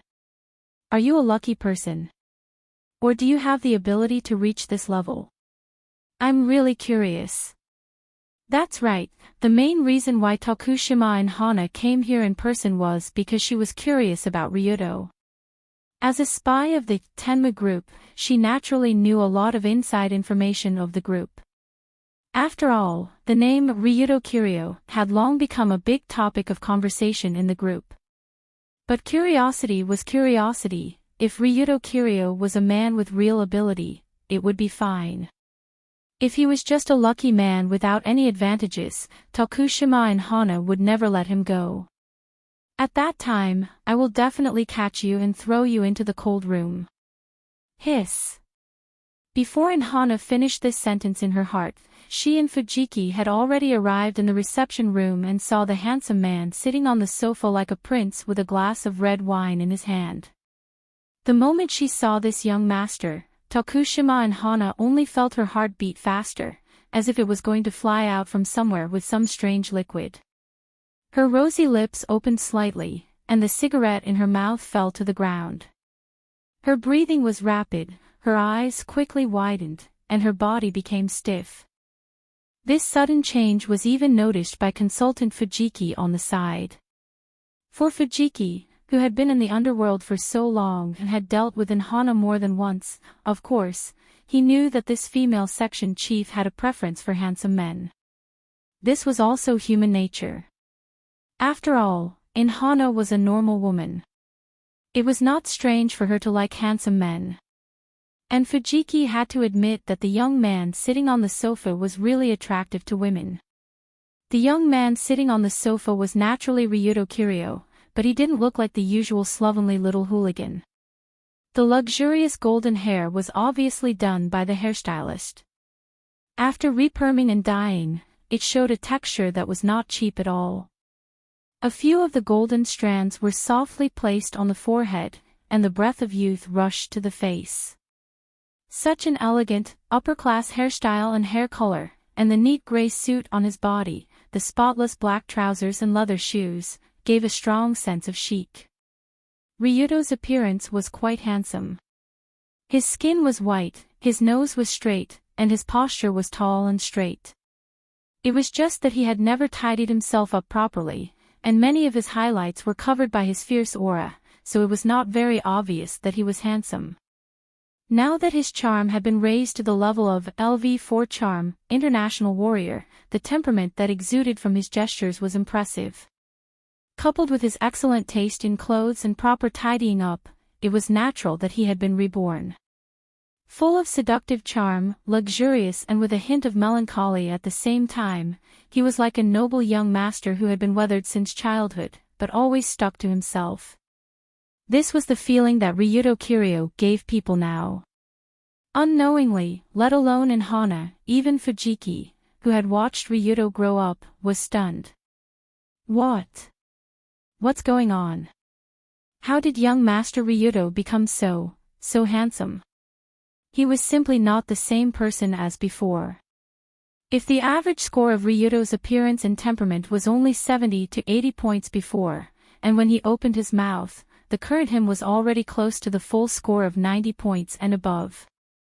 His originally handsome appearance, coupled with the powerful charm of an international superstar, as well as the meticulous care of his clothing, hairstyle, and makeup, presented this kind of breathtaking feeling. Oh. You're here, Ms. Tajima. When Tajima in Hana and advisor Fujiki walked over with sluggish steps, Ryuto also slowly stood up. The corner of his mouth raised into an elegant arc, and he spoke to Inhana in a graceful tone. For a moment, Inhana's eyes were filled with a pair of deep and mysterious eyes like moist black jade, exuding a charming charm. Her ears were filled with a voice that did not match her age, but with a rich mature charm. This guy fell for it. When he felt that this ghost searcher was in a state of being enchanted by his extraordinary charm, Ryuto struck while the iron was hot, picked up a wine glass, and affectionately poured red wine into it and handed it over. This is 2005 Romani Conti, it's suitable for a beauty like you, how about you taste it with me? According to Ryuto's knowledge, in addition to liking beautiful boys and smoking, Tajima in Hana also liked to drink. So he prepared the best wine, plus the best of himself, ready to set a trap for this guy. Me? Ha! Looking at the wine glass Ryuto handed over, Inhana took a step back and tried to refuse. Wait, I'm working now, I shouldn't. Don't say that, just treat it as red grape juice. Who said you can't drink red grape juice at work? As a person, you should know how to enjoy life, after all, life is short, right? After forcefully stuffing the wine glass into Inhana's hand, Ryuto winked at her with his left eye and gave her a charming look. Now, this autumn spinach directly shattered Inhana's last line of defense. She reached out and looked at the glass in her hand, smelled the wine fragrance floating inside, and looked at the handsome boy in front of her. From this moment on, Tajima in Hana fell into the abyss.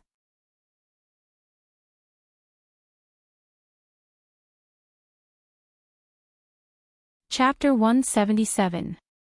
Desire was like water. Rationality was like a dam. Rationality usually blocked desire, just like a dam blocking water, preventing the water from flowing downstream. But if the water in the dam was full, or even if there was an explosive growth, there would be problems. Especially when the dam was broken, the scene caused was even more terrifying. Today's Tokushima in Hana was obviously in a state where the dam was broken and the water was everywhere. After all, alcoholics were like this. As long as she took the first sip, it was impossible for her not to take a second sip. It was like, I can only drink a little. After a sip of wine, it would become, I can only drink a little bit. Therefore, after the first sip of wine went into her stomach, Inhana drank faster and faster, and her face became redder and redder. At first, the female section chief seemed to be a little restrained in front of Ryuto. After all, this kid was really too handsome, especially that strange charm that made her heart beat faster. But after 3 or 5 glasses of wine, after the wine gave her courage, she began to lean over with a smile. Ryuto-kun. Can I call you that? She looked at Ryuto with eyes that were about to overflow with desire. She leaned forward slightly, reached for the armrest of the sofa, and put her head close to the man. Because consultant Fujiki had been driven away, and the reception room was closed, now there were only the two of them here, and no one had to worry about anything. Of course, then I'll call you Inhana. In the face of such a drunk alcoholic, Ryuto put on a professional male PR smile and replied in a charming tone. "Ah, you are really understanding." After a few giggles, Hana turned over with the armrest and sat on Ryuto's knee. Oh. This is really not bad. Although Ryuto was the one being harassed now, he had to say that he felt pretty good now. No matter what, Tokushima in Hana was also a great beauty, and she was the kind of big sister that Ryuto had never met before. She was in her early 30s. From her appearance to the way she dressed, she seemed to belong to the abstinent type. It was as if she had no interest in men at all. She was very cold and unapproachable. But in fact, there was a monster hidden in Lin Hua's heart. It was a monster called the carnivore. It would fly out in the middle of the night and look for handsome men to absorb their vitality. After drinking a few mouthfuls of wine, the woman's inner desires were completely released. Her behavior and expression became bolder, which was in sharp contrast to her appearance. The more serious the ascetic character was on the surface, the more irresistible it was when he revealed his true colors. In addition, her appearance and figure were excellent, so when this woman sat on his lap and felt her supple buttocks pressing against him, Ryuto couldn't help but swallow a mouthful of saliva. "Ryuto-kun, I really want to eat you. Can I?" At this moment, Lin Hua reached out and wrapped her arms around Ryuto's neck. She put her head close to his neck. As she spoke, she stuck out her pink tongue and licked there. A slippery and sticky feeling that he had never experienced before spread out. The air was filled with a pink atmosphere, and Ryuto almost had the illusion that he was being eaten. Not good. This was too bad. Originally, Ryuto only planned to seduce this silly woman so that she would be magnanimous in this search. However, he didn't expect Lin Hua's seduction to be so much stronger than he imagined. If this continued, he might end up in trouble. No, how can I let down 3 wives and 1 mother-in-law? I can't give my first time to this woman. If it's not my first time, I can still consider it. So just as Lin Hua straddled him and was about to give Ryuto a passionate French kiss, the latter reached out and pushed her away slightly. "Oh, don't be shy, you're so cute, hee." "It's not about being shy. There are still a lot of people outside, and they're all brought here by you. Don't mind it, let's have some fun here, they won't come over to fight, dong, dong dong dong." Just as Lin Hua was about to say, "They won't come over to disturb, let me do it," a knock on the door came from outside the reception room. Just in time. When he heard the knock on the door, Ryuto suddenly breathed a sigh of relief. Lin Hua, on the other hand, frowned, and a fierce look suddenly appeared on her face. After the knock on the door, an unfamiliar voice from outside shouted inside, "Chief Teshima, most of the information of the people outside has been collected, only Ryuto Kiryu is left, is he inside?" "Bastard, I haven't even had a good time yet, so I have to go back and do it myself, damn it." After gritting her teeth, Lin Hua looked at the little fresh meat in front of her that was almost swallowed into her stomach, and could only get up from the sofa regretfully. "Next time, Ryuto-kun, sister is looking forward to seeing you again." Before leaving, Lin Hua kissed Ryuto's face, and after tidying up her appearance, she pushed the door and walked out. After going out, Lin Hua said to the police officer outside angrily, "Let's go, inform everyone to get off work immediately, I have an urgent matter to go home." "Ah." When he heard her words, the police officer who came to inquire asked doubtfully, "But there is no information about Ryuto Kiryu, height of 1.9 meters, weight of 230 pounds, find someone to record the voice, that's all." This is also possible. Originally, the police officer wanted to ask more clearly, but Lin Hua looked at him with angry eyes, and he was scared to turn around and run away. Tonight, Lin Hua was already very annoyed that she didn't have a good time. She couldn't go up and down, so how could she have any thoughts to collect information about Ryudo? She could just deal with it casually. However, next time, sister will definitely collect information for you. Ryudo Kiryu, hiss. After sticking out her tongue and licking her rosy lips, Lin Hua led the team away at lightning speed, and she abandoned the team halfway and let them go back to report on their own. She quietly sneaked back home. As for why Lin Hua was in such a hurry to sneak back home, she was probably sleeping. I don't know, and I don't dare to say. Young Master Ryudo, they all left, are you okay here? After sending away the guys from the search department, Consultant Fujiki returned to the reception room again and asked Ryudo, who was wiping his face with a tissue. It's okay, she shouldn't have carefully measured my physical data, so she just fooled around. When Ryudo heard the data that Lin Hua casually reported when she left, he almost laughed on the spot. He was 1.9 meters tall, 230 pounds, and his voice was recorded by a random person. It would be strange if they would find out that he was a criminal.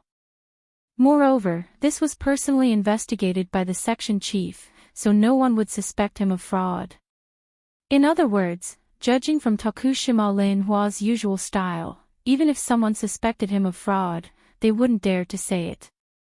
Thus, with Lin Hua leading the group away, Long Do was able to overcome the crisis caused by him accidentally beating up a member of the imperial family. Thanks to his handsome face, Long Do was able to successfully overcome the crisis. At this moment, Consultant Fujiki looked at Ryudo with a strange look, as if he wanted to say something, but he was too embarrassed to say it. After Ryudo noticed it, he asked casually, Uncle Fujiki, what's wrong? If you have something to say, just say it. You didn't do anything to that woman today, right? After a moment of hesitation, Fujiki asked in a somewhat awkward tone. After all, he was an uncle in his 40s or 50s. It was a bit strange to ask a teenager if he was done to by a woman in her 30s. It felt like he was a pimp. No, just a little. Phew, that's good. Consultant Fujiki breathed a sigh of relief and smiled bitterly. You have the direct bloodline of the Rulon group. If it was stolen by that woman, it would be troublesome. So that's what you're thinking about. Don't worry, she won't want to steal any bloodline. The process of stealing the bloodline is what she wants. Well, but I didn't think that young master could become so handsome after tidying up. If you go to the nightclub now, most of the girls will be fascinated by you. Suddenly, Consultant Fujiki took 2 steps back and looked at Ryudo with appreciation from top to bottom. Consultant Fujiki had been in the underworld for so long, and he had seen a lot of handsome men and beautiful women in nightclubs. Kamidachi at night was a real demon's den. All kinds of handsome men and beautiful women walked on the street, especially those male PR men who specialized in cheating women's money were even more handsome. But even the most professional male PR men in Japan might not be as handsome as Ryudo today. In Fujiki's view, his young master's appearance and temperament were magical. It was not as simple as a handsome appearance, but it was an addictive feeling. Although the male PR men in the nightclub looked very handsome, but after looking at them for a while, he could feel that they were just handsome embroidered bags. Other than being handsome, there were some weeds inside, and they were not very useful. But Ryudo was different. The more he looked at him, the more he could feel this man's alluring mellow charm like the Romani Conti in 2005. This was also a matter of course. After all, Ryudo had experienced so many things. His temperament was already very different from ordinary people. How could a group of ordinary handsome men who sold their appearance to make money compare to him? Even if Ryudo were to shoot a movie now, he might immediately become an international level star and become famous overnight.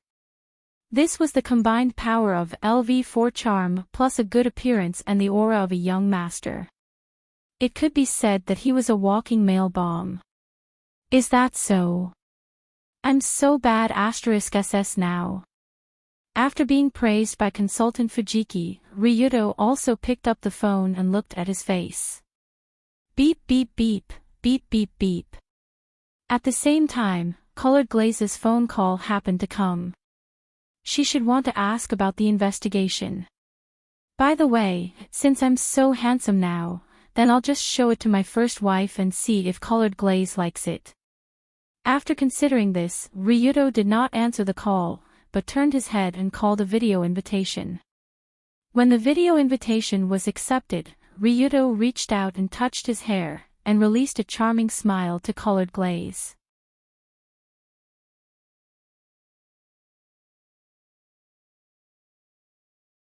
Chapter 178.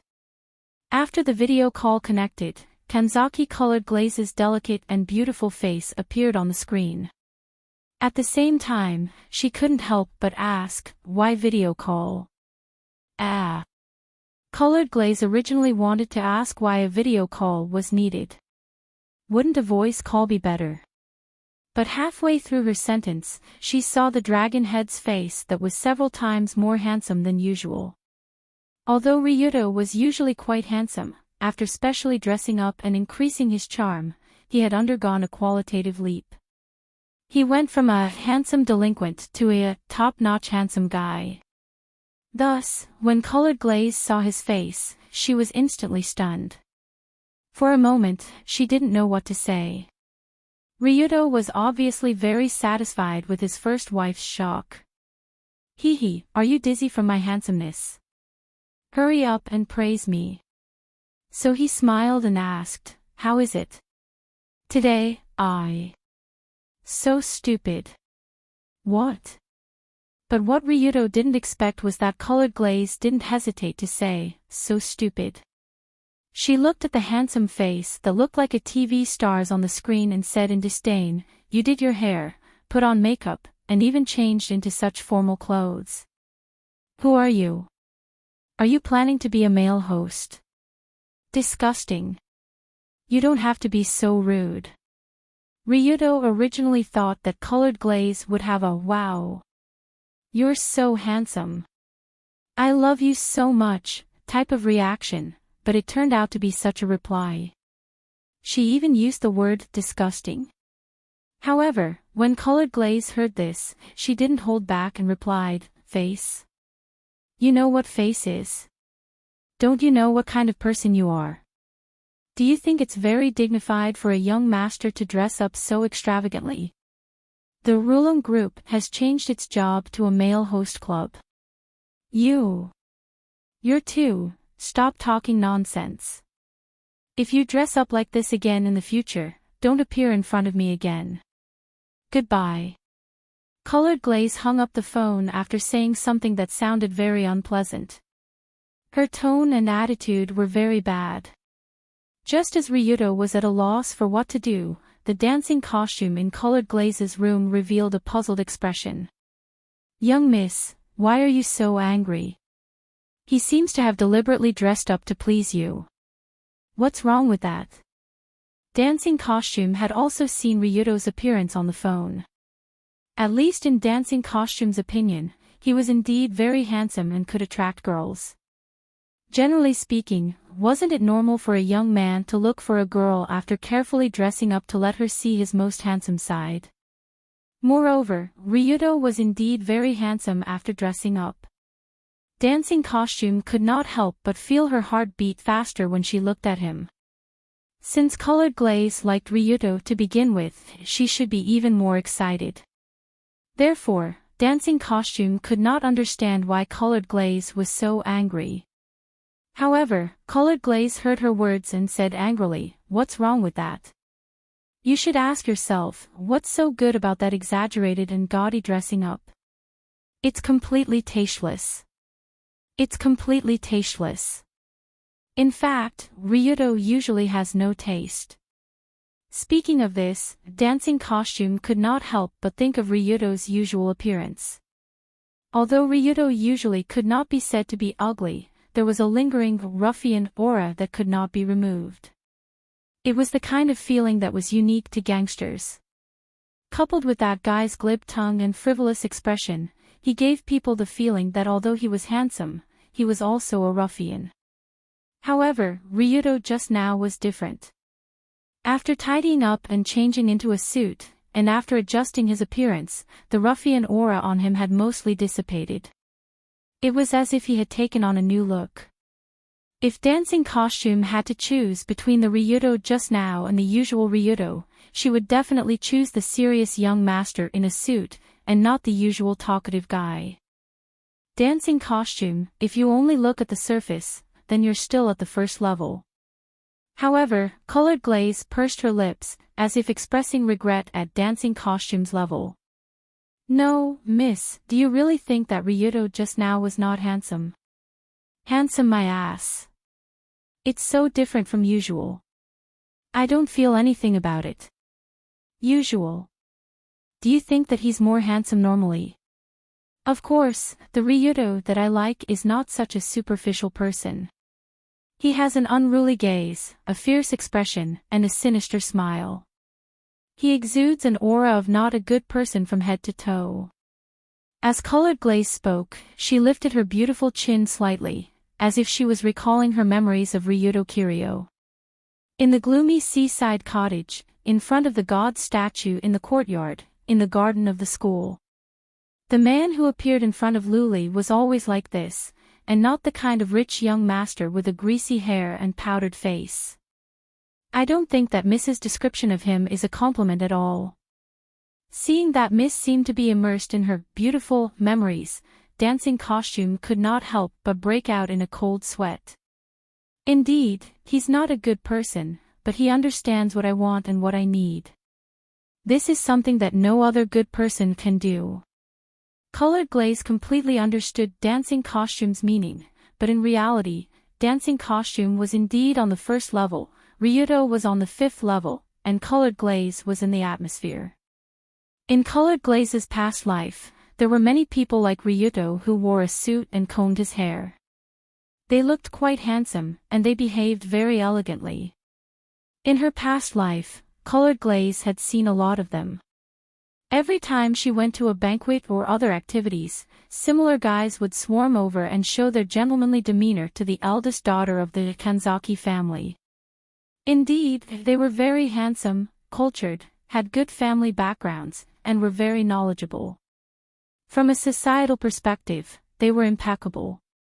However, such people dared to be rude to the kamiyoshi.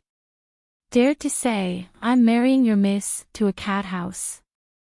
Dared to disfigure the statue that the kamiyoshi had worshipped for generations. Most of the righteous people were dog butchers, and most of the heartless people were scholars. Those young people who were born in a prestigious family, had 3 to 5 degrees from famous schools, worked out every day to maintain their physical and mental health, looked handsome, dressed fashionably, had an annual salary of tens of millions, and had a limitless future. Who would be willing to offend the Kamiyoshi clan for Colored Glaze? Who would be willing to gamble their life and future? No, it was impossible. Only that fierce-looking young man with a head of poorly dyed blonde hair and an unruly aura could do this. I had already given up on my life a long time ago. I planned to be a vegetarian king like mother for 20 years, and when I was old, I would come out and find a random man to have a child with. It was that little punk who gave me hope, so in my heart, he was the most handsome. After sighing, Colored Glaze said in a firm tone. Miss. After understanding Colored Glaze's meaning, Dancing Costume couldn't help but feel moved, and her impression of that stinky punk seemed to have improved. But she immediately reacted, and showed a strange motherly smile to Colored Glaze. Dancing Costume. Why are you looking at me like that? Being stared at by Dancing Costume with such an expression, it was Colored Glaze's turn to feel strange.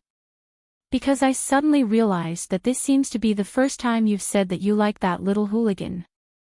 It's really worth celebrating.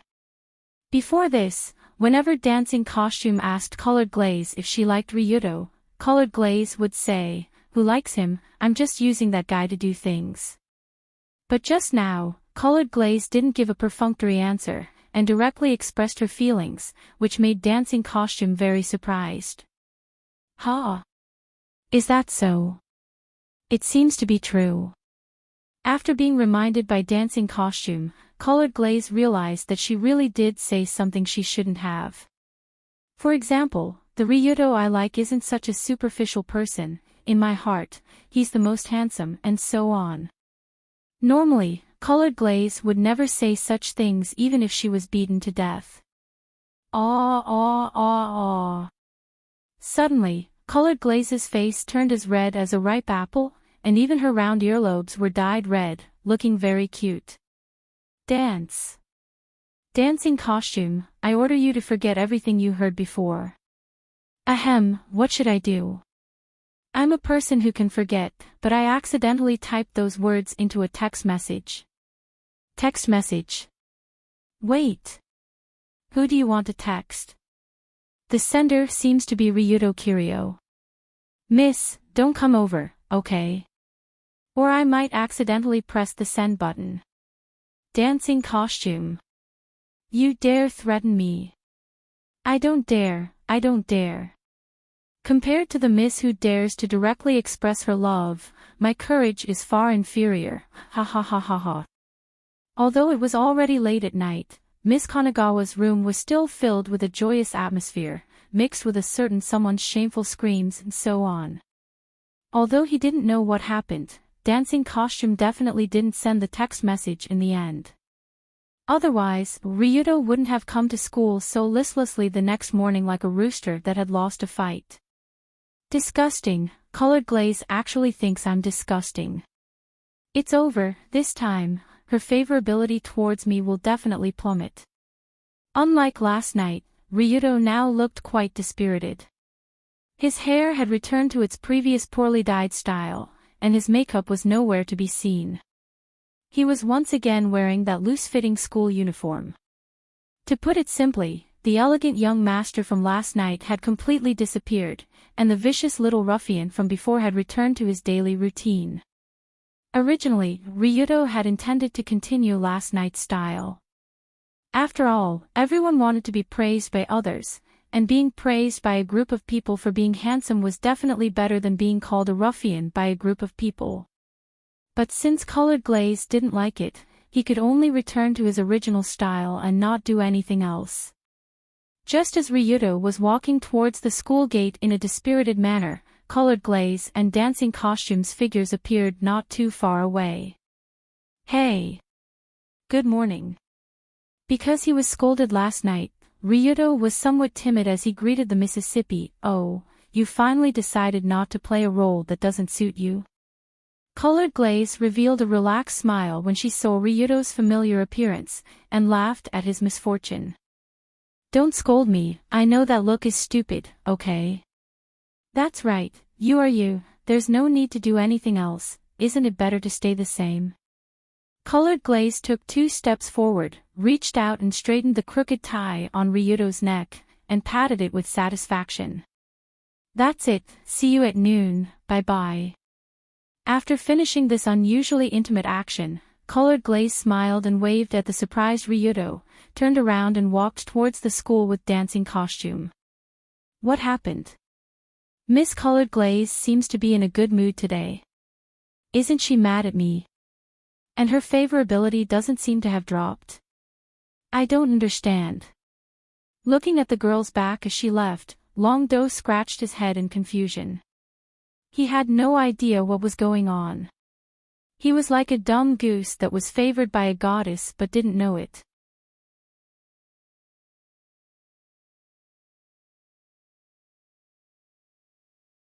Chapter 179. For a young girl, helping a boy tidy up his tie was undoubtedly a very intimate action. After all, in the eyes of most people, this action was done by the wife for the husband. If it was just an ordinary student, it would not be done at all. What's more, if the girl had a sweet smile on her face when she was helping the boy tidy up his tie, then it was even more obvious that the girl had fallen into a whirlpool of love at a glance. For Dory No. 1 High School, which emphasized on learning, although male and female relationships were strictly prohibited, there were still some couples who secretly played tricks on each other. No matter what, 16-year-old young people were at the age where they were strongly curious about the opposite sex. It was normal for them to have feelings for each other. This was human nature. However, no matter how normal it was, the fact that Miss Colored Glaze was tidying up a boy's tie at the school gate with a sweet smile on her face and eyes full of love was like a bolt from the blue. The sound of a pair of underwear shattering countless people's glasses and also shook the number 1 high school's BBS. No one knew if it was a good thing or a bad thing, but this morning, Colored Glaze's action of tidying up Ryuto's tie at the school gate happened to be recorded by an expert from the photography department. Under the camera of this student with the online name, successor of teacher Guanxi, Ryuto and Colored Glaze were standing in front of the school gate. The former stood still while the latter leaned forward slightly and reached out to help the former straighten his collar.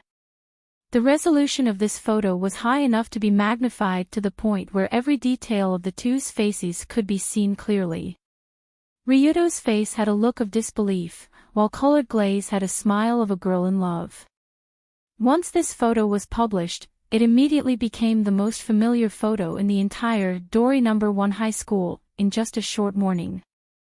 It also set off a frenzy of discussion on the school forum. Thousands of posts related to this matter appeared in just a short morning, and the post that was pushed to the top was a new voting post. The total number of votes was quite astonishing. Perhaps it was a coincidence.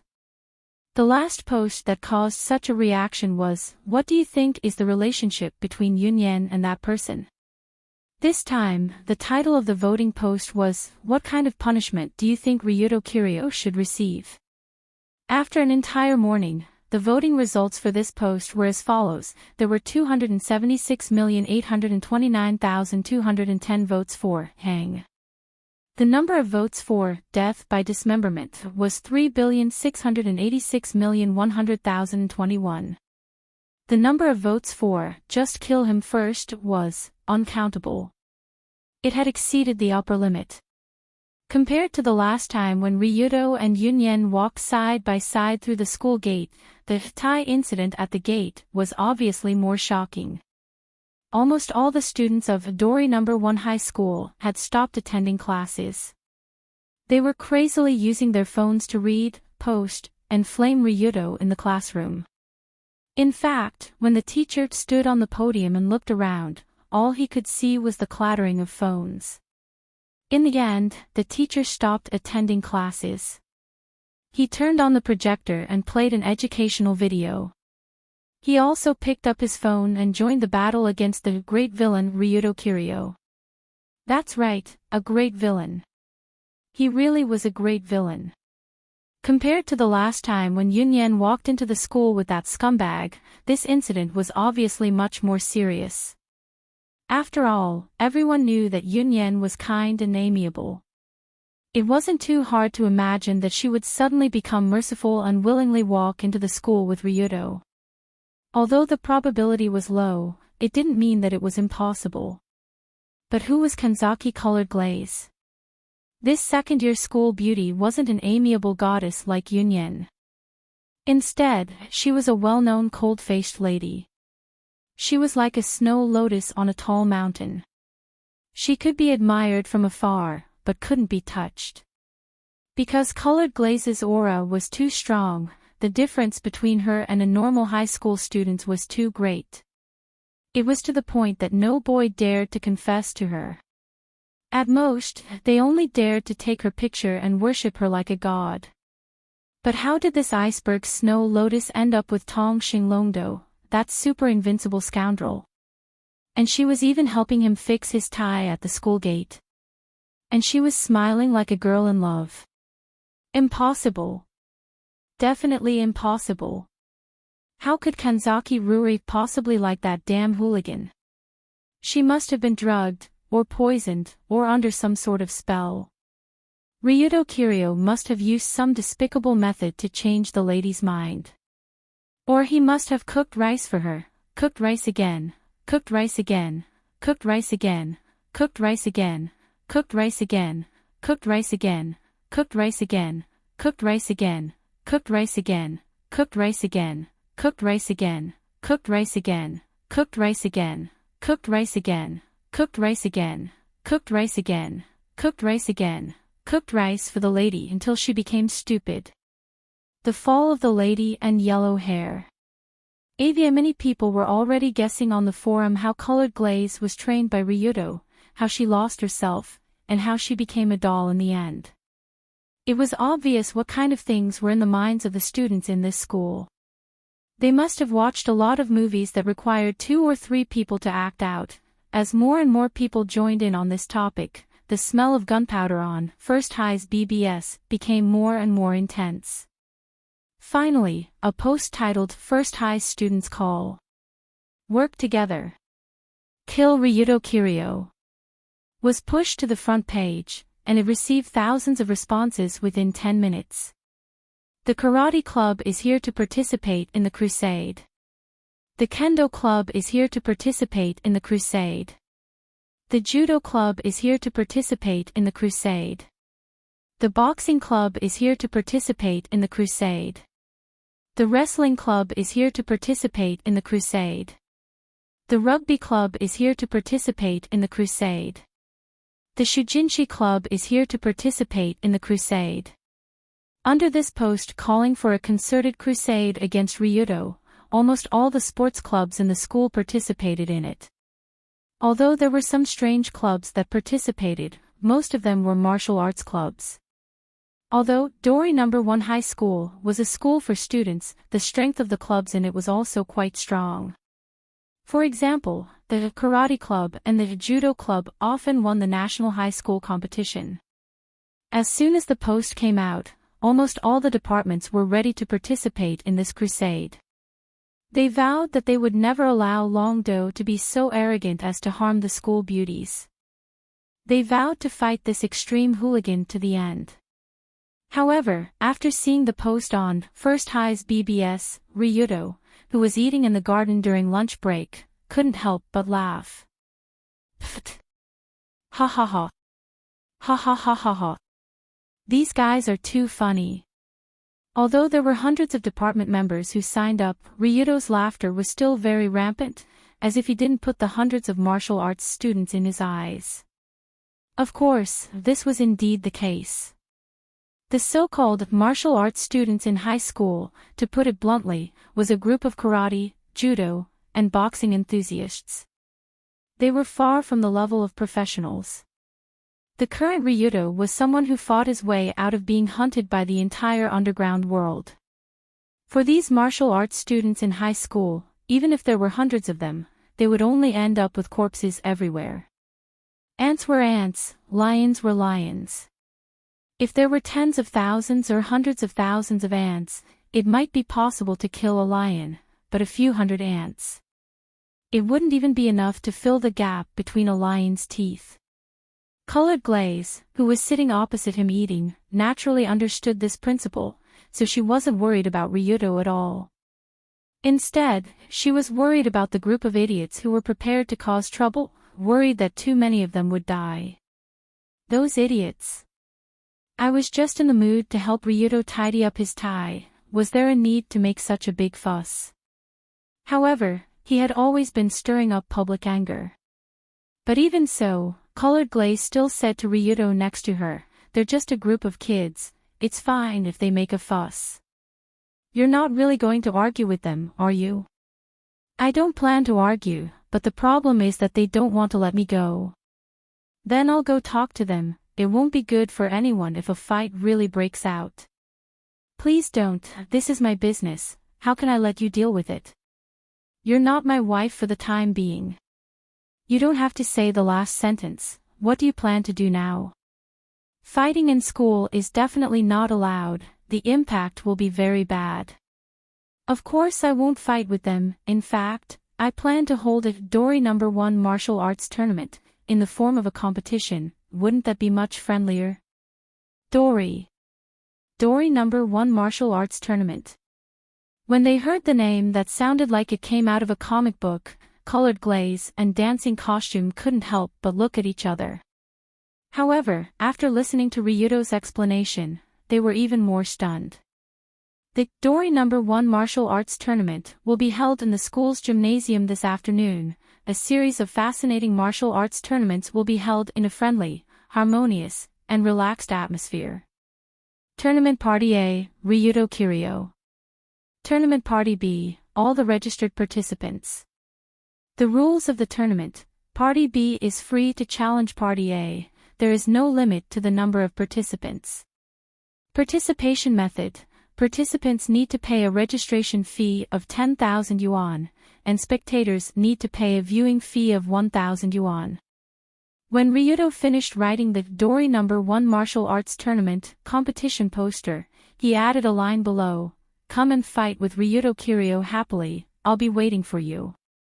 He also drew a cute cartoon figure on it. Because there were too many things to complain about in this tournament, even the king of complaints like colored glaze didn't know where to start. "Bro, they're here to seek revenge on you, and you want to collect money? That's too much, isn't it? Do you only care about money?" But no matter what, compared to the crusade organized by the clubs, Ryudo's tournament seemed more harmonious. At least in this kind of competition, they didn't have to worry about those idiots being beaten to a bloody pulp by Ryudo. It was much safer than a big battle royale. Therefore, when the lunch break ended, Ryudo's relaxing extracurricular activities proposal was submitted to the principal's office.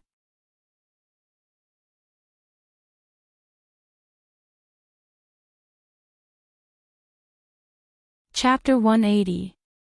Regarding the chaos that started this morning, the school was also having a headache. After all, judging from the situation of the students, they were all agitated by Tongxing Ryudo.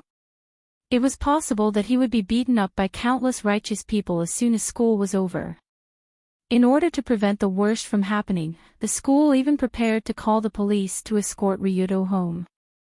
Unexpectedly, Longdo actually took the initiative to submit an application form for an after-class activity.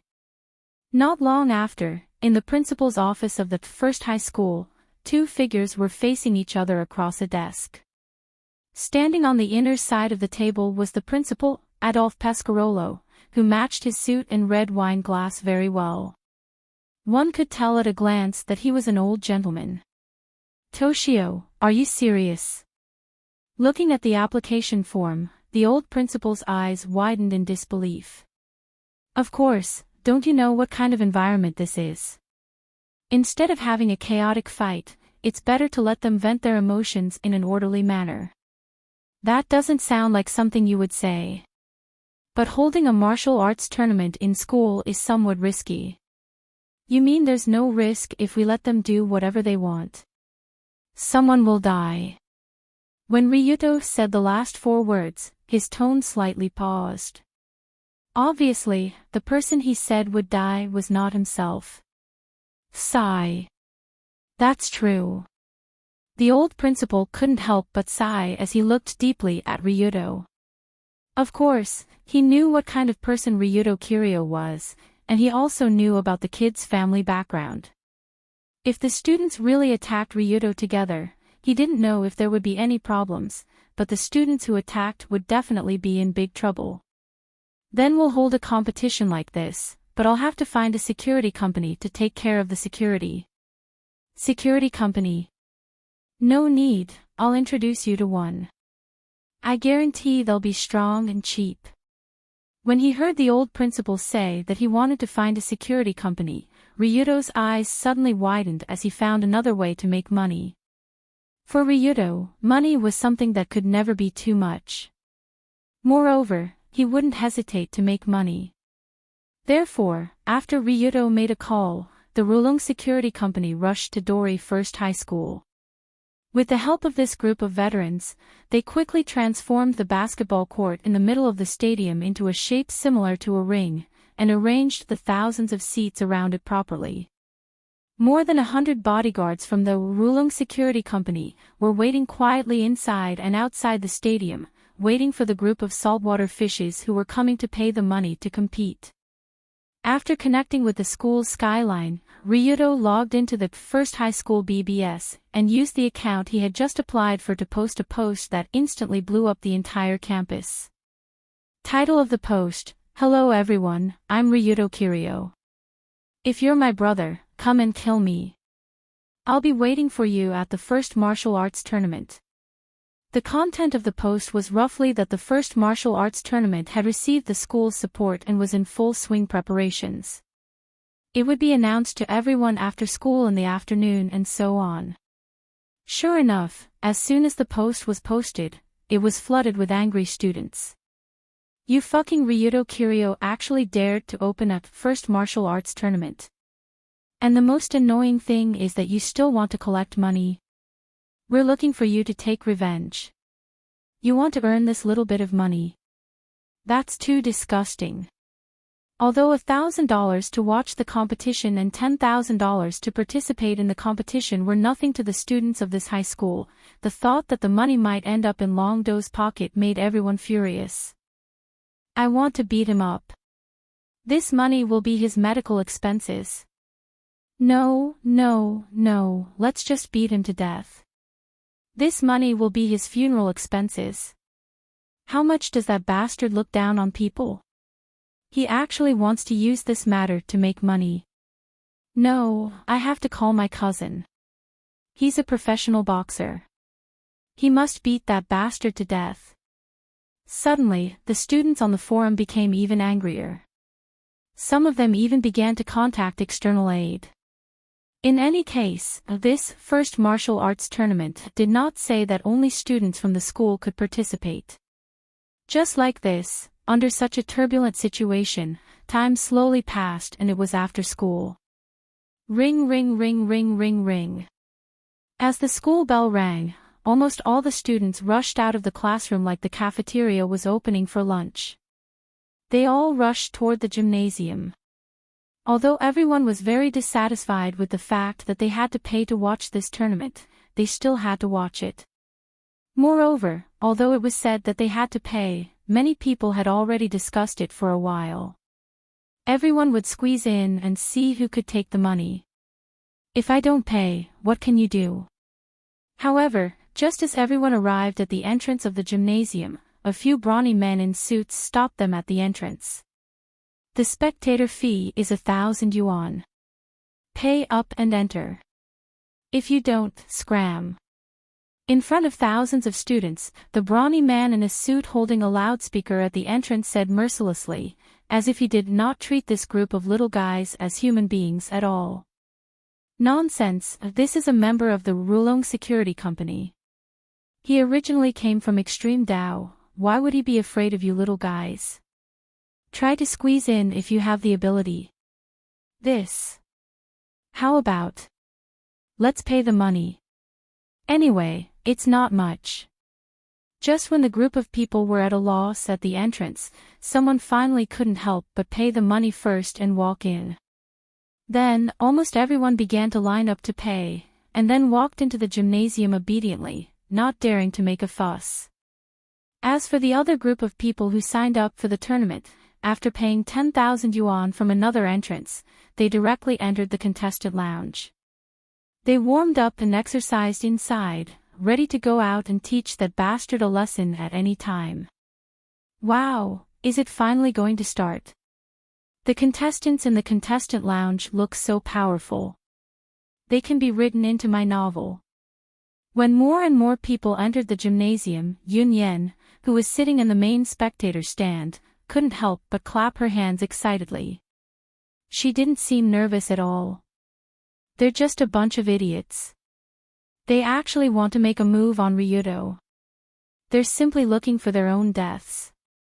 Dunya, who was also sitting in the main spectator stand, complained with a sour expression. After all, she knew what kind of level Ryuto was at. Even if everyone here worked together, they wouldn't be able to defeat him. Apart from Yun Yen and Dunya, there was only a total of 3 seats in the main spectator stand. The last person sitting in the main spectator stand was naturally the female protagonist of this incident, Kanzaki Colored Glaze. The main spectator stand was located in the area closest to the ring. The ordinary spectators could also see the three great beauties sitting side by side. It could be said that just seeing this scene alone was worth the ticket price. However, when Dunya and Colored Glaze sat together, the two naturally wouldn't get along well. So Dunya looked at Colored Glaze, who was sitting leisurely, and asked in a sarcastic tone, "Kanzaki-senpai, by the way, what's wrong with you this morning? Why did you do that kind of thing to Ryuto? Look, you've angered everyone." "What kind of thing?" "Helping him fix his necktie. Actually, that was his strong request. There's no other way. Who told Ryuto to like me so much?" After hearing Dunya's words, Colored Glaze didn't even turn her head and ridiculed her. "You sneaky cat.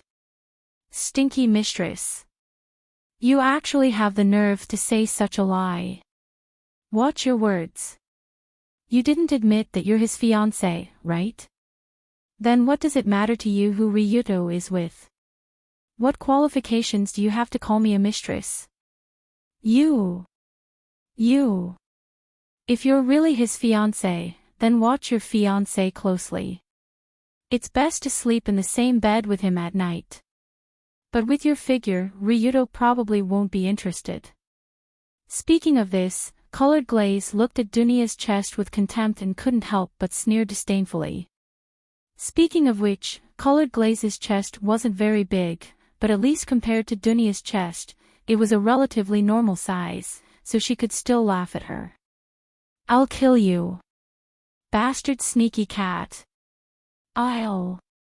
Alright, each of you should stop talking. Please." Suddenly, Yun Yen, who was sitting between the two, didn't know whether to laugh or cry. She blocked Dunya and turned her head to Colored Glaze. While the three beauties were fooling around on the main viewing platform, most of the spectators had already arrived. Narukai Otani, who was wearing a fancy suit, held a microphone and walked onto the ring. He came to the middle of the ring and shouted at the top of his lungs, "Everyone! The first martial arts tournament is about to begin. Now, let's welcome the first challenger. The friend of the uncle of the head of the boxing club, J.K. Smith." Under Narukai's enthusiastic introduction, a big black man wearing boxing shorts and bulging muscles, who looked like a professional, walked onto the ring. What the hell is this? Isn't this an active heavyweight boxer? When they saw J.K. Smith, most of the audience was shocked, but a few people recognized his identity. Isn't this a fight between students? Why is the first person to fight Ryuto a professional boxer? What the hell is the friend of the head of the boxing club? At the same time, the head of the boxing club, Kamita, who was watching the live broadcast in the contestant lounge, suddenly sneered, "He, this is called all's fair in war. You're so sneaky, you actually called for outside help, and this level of outside help, won't that kid be beaten to death? That's right, if you find someone to beat him to the ground, what are we fighting for? We've already spent the money, you should let us go up and beat him up." For a moment, the other people in the players' lounge also laughed loudly as they watched the live broadcast. It was as if they could see Long Do being beaten to a pulp by this professional heavyweight boxer.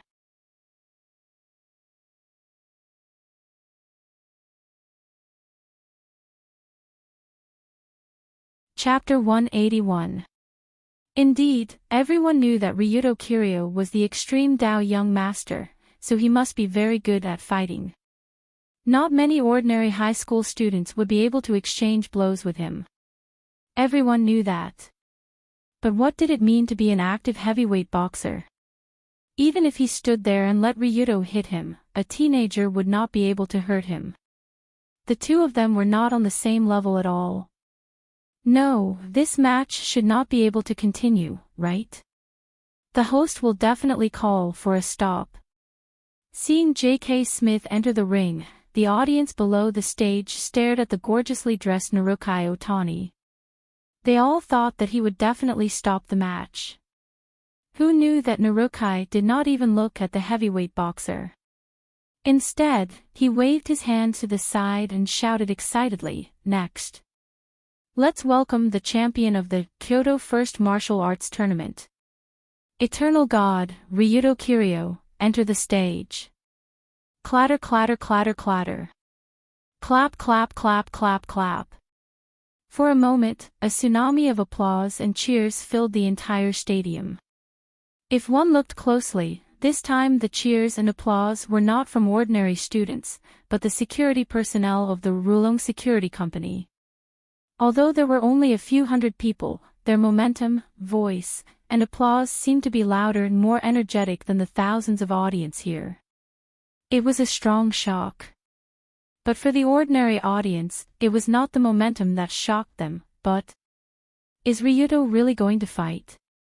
They watched as Long Do, who was wearing an ordinary school uniform, walked towards J.K. Smith in the ring without any regard for his family.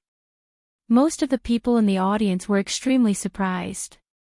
After all, no one dared to believe that Ryuto Kiryu did not have any opinions about his opponent. What's going on? Is he looking for death? This match is obviously not right. Why won't he stop it? At this time, most of the audience could not help but think so. Generally speaking, the Kyoto First Martial Arts Tournament should be limited to the entire school, right? But the boxing department invited an active heavyweight boxer to be their external aide. How could this be? It felt like a certain school had organized a football match, and someone had invited the Brazilian team to play on their behalf. What was the point of competing? However, most people's surprised gazes did not affect Ryuto at all. He leisurely walked up to J.K. Smith. When the two of them stood close to each other, the difference in physique was even more obvious. J.K. Smith was a heavyweight boxer with a height of 1.98 meters and a weight of nearly 100 kilograms. In comparison, the 16-year-old Ryuto Kiryu was not short, but his overall figure was like a child compared to J.K. Smith. An adult beating a child. At least on the surface, this was the feeling that both sides gave off. Was it him? This little brat actually needs me to take action. This money is really easy to earn. Looking at the high school kid standing in front of him, J.K. Smith couldn't help but grin, revealing his neat white teeth. At this moment, Narukai raised his hand and shouted, "The contestants are ready. The competition begins." Was it really going to start? Ryuto Kiryu was really going to fight that heavyweight boxer. The moment the competition began, J.K. Smith began to shake his body as if he was in a boxing match. He walked towards Ryuto with a mesmerizing smile on his face, and at the same time made provocative gestures with both hands. Not only that, he also said in perfect English, "Stinky brat, if you get out of the ring now, I'll let you live. How about it? Ha ha ha." And Ryuto did not react to this provocative words. Of course, the biggest reason was that he did not understand English. "What are you blabbering on about, idiot? Do I even understand?" Because he did not understand, Ryuto made an international gesture of contempt. He raised one hand, pointed his middle finger at J.K. Smith. "This stinky brat is looking for death. Watch me beat his brains out." Seeing that Ryuto still dared to be arrogant in front of him, J.K. Smith took a step forward. A right straight punch covered in anger fiercely hit Ryuto's head. As a heavyweight professional boxer, J.K. Smith naturally wore boxing gloves on the stage. The fist with the boxing gloves was like lightning, and it was like a small mountain smashing towards the opponent's head. A punch from a heavyweight boxer was enough to kill a person if it hit the head. It was already at the level of a lethal weapon. However, before the audience could exclaim in surprise, Ryuto made his move first. His gaze sharpened, and his right elbow quickly swung out, hitting the center of J.K. Smith's fist. Gotcha! The moment the two collided, J.K. Smith heard a familiar sound of bones exploding. At the same time, the boxing gloves on his hand, along with the 5 fingers inside, burst open. There was a saying in the ancient martial arts world, it's better to take 10 punches than 1 elbow. With Ryuto's current LV4 physique and his proficiency in ancient Bajiquan, his elbow actually broke J.K. Smith's fist on the spot. Before the intense pain could reach his brain, another hand like an iron clamp had already grabbed this blockhead's neck, and picked him up like picking up a rag from the ground. The next moment, Ryuto twisted his body, clasped J.K. Smith's neck, and threw him out of the ring not far away. His 198-meter-tall body, which weighed close to 100 kilograms, flew across the sky. Like a dummy that was thrown out, it flew a distance of 4 to 5 meters, and with a plop, it landed outside the center ring of the stadium.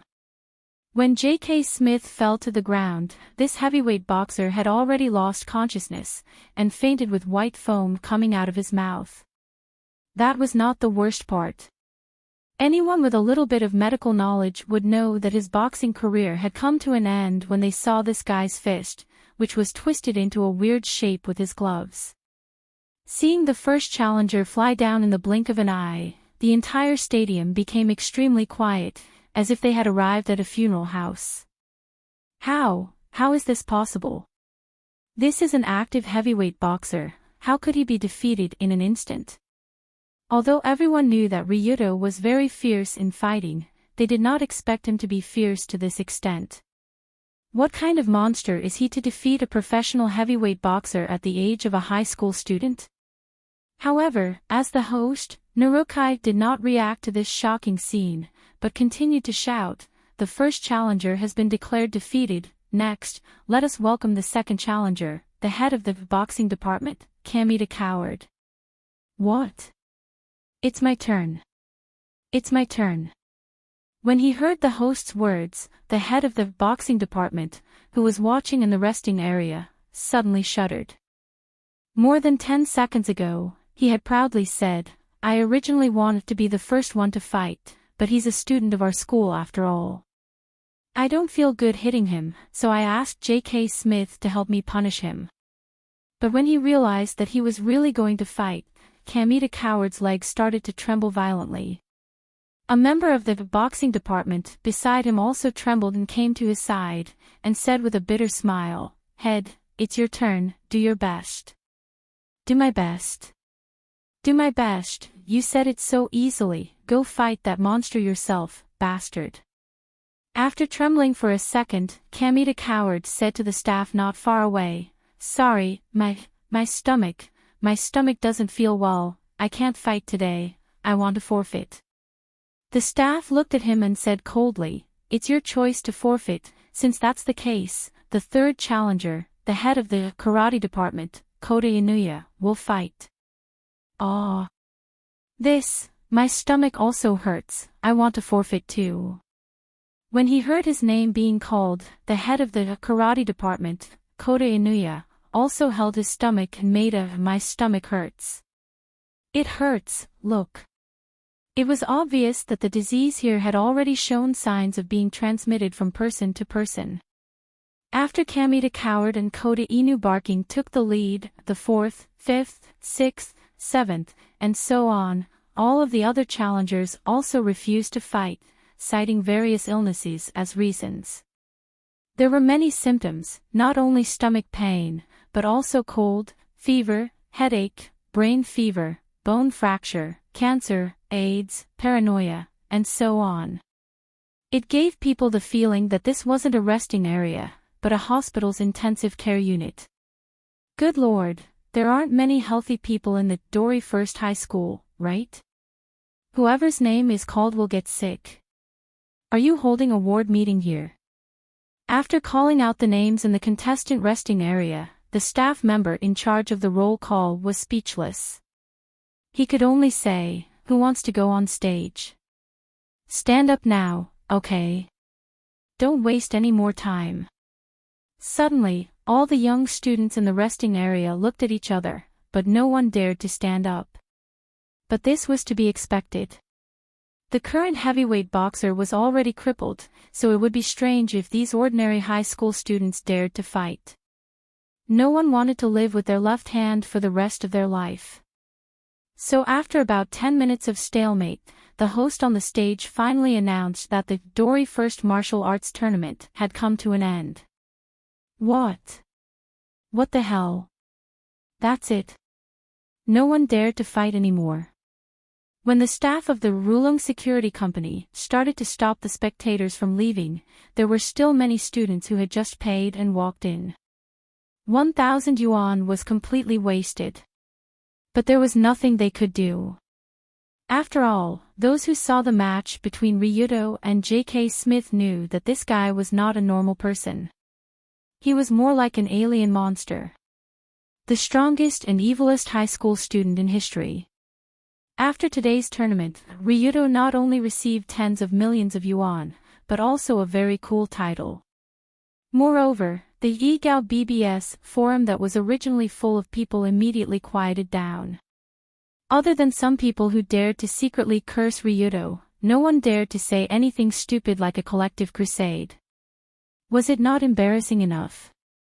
However, for the sake of safety, Rulong Security Company forbade the recording of this martial arts tournament. However, this time, the legend quickly spread through word of mouth. Among the people who were shocked by Ryuto's extraordinary skills and terrifying appearance, there were the other 4 extreme dojo in the Tokyo area. Therefore, that night, an invitation letter from another huge extreme dojo organization, the White Tiger Gang, was sent to Ryuto.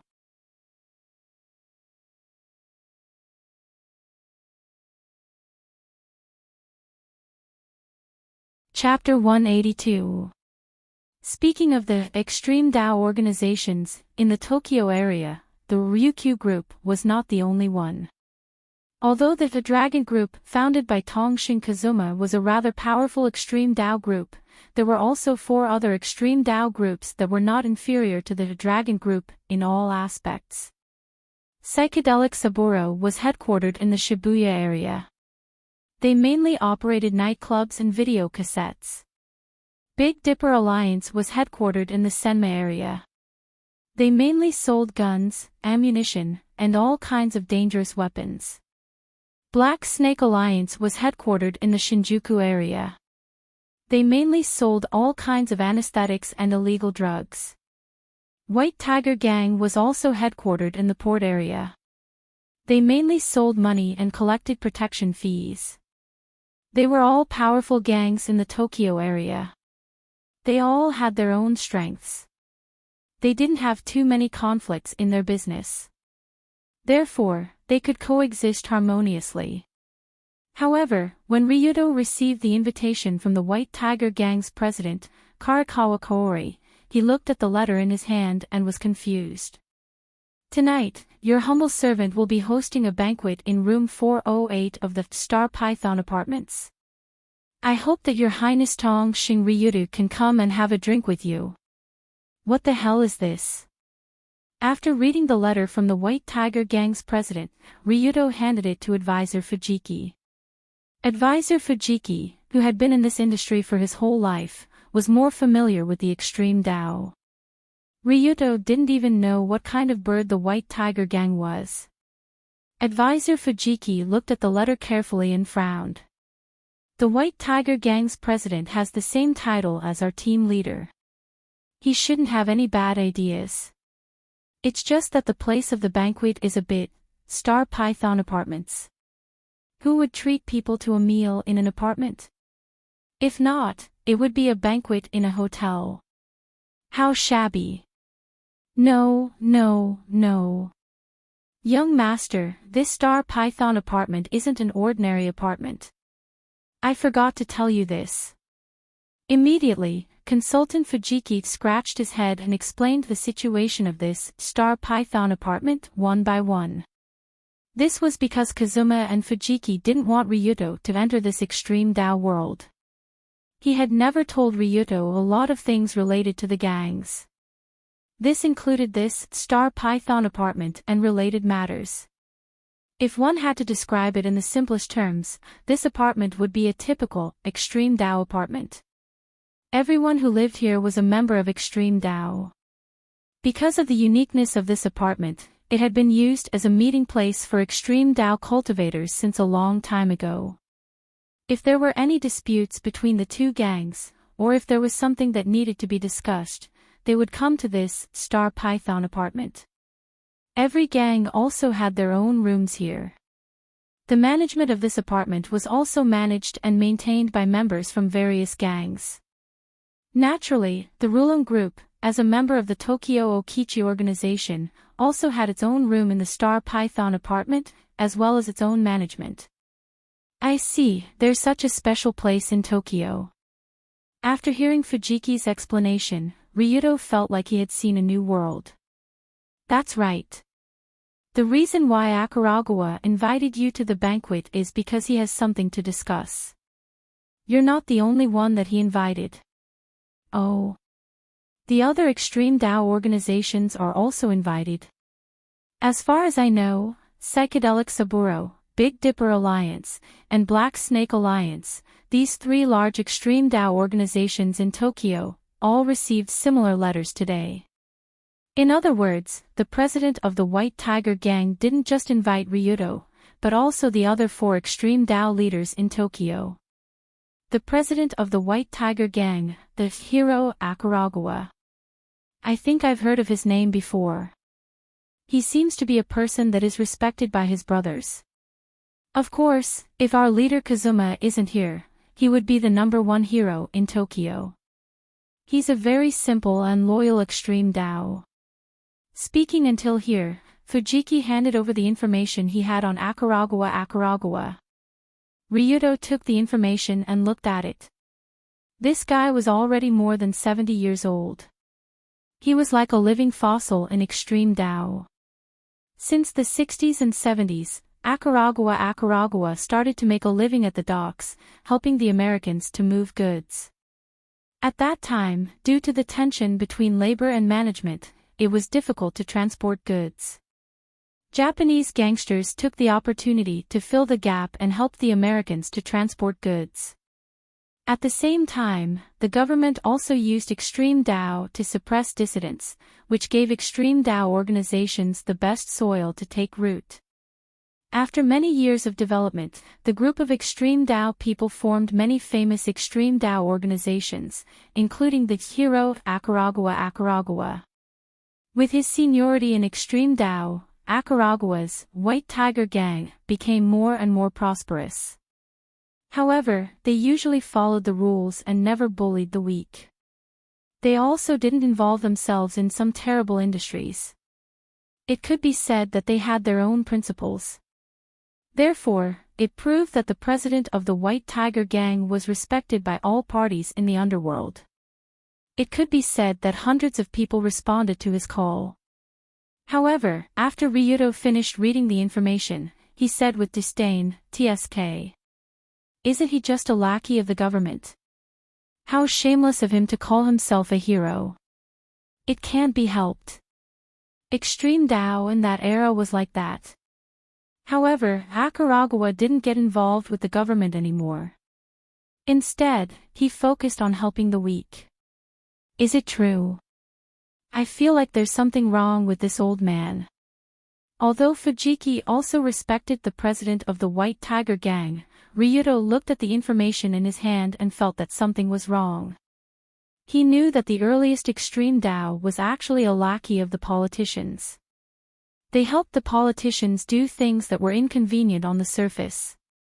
Therefore, they were called the politicians' chamber pot.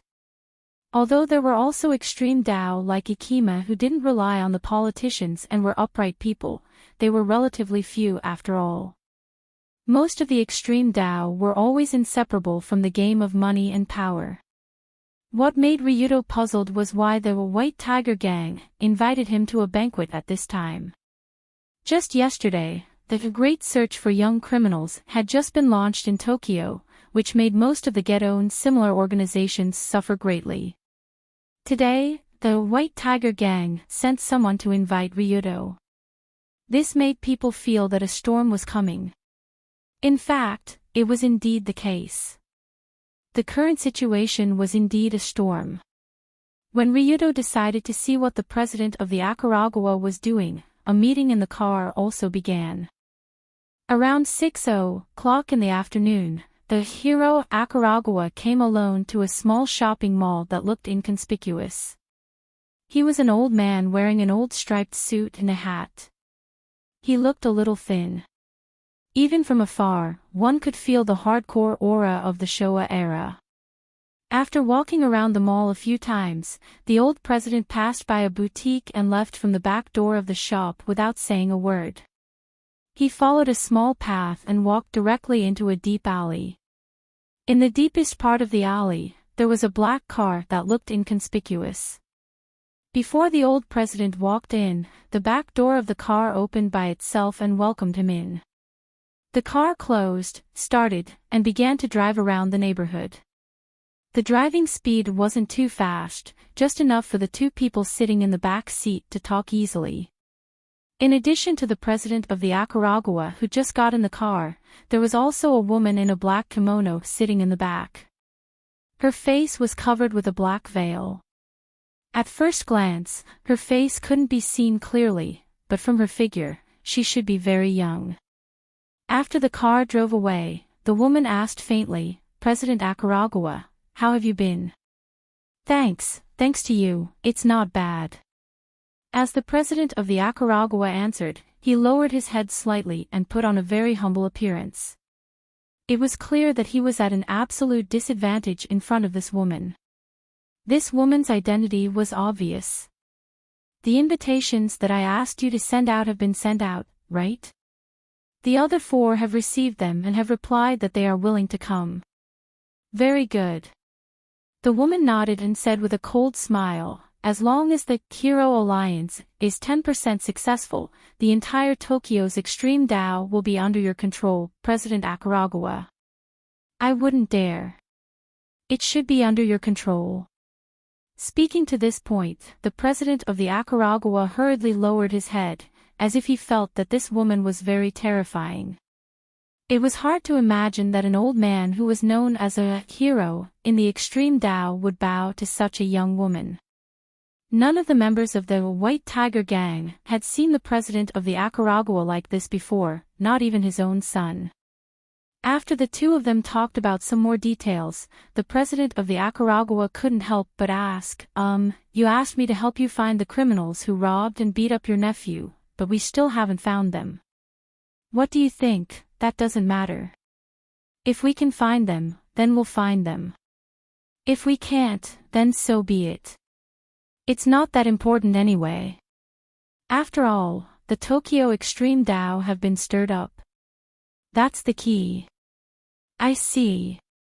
In that case, they'll be more inclined to agree to our alliance." "My lord, you're truly farsighted. There's no need to flatter me. The key is to do your job well. Go." "Yes." After the woman said this, the car stopped. The president of the Akuragawa hurriedly got off and hurriedly rushed off into the distance. He was like an old dog that had been ordered by its owner to hunt. Looking at his back, the woman in the car smiled happily. "Akuragawa. After the Extreme Tao Alliance is established, you'll be of little use to us. You want to change your identity after everything is over and take your family to American to retire? Heh, you're dreaming. You want to clear your name after doing so many good deeds. When the time comes, your entire family will be fed to the fishes in the Tokyo Bay's river. Idiot." After leaving behind a cold gaze, the black car slowly drove away from this area as if it had never appeared.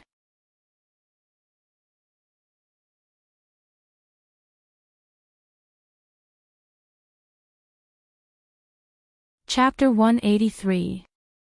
That night, on a relatively remote street in Tokyo, 2 patrol officers in police uniforms were patrolling the street as usual. However, compared to these 2 weak patrolmen, the group of people walking nearby, who were either dressed in black, tight-fitting clothes, or dressed sloppily, were much more imposing. Wow, if you look carefully, there are a lot of ghetto on this street. After walking for a while, the young patrol officer on the left couldn't help but say so. This street is an area sandwiched between several ghetto disaster areas. People from various gangs will appear here. It can be said to be Ghetto Street, but the task of patrolling here is quite easy. The patrol officer on the right, who looked older, shook his head and said in a relaxed tone. Easy. Why is it easy? Because there is an unspoken rule on this street. Gangs can't make trouble here. Even if there is a dispute, they can only use their fists and can't use any weapons. Otherwise, they will be attacked by the ghetto world. Oh, I see. They have such a rule. There is an apartment over there. It looks quite harmonious. As they walked, the young patrol officer looked at the seemingly ordinary apartment in the middle of the street and couldn't help but reach out and point there. It was a 20-story, ordinary-looking residential apartment. Because it was already nighttime, there were sparkling lights all over the place. Idiot!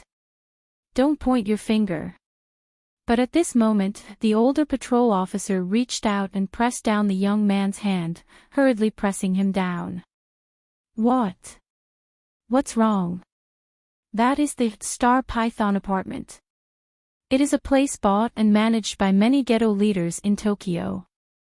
All ghetto members live there. It is a completely lawless area. You can't just point at it.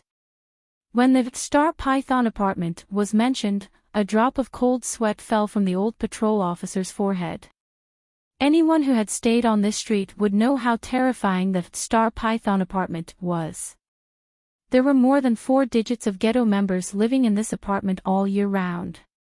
They were from the Rulon Group, White Tiger Gang, Psychedelic Saburo, Big Dipper Alliance, and Black Snake Alliance. Therefore, it was not as simple as a mix of crooks and honest folk. It was a complete underground world. The patrolmen working in the surrounding area all knew that no matter what happened, they should never enter the Star Python apartment. This was because once they entered, there was no guarantee that they would be able to walk out alive. What a terrifying place. Just as the young patrolman who had just been transferred here was trembling as he looked at the Star Python apartment, the old patrolman's eyes widened slightly as he looked at the vehicles near the apartment. Was it my imagination? Why do I feel like there are a lot of cars around the apartment today? According to the experience of the old patrol officer, there shouldn't be so many cars parked near the apartment every day, but today, it was already full. However, this was to be expected. After all, in room 408 of the Star Python apartment, which was also the private room of the White Tiger Gang's president, Akane Arakawa, a grand banquet of the extreme path world was slowly unfolding. As the host of tonight's banquet, Karikawa Chinori had already changed into a majestic kimono and was waiting in the room. The interior of the room was very simple. Other than a round table and 6 seats in the middle, there were basically no decorations. The decoration of such a spacious room was mainly to prevent certain people from installing some bugs or pinhole cameras in the room. After all, what was about to happen here was not a conversation that could be seen in the light of day. Creak. As the room door was forcefully pushed open, a pair of very hip-hop-looking young brothers walked in. Of the 2 men, one was tall and fat, the other was short and thin. Both of them wore sunglasses, very trendy oversized t-shirts and shorts, and their hair was combed into a very stylish hairstyle. At first glance, they looked like hip-hop people. When the 2 young men walked into the room, Karikawa Chinori smiled and greeted, "Brother San Lang, long time no see." "That's for sure.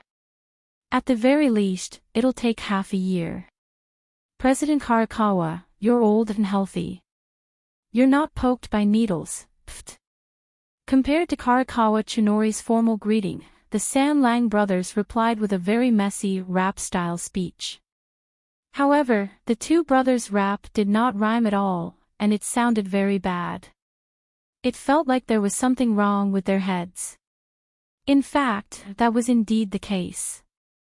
As the bosses of the extreme gang, Psychedelic San Lang, that mainly sold anesthetics, the two brothers' hobby was to eat all kinds of trendy pills. It was impossible to say that there was nothing wrong with their heads. After the two bosses of Psychedelic San Lang took their seats, a very mature and beautiful woman in an evening gown walked in right after. This woman looked about 30 years old, which was the age to fully emit the charm of a woman. Coupled with her decent evening gown and obviously well-groomed appearance, she looked as eye-catching as a celebrity or model. If there was no special introduction, perhaps no one would have thought that such a beautiful woman was the leader of the Triad Syndicate that mainly operated nightclubs and sold strange videotapes, Tessa. Tessa's facial features were clearly different from East Asians. She had a strong South Asian style. She should be a woman from Thailand. Probably a woman. After coming in, Tessa smiled and greeted with a hoarse voice, "President Karakawa, it's great to see that you're still so healthy." "Thank you, Miss Tessa, please sit." After nodding and inviting Ms. Tessa to sit in another seat, the fourth member of the meeting finally arrived. Different from the previous three, the fourth middle-aged man who came in did not greet anyone in the room. Instead, he looked at the people around the table, nodded slightly, and walked to his seat. He looked about 40 years old, and his determined face was full of hardships. He gave people the feeling that he had been through a lot. One look and you could tell that he was a very reliable man. Of course, whether or not this man named Kai Young and his Big Dipper alliance were reliable depended on whether or not the money you prepared was enough. If you have enough money, this man from a neighboring country will sell you all the guns and equipment he collected from all over the world. Otherwise, get out of my sight. At this moment, the leaders of the four extreme path organizations had gathered together. White Tiger Society, Psychedelic Saburo, Triad Syndicate, and Big Dipper Alliance. These four extreme dojos were all veterans in the Tokyo area. They were also big shots in the underground society who could cause an earthquake with a single move. But after waiting for a while, the last participant still hadn't arrived, which made the Saburo brothers a little unhappy. There's still one person left. That kid is the youngest, so he should be the first to arrive. Courtesy, no. Maybe he's scared and doesn't dare to come. After all, he's just a little brat. While waiting, the San Lang brothers began to mock the last participant one after another. From their tone and words, it was clear that the two brothers didn't think highly of the young master of the Rulon group, Ryuto Kiryu. Don't say that. Hearing that, Tessa smiled and said, previously, he managed to escape from being hunted down by the entire underground world. Furthermore, you all know that he easily defeated a heavyweight boxer yesterday. He's not as simple as an ordinary kid. Naturally, the four extreme grade leaders knew the details of Tong Xing Long Do's deeds.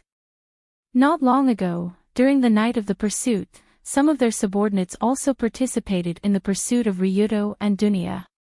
After all, it was a huge sum of 1 billion, who wouldn't want to make money? From the previous night of the pursuit, Ryuto Kiryu was indeed very terrifying. At the age of 16, he was able to lead a little girl and kill hundreds of hunters of the underground world. This wasn't just a rumor of bravery that was spread around on the streets. It was a fact. Therefore, very few people dared to look down on Ryuto. He really wasn't a normal 16-year-old brat. But even so, the Saburo brothers still snorted and said, he's really good at fighting, but unfortunately, he doesn't know the rules. In the underworld, fighting isn't enough. That's right, that's right. As a junior, he actually dared to be late. He has no respect for us seniors. F***CK, creak. But just as the Saburo brothers were mercilessly mocking and cursing Ryuto, the door of the room was finally opened again. Under everyone's different gazes, Ryuto, who was wearing a very handsome and dignified suit, slowly walked toward the round table. Today's Ryuto was obviously different from usual. Because he was going to attend a formal occasion, he wore a three-piece business suit made of silk and satin. Compared to wool, silk and satin were more noble and luxurious. Together with the wide collar and cross tie, it could create a three-dimensional feeling of facial features, making him look more robust and stable. With this kind of dressing and his strong aura, Ryuto didn't look like a 16-year-old high school student at all. He even looked like a super big boss that could suppress the four extreme bosses. This is Ryuto Kiryu. Is he really only 16 years old? After feeling the terrifying aura of this young man, the rest of the people were shocked by him. But Saburo couldn't help but mutter. "TSK, what's with the pretense?" After hearing Saburo's words, Ryuto, who was walking toward the chair, immediately turned around and came in front of the extreme boss who was wearing a hip-hop outfit. In the room where these extreme bosses were gathered, Ryuto looked at Saburo who was sitting on the chair with a condescending gaze as if he was looking at trash. At the same time, he asked indifferently, "What did you say just now?"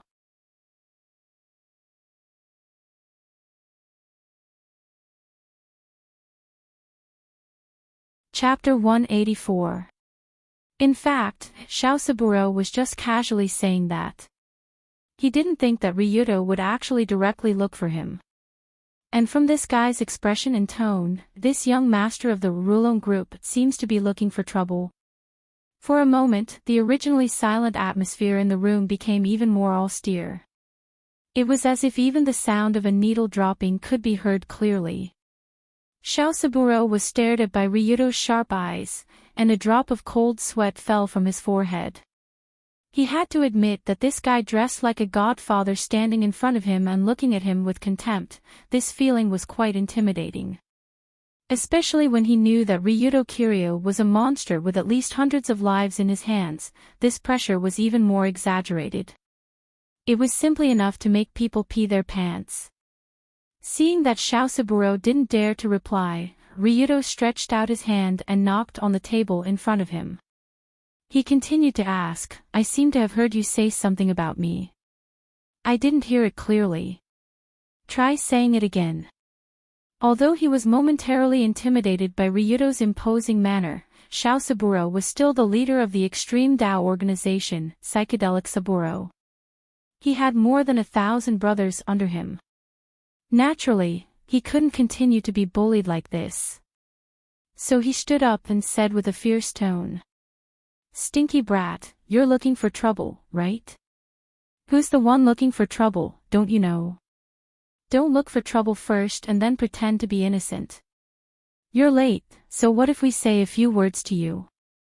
Hearing this, Ryuto sneered, then stretched out his hand and patted his suit, mocking, "Is this a kindergarten? You like to be punctual. Then if you're here on time, should I give you a little red flower as a reward? If you hurt your brain from taking drugs, go get it treated. Soaking in these things every day won't end well. Sooner or later, you'll die from eating, stinky devil. You're fucking tired of living."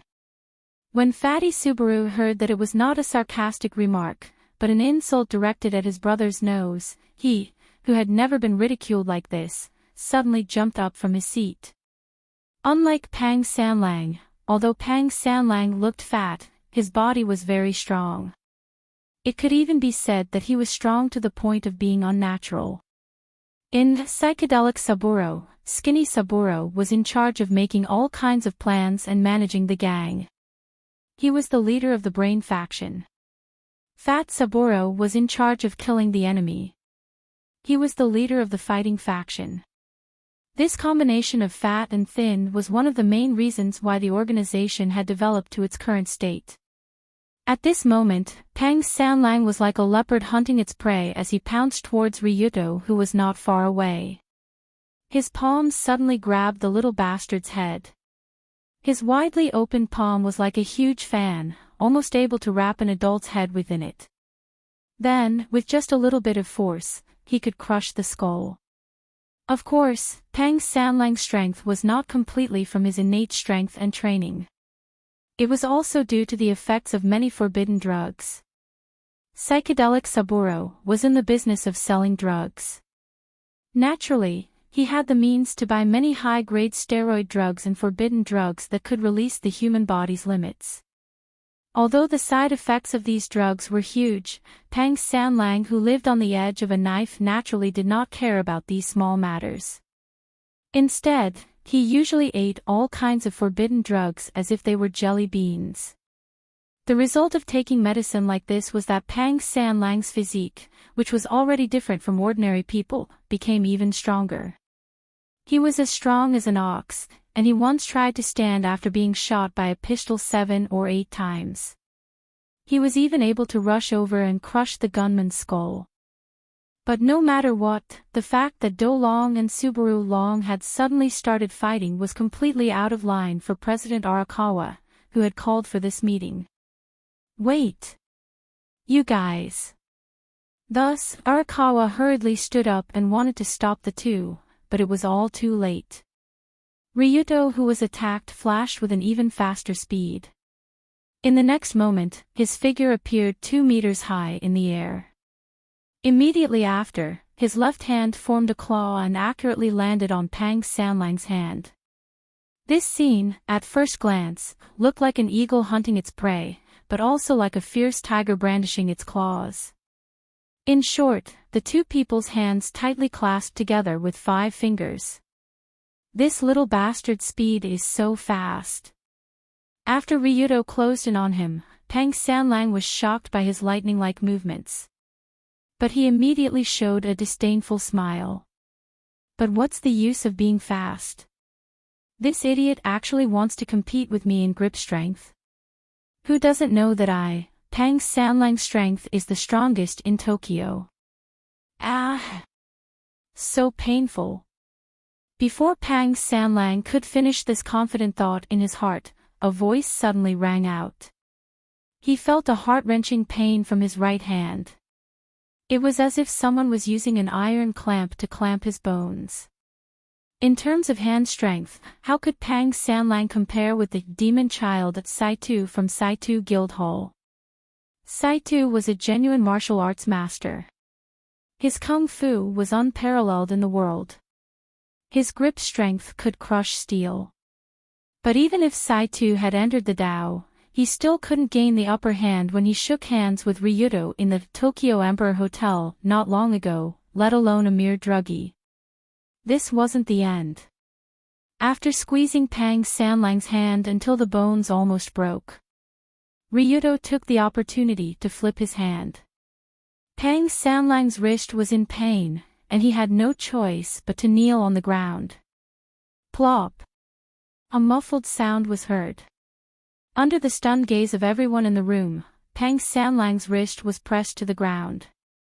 His face showed an expression of extreme pain, but he was almost unable to move. This won't do, big guy. What's the benefit of taking so many drugs? Other than scaring some trash, if you meet an expert like me, you will be played like a pig. When forcing a big guy to kneel on the ground, Ryuto didn't forget to use a mocking tone to say to him.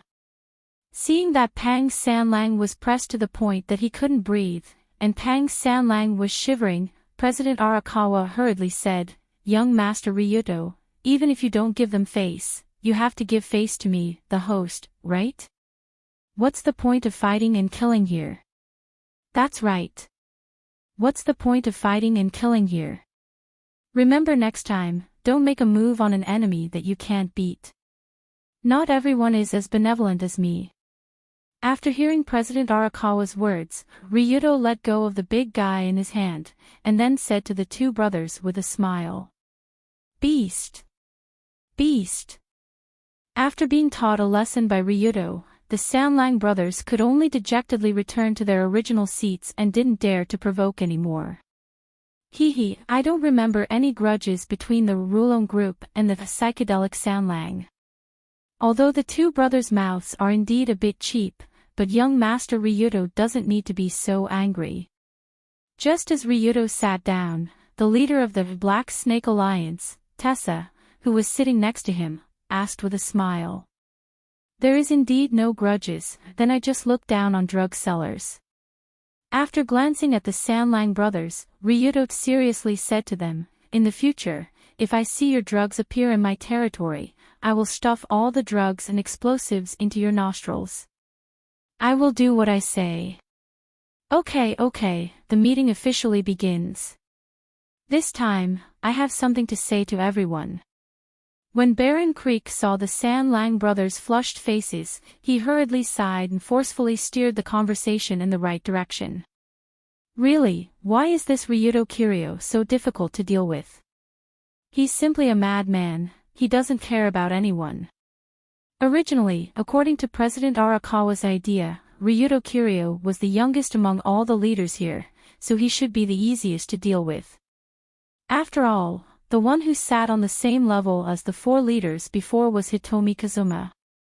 Now that Kazuma wasn't in Nippon, a 16-year-old boy shouldn't be able to cause any trouble.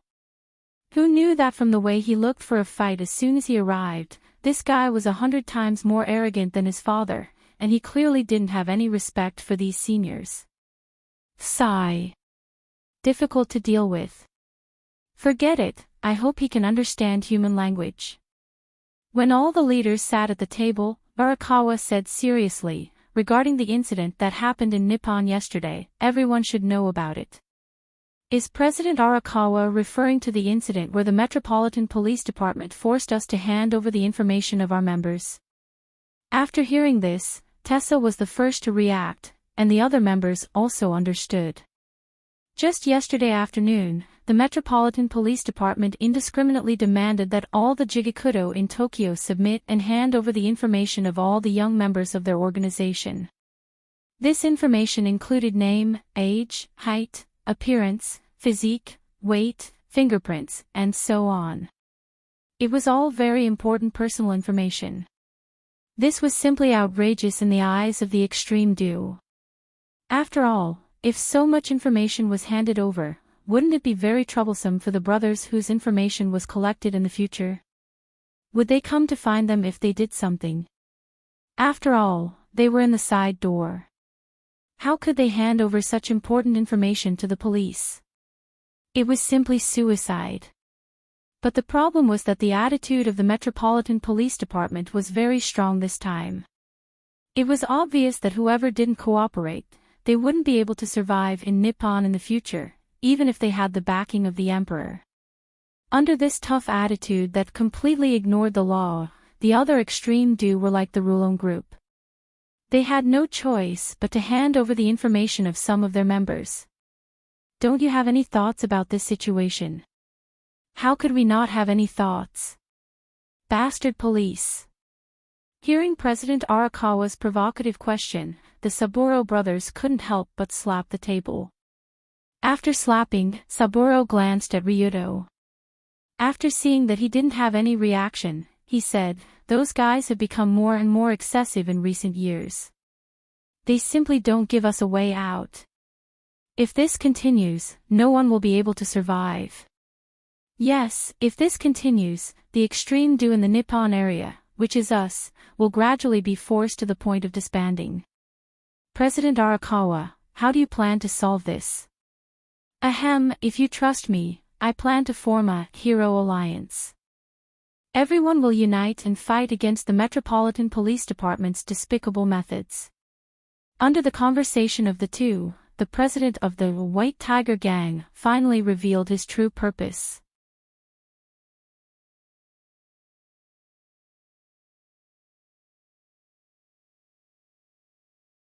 Chapter 185. From the very beginning, President Arakawa was very confident about the establishment of the Rinshio Alliance.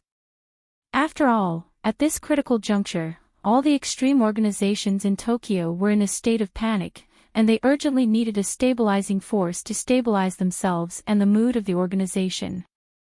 Under such circumstances, the famous Rinshio Alliance, took the initiative to stand up and lead everyone to resist the rude treatment of the Metropolitan Police Department.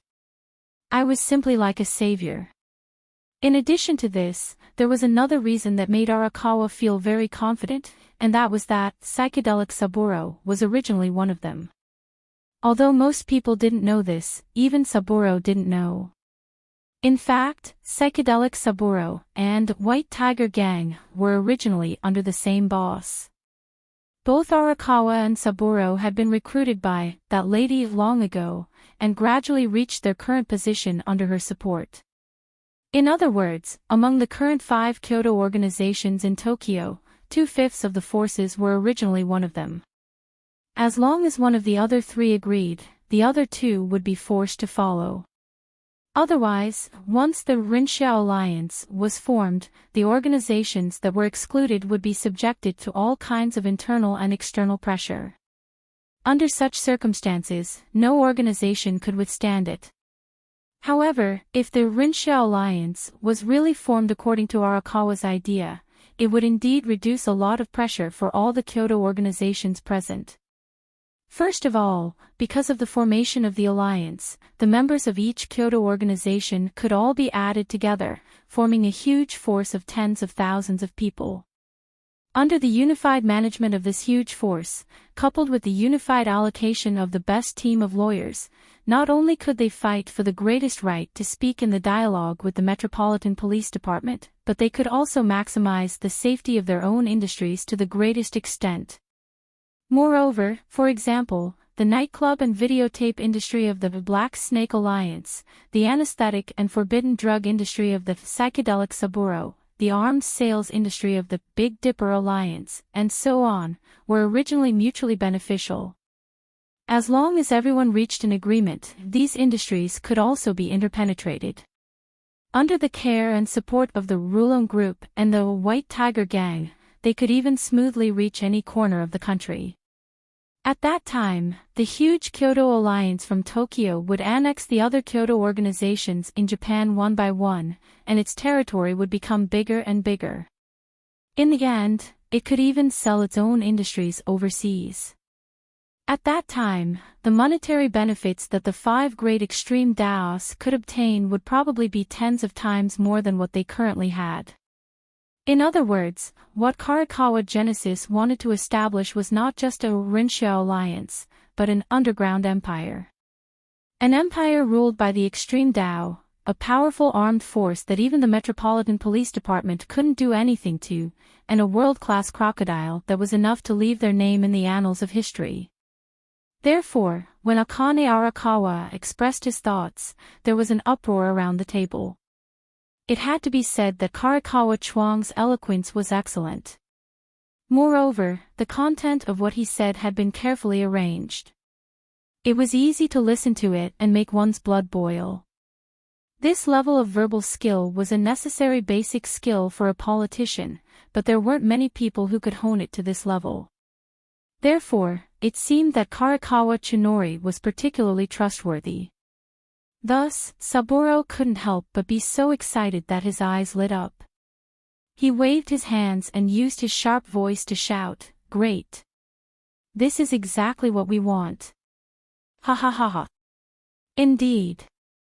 Tessa from the Black Snake Alliance also laughed and said, "In this situation, it would be great if someone could come out and take charge of the situation. After all, my territory is also in trouble." Aha! Indeed. If we can make more money and secure more sales channels, I won't object. The leader of the Big Dipper Alliance, Kai Yang, also nodded and used the simplest words to express his support. Indeed, when Karakawa Tsunori made this suggestion, logically speaking, no one should disagree. After all, there were so many people targeting the Extreme Dao out there. If everyone fought on their own, they would be nibbled away one by one. This was especially true for organizations like the Black Snake Alliance and the Big Dipper Alliance, which focused on profit-making. The stricter the laws of the world were, the more disadvantageous it would be for their business. They also needed a strong protective umbrella. Moreover, after forming an alliance, everyone would be able to make tens of times more money. Who wouldn't want to do such a good thing? Of course, thinking about it was just thinking. Whether or not he could actually do it was another matter altogether. Karakawa Chinori described a huge and beautiful blueprint for everyone present, but he knew that it was just bait to attract these idiots. Just like all professional politicians, when they made some promises, their goal was to get the votes in other people's hands. As for what would happen after they got the votes, who would care? After all, what was done, and it was up to them to explain or not to explain. At that time, as long as the Rinsha alliance was formed, Karakawa Chinori and Saburo would quickly clean up the other three extreme Dao with the help of their boss and replace them with their own people. At that time, that person would be the uncrowned king of the entire Japanese underground world. In addition to the forces that she already controlled, it could be said that she could control the existence of this country. Very good, looks like Tessa and Kai Yang have no problems. Only this kid is left. After hearing Tessa and Kai Yang's support, Karakawa Chinori smiled in his heart, then he looked at the only one who didn't say anything, the young master of the Rulon group, Ryuto Kiryu. Since Karakawa Chinori expressed his intention to form the Rinsha alliance, Ryuto didn't say anything. It wasn't until Karakawa Chinori looked at him that the young master slowly raised his head. Very good. Ryuto showed a happy smile and clapped. President Karakawa can have such a bold idea and broaden your vision. You are indeed a senior in the underworld. You're too polite. We're all here to make a living. We just want to eat our fill and wear warm clothes. This old man is just taking advantage of the situation. After replying to Ryuto with a smile, Karakawa Chinori looked at Saburo next to him. Saburo suddenly stood up and said seriously, but although it's an alliance, we still need a leader. After all, soldiers can't move without a general, and snakes can't move without a leader. Someone needs to be able to coordinate everything. Yo-ho, I didn't expect a drug addict like you to be so cultured. Not bad, not bad. Ahem. Ignoring Longdo's mockery, Subaru continued, to be the leader of this alliance, you must first have enough experience in this industry. Only then will you be able to convince the masses. Secondly, you must have enough ability to do things well. That's how it should be. Kai Yang nodded. Since that's the case, I'm sure everyone here knows who the leader of the alliance will be, right?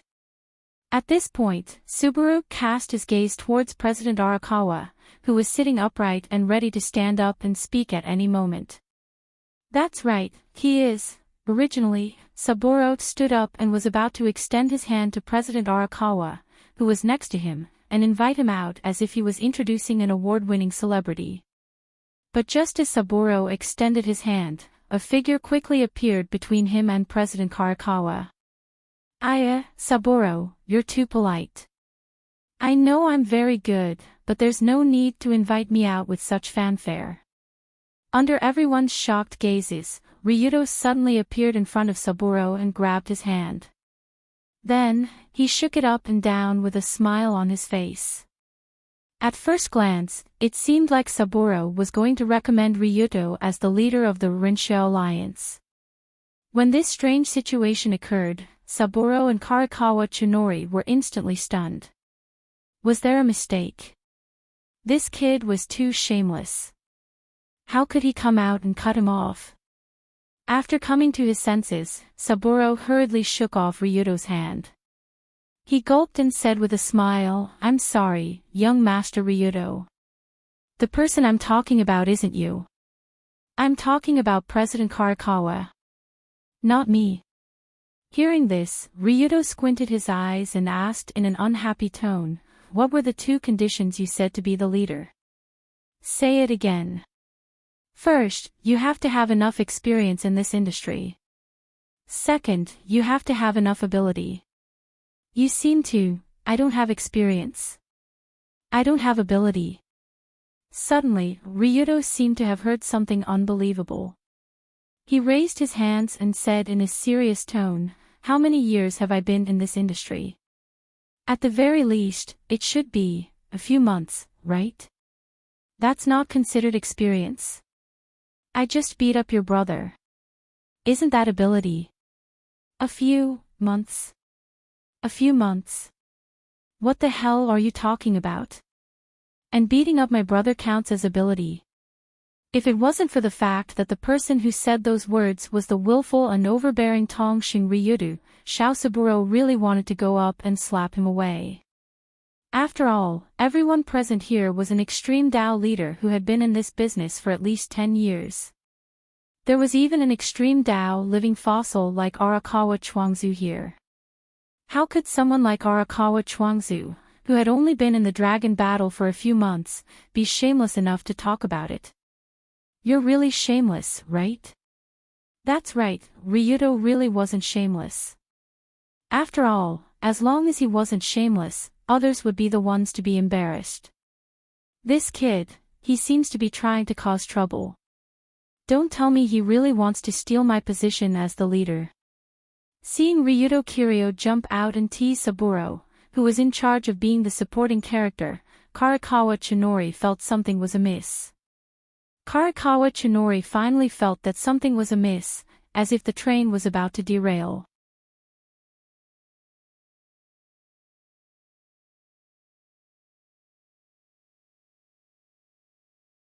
Chapter 186. This Rinshao alliance might not be that important to other people, but to Karakawa, it was his life. This was not a metaphor, but a reality. If Karakawa couldn't complete this mission and gather all of Tokyo's extreme Dao into an extreme Dao alliance and offer them to that person, then this extreme Dao alliance would be destroyed. Then, the life of this extreme Dao living fossil would disappear along with the failure of this mission. He was very clear about this. Karakawa was over 70 years old, but he still didn't want to die. Not only did he not want to die, but he also had a son, a daughter, and a grandson. Karakawa didn't want his family to die.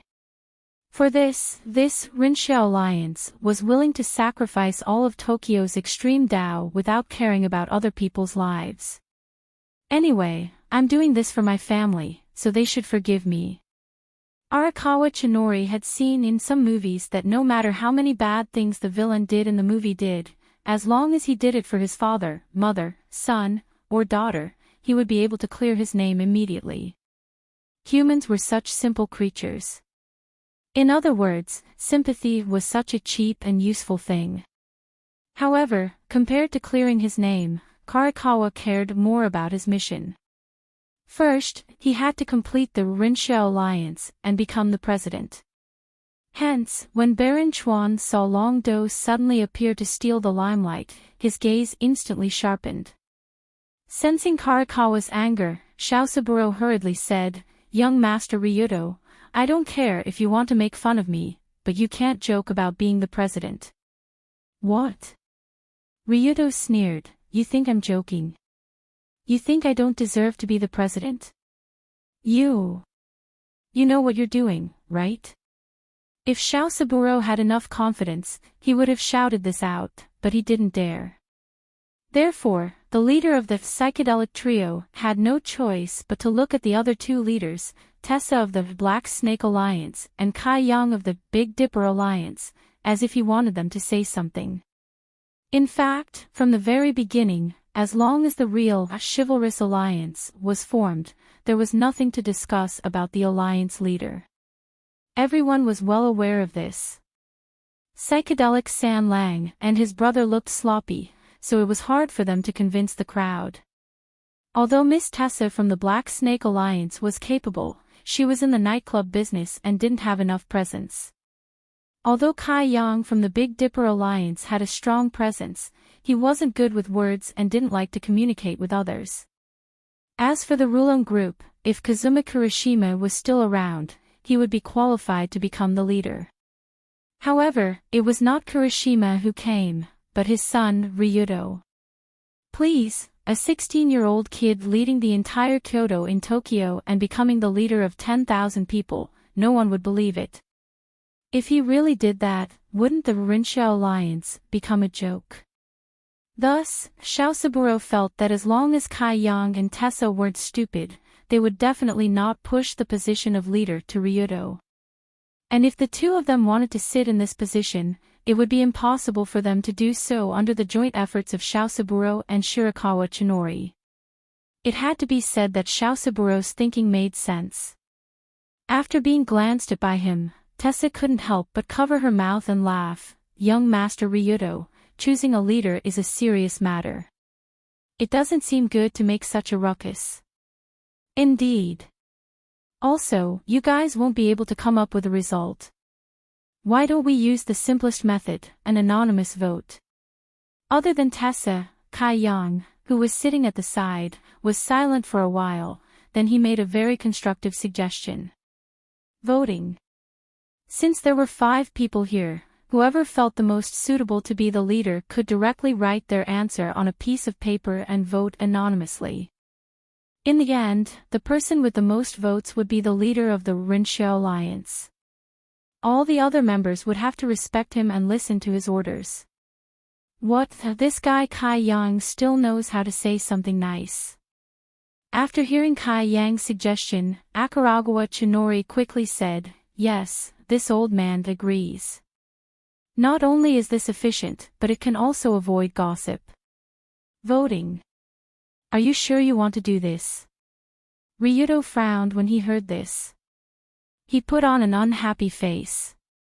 Voting is the fairest way. Young Master Rilon Group, if you don't want to, you don't have to participate. Kai Yang glanced at Ryudo and said in an emotionless tone. And Tessa on the side added, yes, and before voting, we have to write a written pledge to prove that we obey the results of this vote and that we absolutely respect the leader's leadership. Otherwise, it would be boring if we don't admit it after voting. Writing a pledge. That's good. Immediately, Xiaosaburo also quickly shouted, I support. If you want to make a living, you have to pay attention to credibility. Write it clearly in black and white and put your fingerprint. I guarantee that no matter what the result is, you can't go back on your words. That makes sense. Then go get someone to bring paper, pen, and ink. Seeing that things were developing in the direction he wanted to see the most, President Akaragawa also quickly ordered the subordinates waiting outside to prepare paper, pen, and ink. In the world of extreme Tao, as long as the signature and fingerprint were put, it meant that the pledge was effective. If it was violated, it would be a crime of disobedience. The lightest punishment would be cutting off the finger as an apology. After President Huang Chuan picked up a pen and paper and wrote down the formation document of the Rinshio Alliance, he signed his name and left his handprint first. The document was then passed to everyone's hands. Xiaosaburo, Tessa, and Kai Yang looked at the document, then signed their names and pressed their fingerprint on it. They all agreed with the content written on the document. When it was Ryudo's turn, he picked up the document and looked at it again and again. He looked very unhappy. He. Ha ha ha ha. Stinky brat, you have nothing to say now. Seeing his unhappy look, Xiaosaburo couldn't help but laugh in his heart. Now, the Rulon group had a difficult choice in front of them. Ryudo could either choose to vote or leave with a sullen face. However, if Ryudo left, then his Rulon group would definitely be ostracized by the Rinshio Alliance. With all kinds of internal and external troubles, there was no doubt that the Rulon group's future path would be very difficult to walk. Fine, I'll sign it. I'm not afraid of you. After looking at it for a few seconds, Ryudo signed his name and pressed his fingerprint on it. Very good, the fish was in the net and the dog was in the cage. Now it was time to close the net. Then, under the arrangement of President Arakawa, who had a smile on his face, the group members outside brought in a box, a few blank slips of paper, and a ballpoint pen. Now, let's start the voting. No matter who votes, you can't complain about the final result. This is written in black and white. Does anyone have any objections? No. No problem. Let's do it. Humph, other than Ryudo, who snorted unhappily, the others agreed very quickly. They all turned around and wrote down their candidate for the alliance leader on the slips of paper. The box where the slips of paper were placed was checked by everyone one by one to ensure that there were no traps inside. In other words, the results of this vote would definitely not have any problems with fraud. Great, the mission that the Lord had given them was finally about to be completed.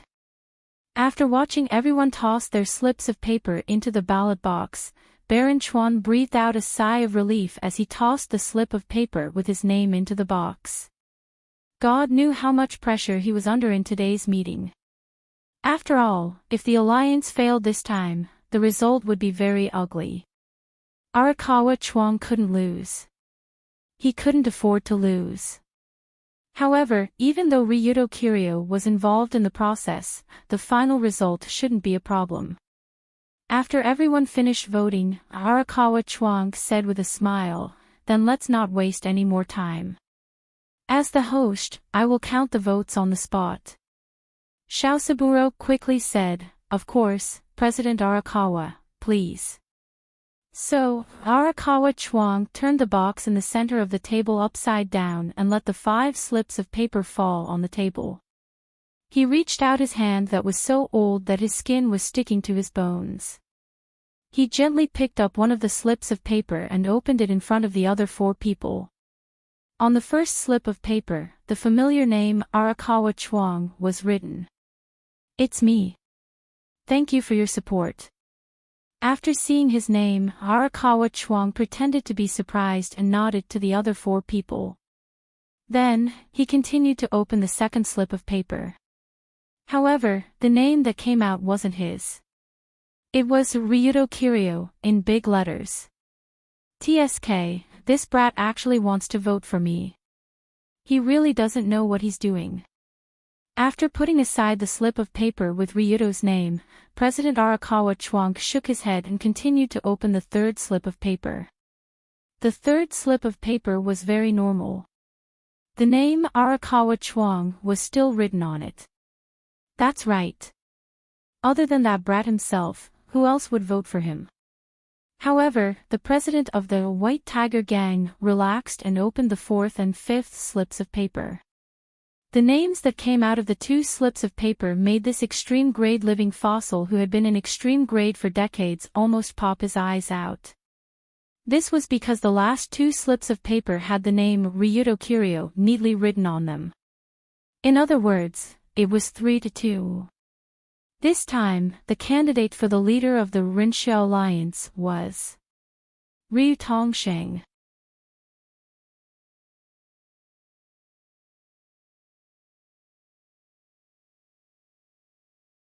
Chapter 187. After this terrifying result appeared, Akakawa Chuangshi felt his vision go dark and he almost fainted on the spot. How? How is this possible? This is impossible. Is there something wrong with my eyes? He quickly put his hand on his forehead and looked at the words on the notes again and again. Akakawa Chuangshi, Ryudo Kiryu. These 2 names did not have a single word that was the same. It was impossible to misread them, and it was even more impossible to miswrite them. Wait. This is not right. This is impossible. This is... Just as President Arakawa was shocked silly by this unexpected scene, Subaru abruptly slammed the table and looked at the other 3 people as if he had seen a ghost. However, when Shaosaburo looked at Ryudo, Tessa, and Kai Yang, he realized that these 3 people did not seem to be surprised by this unexpected result at all. Instead, they looked calm. Something's wrong. We've been tricked. These 3 people must have discussed this beforehand.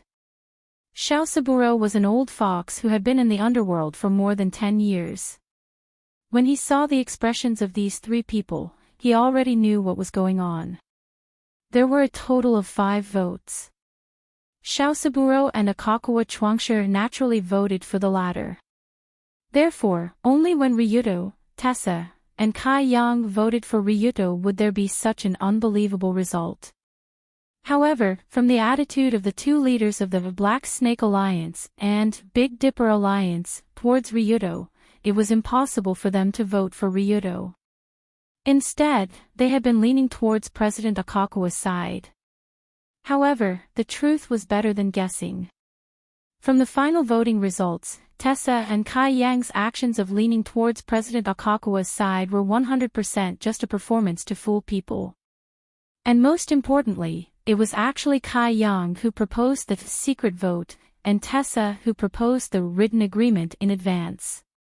These two actions seemed to be helping President Akakua to stabilize the situation, but in fact, they were digging a hole for the other two to jump into. Voting to resolve this, right? We have 3 people on our side, and you have 2 people on your side. Are you going to vote? Let's see which side has more people in the end. After throwing, you realized that you had been tricked, right? It doesn't matter. The deed of formation of the Rinsha Alliance has your signatures and fingerprints. Do you want to deny it? Would he still want to work in this industry in the future? In this way, Ryuto played the bad guy, while Tessa and Kai Yang played the good guy. It could be said that Shoujo Arakawa and Shoujo Saburo were completely played in the palm of their hands. This wasn't just a case of losing the wife and losing the soldier, but losing the entire family's life. You 3. What a scheme, what a scheme. After noticing this, Subaru couldn't help but point at the 3 extreme Dao leaders who were sitting at the table with a happy and content expression. He simply wished he could grab them and hang them on the spot. What is he talking about? Why don't I understand? Tessa shrugged with a smile, looking innocent. I don't know. Weren't you very keen on voting before? Now that the results were out, what should he do? Can't afford to lose. Kai Yang was even more direct. He clasped his hands together and looked at Subaru with a sharp gaze, as if he dared to say, no, he would open a hole in his head. This. You. Ryuto Kiryu, is this your plan? While Subarang was speechless from these two's retorts, President Huang Chuan, who was almost paralyzed in his chair, slowly raised his head, looking towards that extreme Dao young master whose expression had unknowingly become extremely calm. From the moment Ryuto Kiryu entered this room, he gave off a feeling of brainless and unhappy. He was arrogant and crazy, and his expression was very exaggerated.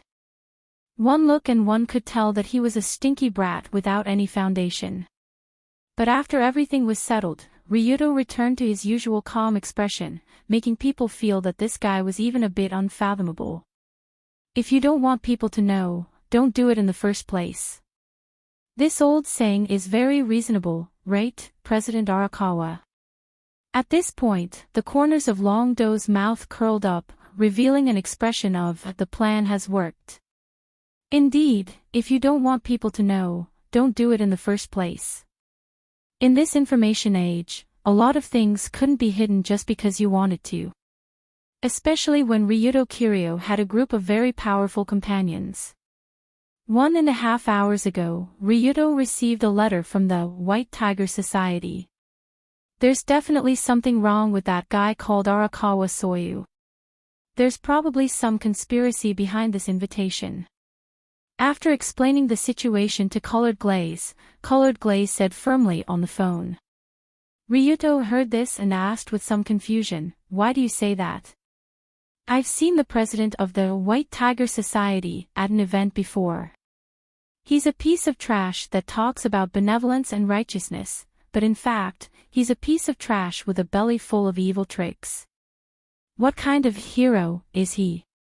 When mentioning Arakawa Soyu, Colored Glaze mercilessly scolded him as if she didn't care about that person at all. In fact, that was indeed the case. As the young lady of the Kamiyoshi family, Colored Glaze had seen all kinds of scum since she was young. Anyway, when she walked around those upper-class banquets, she would meet either scum or scum. Therefore, Colored Glaze was very good at identifying scum, and she was also very clear about the relationship between Jidaichi and politicians. Before meeting Ryudo, Colored Glaze had always thought that all Jidaichi were dogs raised by politicians. They were scum dogs that did some dirty work for the scum that appeared to be working for the people on the surface. The White Tiger Society was obviously this type of scum. Therefore, Arakawa Soyu considered himself as a hero in Jidaichi. This kind of stupid words was more than enough to fool people who didn't know the business, but it was impossible to fool Colored Glaze. After that, Ryudo immediately called Sensible and asked Sensible to help check the accounts of Arakawa Soyu and the White Tiger Society. He wanted to see their financial situation. From the information that Sensible found, the White Tiger Society's financial situation was quite good. It was so good that it was very surprising. After all, this organization was the same as the Rulon Group. They were not involved in profiteering industries such as anesthetics, firearms, nightclubs, etc. However, the White Tiger Society was much richer than the Rulon Group. In this era, it was very difficult for a Jidaichi who didn't do these dirty jobs to survive. Just look at how poor the Rulon Group was before Ryudo came. Between money and face, one could only choose one. Of course, there was no reason to accept both. However, the White Tiger Society was able to accept both. In particular, their president, Arakawa Soyu, had a very vague financial source. Even Sensible found it very difficult to find out. The accounts that send money to Arakawa Soyu are very complicated. I asked Gao Yuan to probe through his channels. In the end, it pointed to a few non-profit organizations. Non-profit organizations. What's that? It's a type of organization that doesn't belong to any government or established by any country. It's usually defined as a non-profit public welfare organization, such as environmental protection, human rights, and environmental protection. It sounds very high and mighty. It's just a saying. Most of these organizations talk about activism, but in their hearts, they only think about business. Their purpose is either to make money or to mess with people. They have a lot of money behind them. You'd be stupid to believe them. Money behind them. In other words, the person who sent money to that old man is the one behind him. Yes, and this money behind him is also supporting another Jidaichi organization called Psychedelic Saburo. Psychedelic Saburo. Wasn't that the trashy Jidaichi that sold anesthetics and banned drugs? After hearing this news, Ryudo had a new understanding of Arakawa Soyu. This old man used the name of chivalry to fool people in Tokyo, but he actually had a big money backer behind him. Moreover, he had the same boss as Psychedelic Saburo. What was Psychedelic Saburo? In the words of Mr. Fujiki, it was a complete piece of trash in society. They specialized in selling anesthetics and banned drugs to make huge profits. They were trash that deserved to die 100 times. The White Tiger Gang and Psychedelic Saburo had the same power behind them. In that case, there was a reason why President Arakawa called so many Jidaichi over for a meeting. 5 Jidaichi organizations. 2 of them are one. If the other 3 can't come to an agreement, then the direction of this meeting will be decided by these 2 organizations. At this moment, Colored Glaze suggested, Ryudo, immediately contact the leaders of the Black Snake Alliance and the Big Dipper Alliance. Tell them about the account problems that Sensible and Gao Yuan investigated. Also, ask them to advance and retreat together in this meeting. Is it enough to advance and retreat together? Should we do something else? If I'm not wrong, Arakawa will probably ask for an alliance or something. At this time, we must do this, and do it again. Just like this, under Colored Glaze's arrangement, Ryudo successfully got in touch with Tessa and Kai Yang. After talking for a while, they came to an agreement about this meeting. After all, the leaders of the two Jidaichi organizations weren't idiots. When they knew that Arakawa and Saburo were one family, they naturally understood why a chivalry alliance was proposed by the two of them. Just as Long Do expected, these two fellows were planning to drag us down with them. Understanding this, Tessa winked at Kai Yang and began the following series of performances. In short, the leader of the chivalry alliance is now me. No one has any objections to this, right? After the vote for the leader, Ryuto slowly stood up from his chair and said to the two losers, Arakawa Chinori and Saburo, with a smile. Without waiting for their reply, Ryuto continued with a smile, of course, no objections. After all, the agreement is here. Whoever dares to object will become the enemy of the entire Jidaichi world.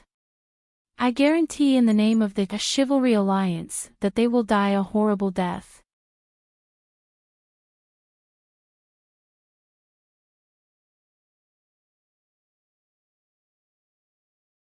Chapter 188. It's over. It's over. After hearing Long Do's arrogant words, Subaru's forehead couldn't help but drip with sweat. Why? Why did it turn out like this? It's us, it's us. We were the ones who plotted against them first. Whether it's the secret collusion, the plan, or the meeting, we were the ones who came first. But why did it turn out like this? Why did we become the ones who were plotted against? Shao Saburo did not expect the situation to turn out like this. What should I do now? The Rinshao Alliance had been formed. Everyone had signed their names and even left their handprints on the formation document. If he went back on his words now, then Psychedelic Saburo and White Tiger Gang would have no place in the entire Extreme Dao. Shao Saburo was sweating more and more as he thought about this. His clothes were soaked. Just as Shao Saburo was at a loss of what to do, Akaragawa took a deep breath and said with a smile, "Very good. Since young Master Ryuto has been elected as the leader, then we can only follow his lead." Ryuto smiled and gave Akaragawa a thumbs up. As expected of Akaragawa. You're so generous. You're able to let go of things. Leader, you're too kind. To celebrate the formation of the Rinshao Alliance, let's have a good time here. Clap clap. As soon as Akaragawa finished speaking, he clapped his hands and signaled the people outside to come over. This is the signal to attack. Is Akaragawa going to risk his life? After hearing these two claps, Subaru suddenly felt all the hair on his body stand up, and a cold current enveloped him from head to toe. At the end of the Rinshao Alliance plan, there was an emergency plan that could only be used if there was no other way. That was to call people in and kill everyone here. Before the meeting started, Akaragawa had already gathered hundreds of elite fighters from the White Tiger Gang. They were armed with all kinds of weapons and even guns. They were lying in ambush in the Star Python apartment. No matter how good Ryuto was at fighting, in the face of a group of gun-wielding Extreme Dao, he could only surrender. This was Arakawa Genesis' final killing move. There was a well-known unspoken rule on this street, and that was that even if there was a conflict, no weapons could be used. Otherwise, one would be spurned and besieged by all the Extreme Dao experts. Therefore, it was even more forbidden to use force in the Star Python apartments. Even if one wanted to use force, they could only use their fists to solve the problem. Otherwise, they could forget about continuing in this industry. However, when he was preparing his plan, he didn't seem to have thought about this unspoken rule at all. Anyway, he didn't plan to stay in Extreme Dao anymore. He already had plans to leave. As long as I organize the League of Heroes and hand it over to that lord to manage, I can leave this small island with turbid air and head to the fresh air of free America to live a brand new life with my family. In order to achieve this goal, Arakawa Chuang didn't care about the rules of the underworld and directly attacked. And the current situation was the final moment where the old president was ready to risk his life. Ryudo and the other two extreme Dao leaders' response was far beyond Arakawa Chuang's expectations. The league was successfully established, but he didn't get the position of the leader. Wasn't this just making a wedding dress for someone else? At this point, he could only kill Ryudo, Kai Yang, and Tessa and use force to unify these extreme Dao groups. Although this wasn't in line with his initial expectations, Arakawa Chuang had no other choice now. After all, the position of the leader fell to Ryudo, which was equivalent to sentencing this old man and his family to death. Might as well go all out.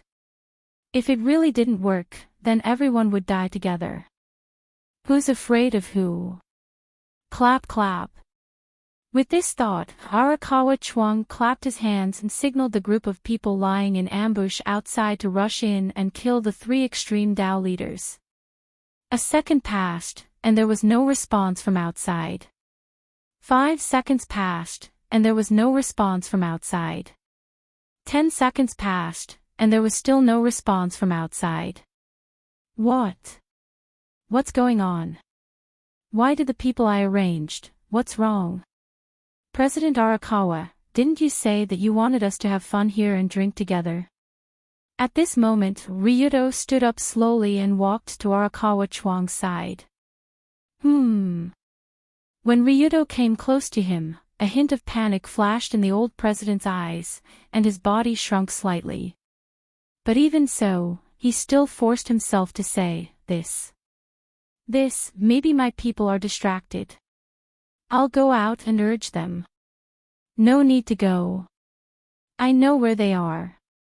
Ryudo said as he took out a small tablet from his inner pocket. He casually turned on the tablet and transferred the image to the position where the surveillance camera was recording. The moment the image appeared on the tablet, Arakawa Chuang felt cold all over and his scalp went numb. Because in that image, the group of White Tiger Gang subordinates that he had arranged were piled together like garbage. Almost all of them were tied up tightly with ropes.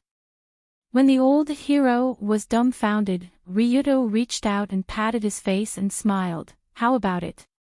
President Arakawa, why don't you show me what you have? Let's see if you have more trump cards or I have more trump cards. You. Who exactly are you? My people have already controlled all the surveillance cameras in the Star Python apartment. You don't think that we won't find out when so many of your people come in from the area you control, right? There were thousands of surveillance cameras inside the Star Python apartment, and these cameras were also managed by the 5 extreme Dao regions. That was, each extreme Dao region would monitor an area.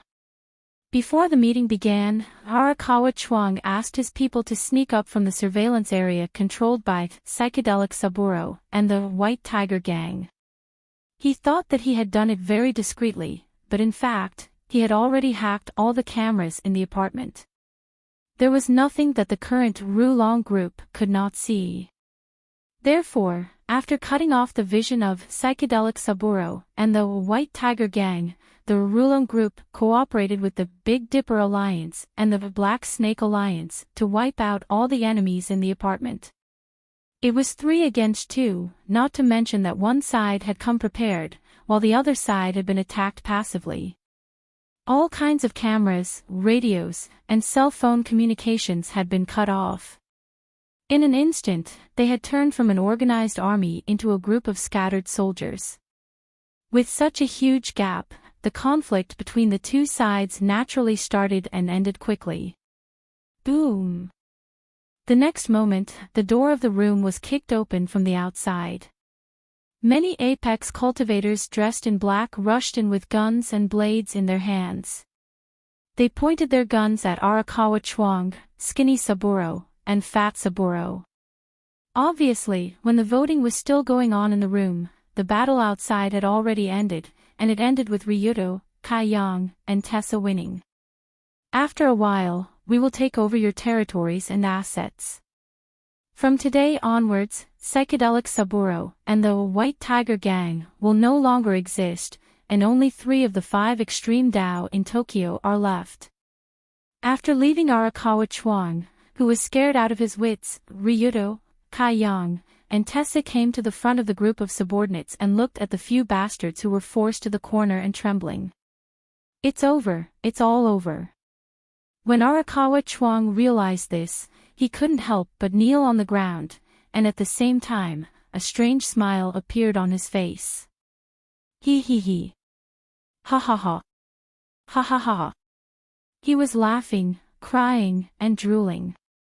His body was constantly trembling, and the originally solemn kimono on his lower body had a trace of yellow water stain. He looked like an old madman who had reached the end of his road. From a certain perspective, Arakawa Chuang had given up thinking. Because he knew that no matter how he thought, it was useless, and it was impossible to change this desperate situation. But Skinny Saburo, who was hiding behind Fat Saburo and leaning against the wall with this old man, didn't think so. He didn't give up on his life. Damn it. I knew this old man was unreliable. In the end, I can only rely on myself. Although I don't want Fat Saburo to eat that thing, it seems like there's no other way, or else we will all die here. Looking at the dozens of guns in front of him, Skinny Saburo could only pat the back of his brother in front of him and whispered, "Fat Saburo, take that thing out and eat it." That thing. Fat Saburo turned his head and asked in confusion. "It's the paper I gave you before. Hurry up." "Oh. This thing." Suddenly, Fat Saburo reached out and tore his sleeve, and took out a piece of paper that looked like a matchbox. The paper looked like some kind of ink paper, and it was stained with an ominous black color, giving people a strange feeling. No matter how you look at it, this thing didn't look like something that should be eaten, but Fat Saburo swallowed it without hesitation. Something's wrong. Seeing this guy's action, everyone present felt that something was wrong. So Kai Yang shouted without hesitation, "Shoot! Kill them!" Bang! Bang! Bang! With the leader's order, the dozens of black suits in front immediately pulled the trigger of their guns, and fatal bullets were fired at the 3 people in the corner. Whoa whoa whoa whoa! But as the gunshot sounded, Fat Saburo also reached out his big hand and grabbed the table in front of him, and used the huge round table as a shield in front of the 3 people. Bang! Boom! But how could such a table block the bullets of the guns? After at most 1 or 2 seconds, the table exploded from the bullets, and Arakawa Chuang, who was panicking, was directly shot into a hornet's nest. However, although Akanagawa Chuang was killed on the spot, the huge figure that appeared with the strange smoke was still standing straight under the storm of bullets.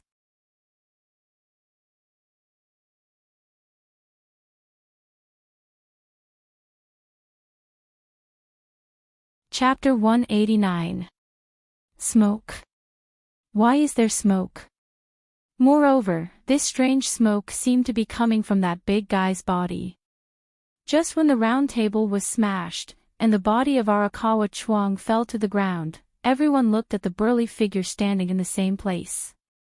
One of the 2 leaders of Psychedelic Saburo, Fatty Saburo, originally had a physique that was far stronger than ordinary people. He was born with divine strength, and with the help of a large number of forbidden drugs, he looked even more tall and strong. His body was incomparably burly, like a mighty and domineering king statue.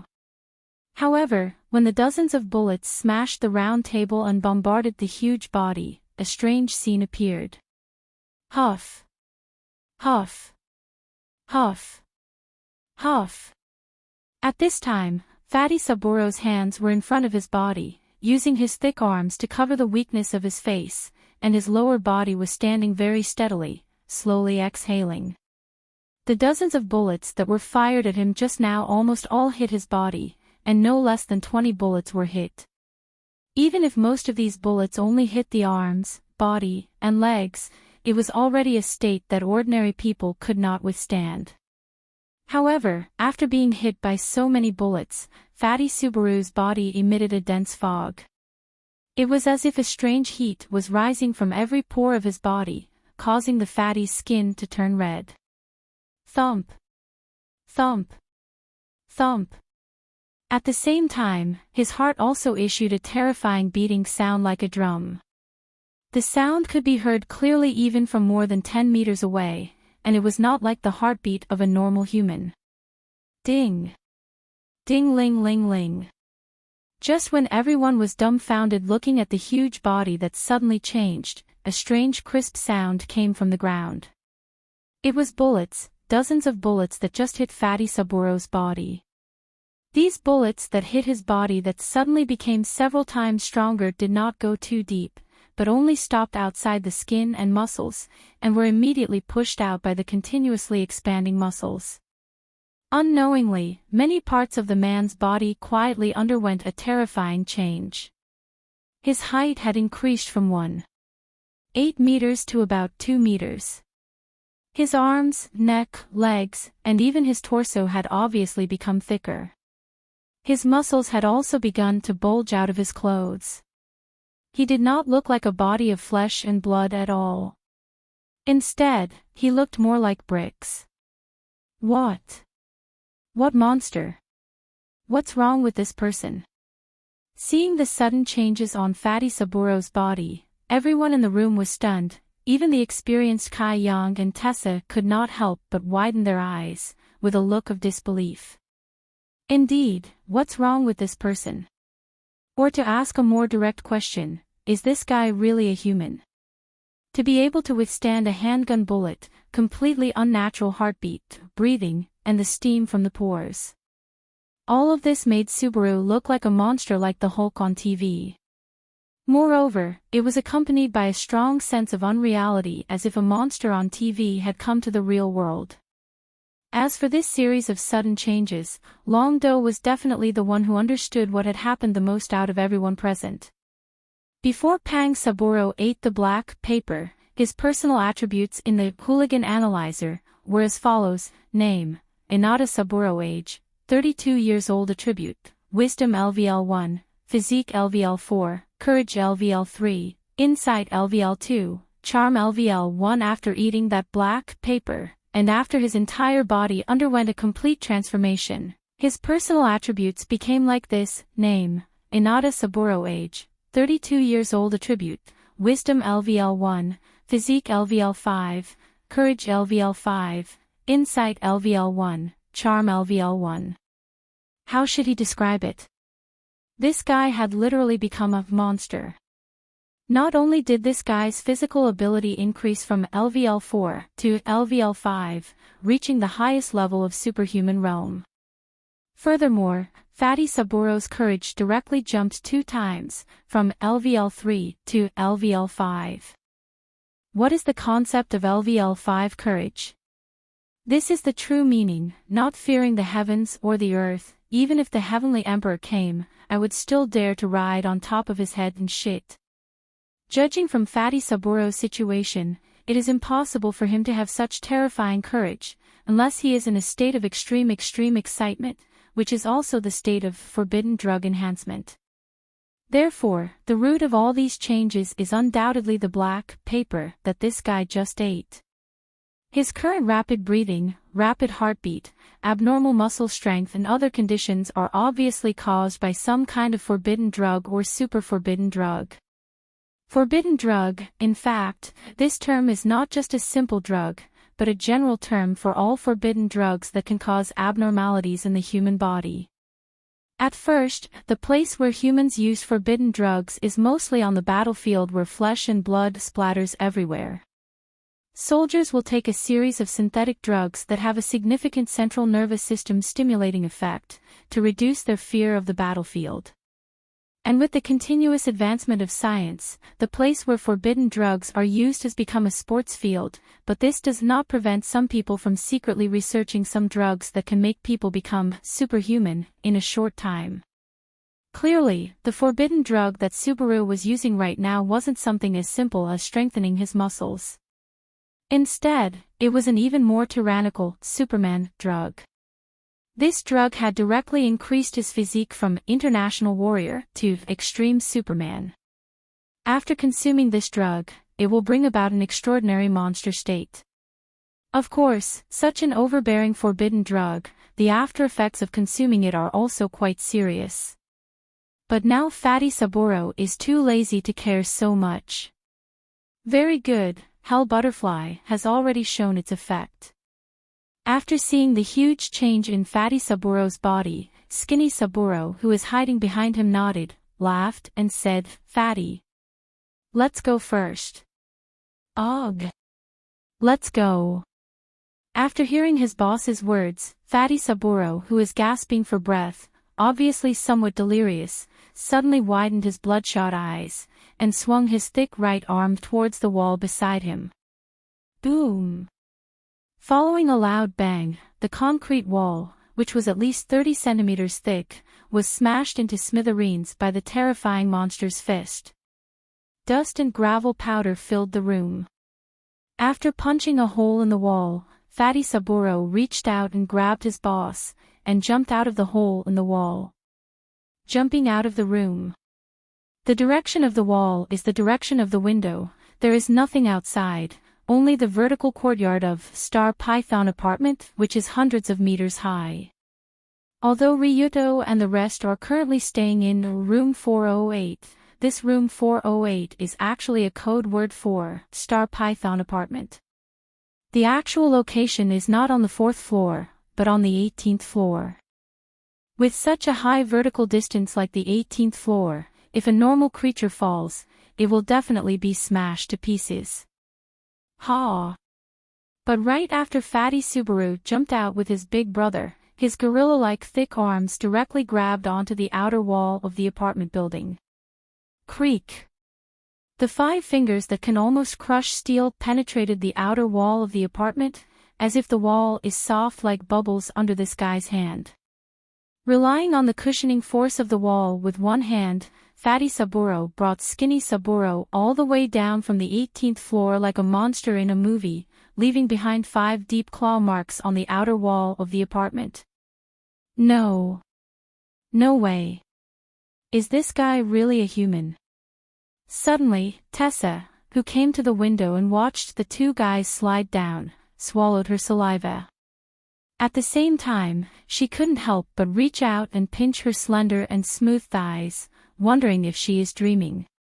How is it possible? In the real world, how can someone directly jump down from the 18th floor and rely on one hand to hold the wall to cushion the impact until landing? It is just like shooting a Hulk movie without much Hulk. Just when everyone didn't know what to do, Long Do silently came to the hole that was blasted by Pang San Lang. Kai Yang, send someone to follow me and those 2 guys, absolutely can't let them escape. Send someone. Wait. Didn't you? After hearing Ryuto's words, Kai Yang couldn't help but look at him and wanted to say, "Aren't you here? Why did you send someone to follow you and those 2 guys?" But halfway through Kai Yang's words, Ryuto's figure didn't hesitate to jump out of the hole. From the 18th floor in the air, he chased down. Even if the enemy is a monster with LV5 physique, Ryuto didn't feel fear, he even had a feeling of eagerness. This guy is looking for, but almost everyone who saw this scene, almost wanted to say Ryuto, this guy is looking for death. But when Ryuto's body flew to the outside of the apartment, he used a more elegant way than Fatty Saburo to fly down the stairs. His slender body nimbly landed in the air, 1 foot stepped on the air conditioner on the 17th floor. Bang! The air conditioner that was stepped on made a muffled sound, but it didn't fall down because of this step. Whoosh! Then Ryuto once again jumped to the side, landed on the air conditioner on the 16th floor, and repeated this action. In the eyes of the people upstairs, this young master of the Rulon group was like a Spider-Man in a cartoon, nimbly moving around the air conditioner on the outside wall of the apartment, constantly quickly chasing down the Saburo brothers. An 18-story high-rise building, as long as one misstep, the entire vertical space could fall to their death. In such a dangerous area, relying on the air conditioner to continuously jump down, Ryuto's entire movement seemed so relaxed, as if he was walking on flat ground, as if he wasn't performing an amazing acrobatic performance, but strolling in his own corridor. Bang! Just as Long Do was about to land on the ground, Fatty San Lang, who was not far away, also fell to the ground with a bang.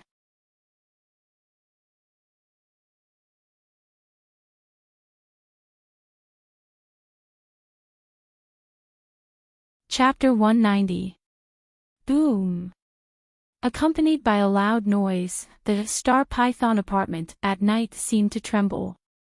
When Pang Subaru's huge body that was at least 300 kilograms smashed onto the ground, it actually directly smashed a crack that was at least 10 meters long on the concrete floor.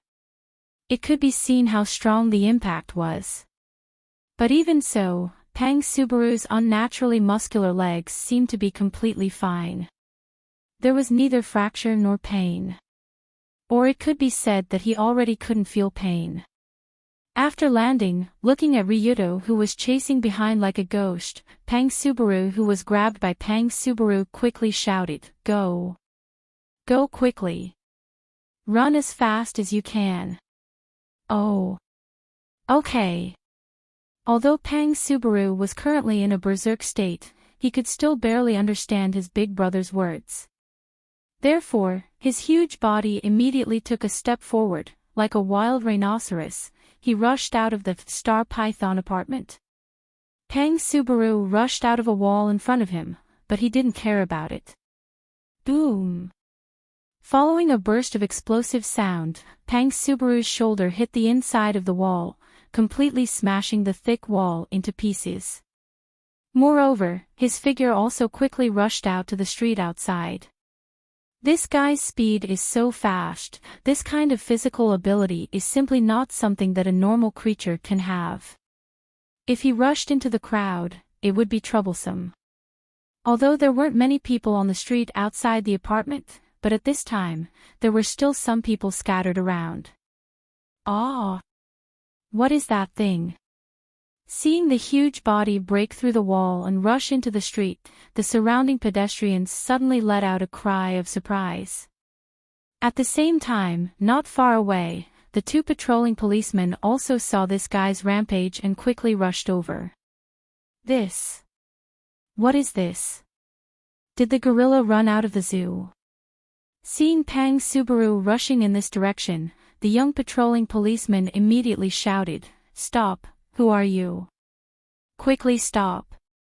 But the old patrolling policeman at the side quickly took out his gun and shouted, "Quickly take out your gun, or else both of us will be finished." That guy's mental state is abnormal. The old patrol officer, who had been on this street for a long time, could tell at a glance that Pang Sabin was in a manic state where it was impossible for him to listen. He was like a crazy person who had taken too much drugs. In addition, this guy had a physique that was comparable to a gorilla's. If he continued to run around on the streets like this, the damage he could cause would be unimaginable. Fire! So when Fatty Subaru rushed to the distance of only 10 meters away from the two patrol officers, the old patrol officer shouted while pulling the trigger in his hand. Bang! What the hell?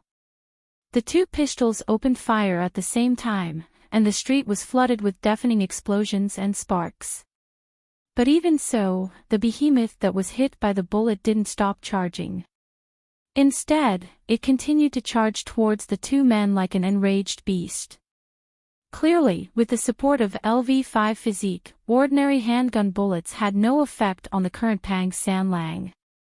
Unless they hit his eyes or other vital points, they would just tickle his steel body. Mamma mia! Just when the two patrol officers thought they were going to be crushed into meat paste, a slender figure rushed out from the side like lightning. Ancient Bejiquin, Iron Mountain Lean. In the next second, Ryuto stepped on the ground. Using the tremor kick, he twisted his body and slammed his shoulder into the left side of Pang Sabin's abdomen. Bang! When the two collided fiercely, a strong explosion sounded. The feeling wasn't like two living bodies colliding. Instead, it was like two trucks colliding at full speed. After the collision, the two unlucky patrolmen were also sent flying by the strong impact of the collision and fainted on the ground 4 or 5 meters away. This collision was earth-shattering. Ryudo's Iron Mountain Lean was strong enough to send a dozen people flying. But when he collided with Pang Sabin's body, he felt as if he collided with an iron wall. At that moment, Ryudo felt a pain in his shoulder. The strong impact forced him back a dozen meters before he could stabilize his body and land on the ground. Of course, no matter how strong Pang Sabin's body was, after being hit by Ryudo, he still fell to the other side. He was like a soccer ball that was kicked away. He rolled on the ground until he reached the lawn of the park a dozen meters away. Apart from Pang Sanlang, who had been caught in his hand, was also sent flying. After Ryudo's Iron Mountain Lean landed, the skinny guy felt as if he was hit by a truck. He fell to the ground in a daze. He saw stars and his head was bleeding. What the hell is going on? Before Pang Sabin could react, a hand like an iron clamp had already grabbed his throat and lifted his body from the ground. It was Ryudo. After all, Ryudo was the one who initiated the attack. The impact he received was not as strong as the other two brothers. So he quickly rushed over and grabbed the culprit's neck. He turned around and ran toward a remote factory outside the park. Let go of my big brother. After seeing the scene of his elder brother being taken away, Fatty Subaru also hurriedly got up from the ground. His eyes were red like an enraged bull as he chased after Long Joe. Just like this, the two sides went from one running and one chasing to one chasing and one running. That place should not be a problem. I have to control him as soon as possible. I can't let this guy continue to act recklessly. As he ran, Ryudo raised his head and looked at the nearby factory under the illumination of the night. It was especially quiet. Because it was already night, the factory was quiet. There was no one inside. Obviously, it was the best place to deal with this fat guy. Arriving at the interior of the factory, Long Do lifted the neck of Shaosaburo, who was about to be strangled to death by him, and directly threw him up, letting him fall on a platform that was more than 10 meters high. Big brother. Pang Sabin, who followed behind, quickly wanted to save him. But Ryudo's figure had already arrived in front of him. In an instant, a fist suddenly flashed in front of Pang Sabin. Then he heard a crisp sound in front of him. Bursts of blood spurted out from the fat nose. Facing this monster who was obviously not human anymore after eating the drug, Ryudo obviously did not have any intention of holding back. He directly raised his hand and used an iron palm. It mercilessly smashed on Pang Sabin's nose. How could the fragile nose resist Ryudo's iron palm? After this palm, Pang Sabin's nose was almost completely broken. A broken nose would cause a large amount of blood loss. Moreover, this kind of injury would also cause severe pain. It would greatly reduce the enemy's fighting spirit. As if... Unexpectedly, Pang Sabin, who received this heavy blow, did not have any reaction at all. His face was full of blood, his nose was crooked, but he immediately let out a beast-like cry. He reached out his hand and grabbed towards Ryudo's direction. Even with a broken nose, he did not even blink. Sure enough, this guy could not feel pain now. After dodging this fatal grab, Ryudo once again sized up this body whose skin had turned into a strange red color. It was gradually becoming less and less like a human. Modified human, enhanced human, or Frankenstein, this was Pang Sabin's current situation. The only way to stop this behemoth was to kill it. Even knocking it out would be difficult. After all, this guy's brain was probably secreting all kinds of hormones to ensure that it wouldn't faint.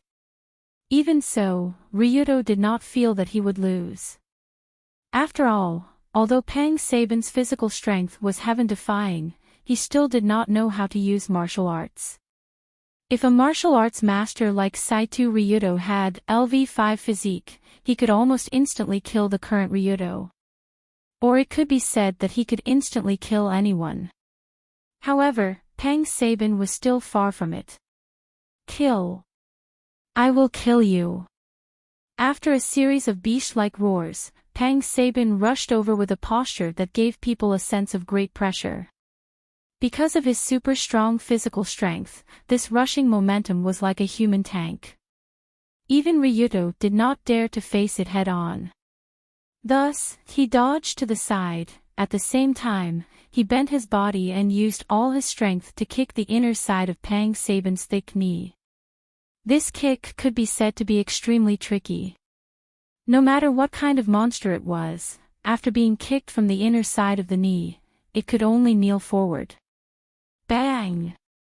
After the monster knelt on one knee, Long Do took the opportunity to press forward and quickly launched a storm of attacks. His pair of slender and powerful arms were like two soft whips filled with mercury. Coupled with the ancient Bajiquan fist technique, in a short 2 seconds, he consecutively punched a dozen times. His attacks were extremely fierce. Because he did not have any apprehensions, Ryuto's every attack was accompanied by a sound of breaking air as it solidly kicked Pang Sabin's vital points. Furthermore, it produced a loud sound of flesh and bone colliding. With Ryuto's current strength, if such a violent and murderous attack landed on an ordinary person, even if that person had 10 lives, it would not be enough to survive. Liver, abdomen, throat, back of head and heart. This was the first time that Ryuto did not hesitate to attack these vital points. But even if he attacked these vital points, he was still unable to cause any damage to Pang Sabin. Although Ryuto already felt that this guy had suffered serious injuries, but he always felt that no matter how he attacked, he was always missing that final kick, unable to let his attacks reach the deepest part. Good heavens, this guy is too durable, right? This is simply... Just when Ryuto's continuous attacks were about to be interrupted after a few seconds, a thick arm seized this opportunity and hugged his waist. Hey! Hee, catch! Here! Come! Obviously, Pang Sabin had been waiting for this moment. Although his consciousness was not very clear, the rich fighting experience was still engraved in every cell of this body. Taking advantage of the opponent's previous attack, and the short time before the opponent's new attack, the bulging muscular arm had already hugged Ryuto's waist. Then, he suddenly began to exert force inwards. Go to hell. At this time, Fatty Subarang's thick arm tried to squeeze and break Long Do's lumbar spine. The latter immediately felt a tearing sensation as if his body was about to be bent into a U-shape. Bastard! You forced me. But Ryuto would not allow himself to be captured without a fight. Before his waist was broken, he raised his empty left hand and a small Uzi submachine gun appeared in his hand. Of all the martial arts, this was the submachine gun assassination technique. After taking out his Uzi submachine gun from the equipment slot, Ryuto directly stuffed the muzzle into Pang Sabin's nostrils and pulled the trigger without hesitation.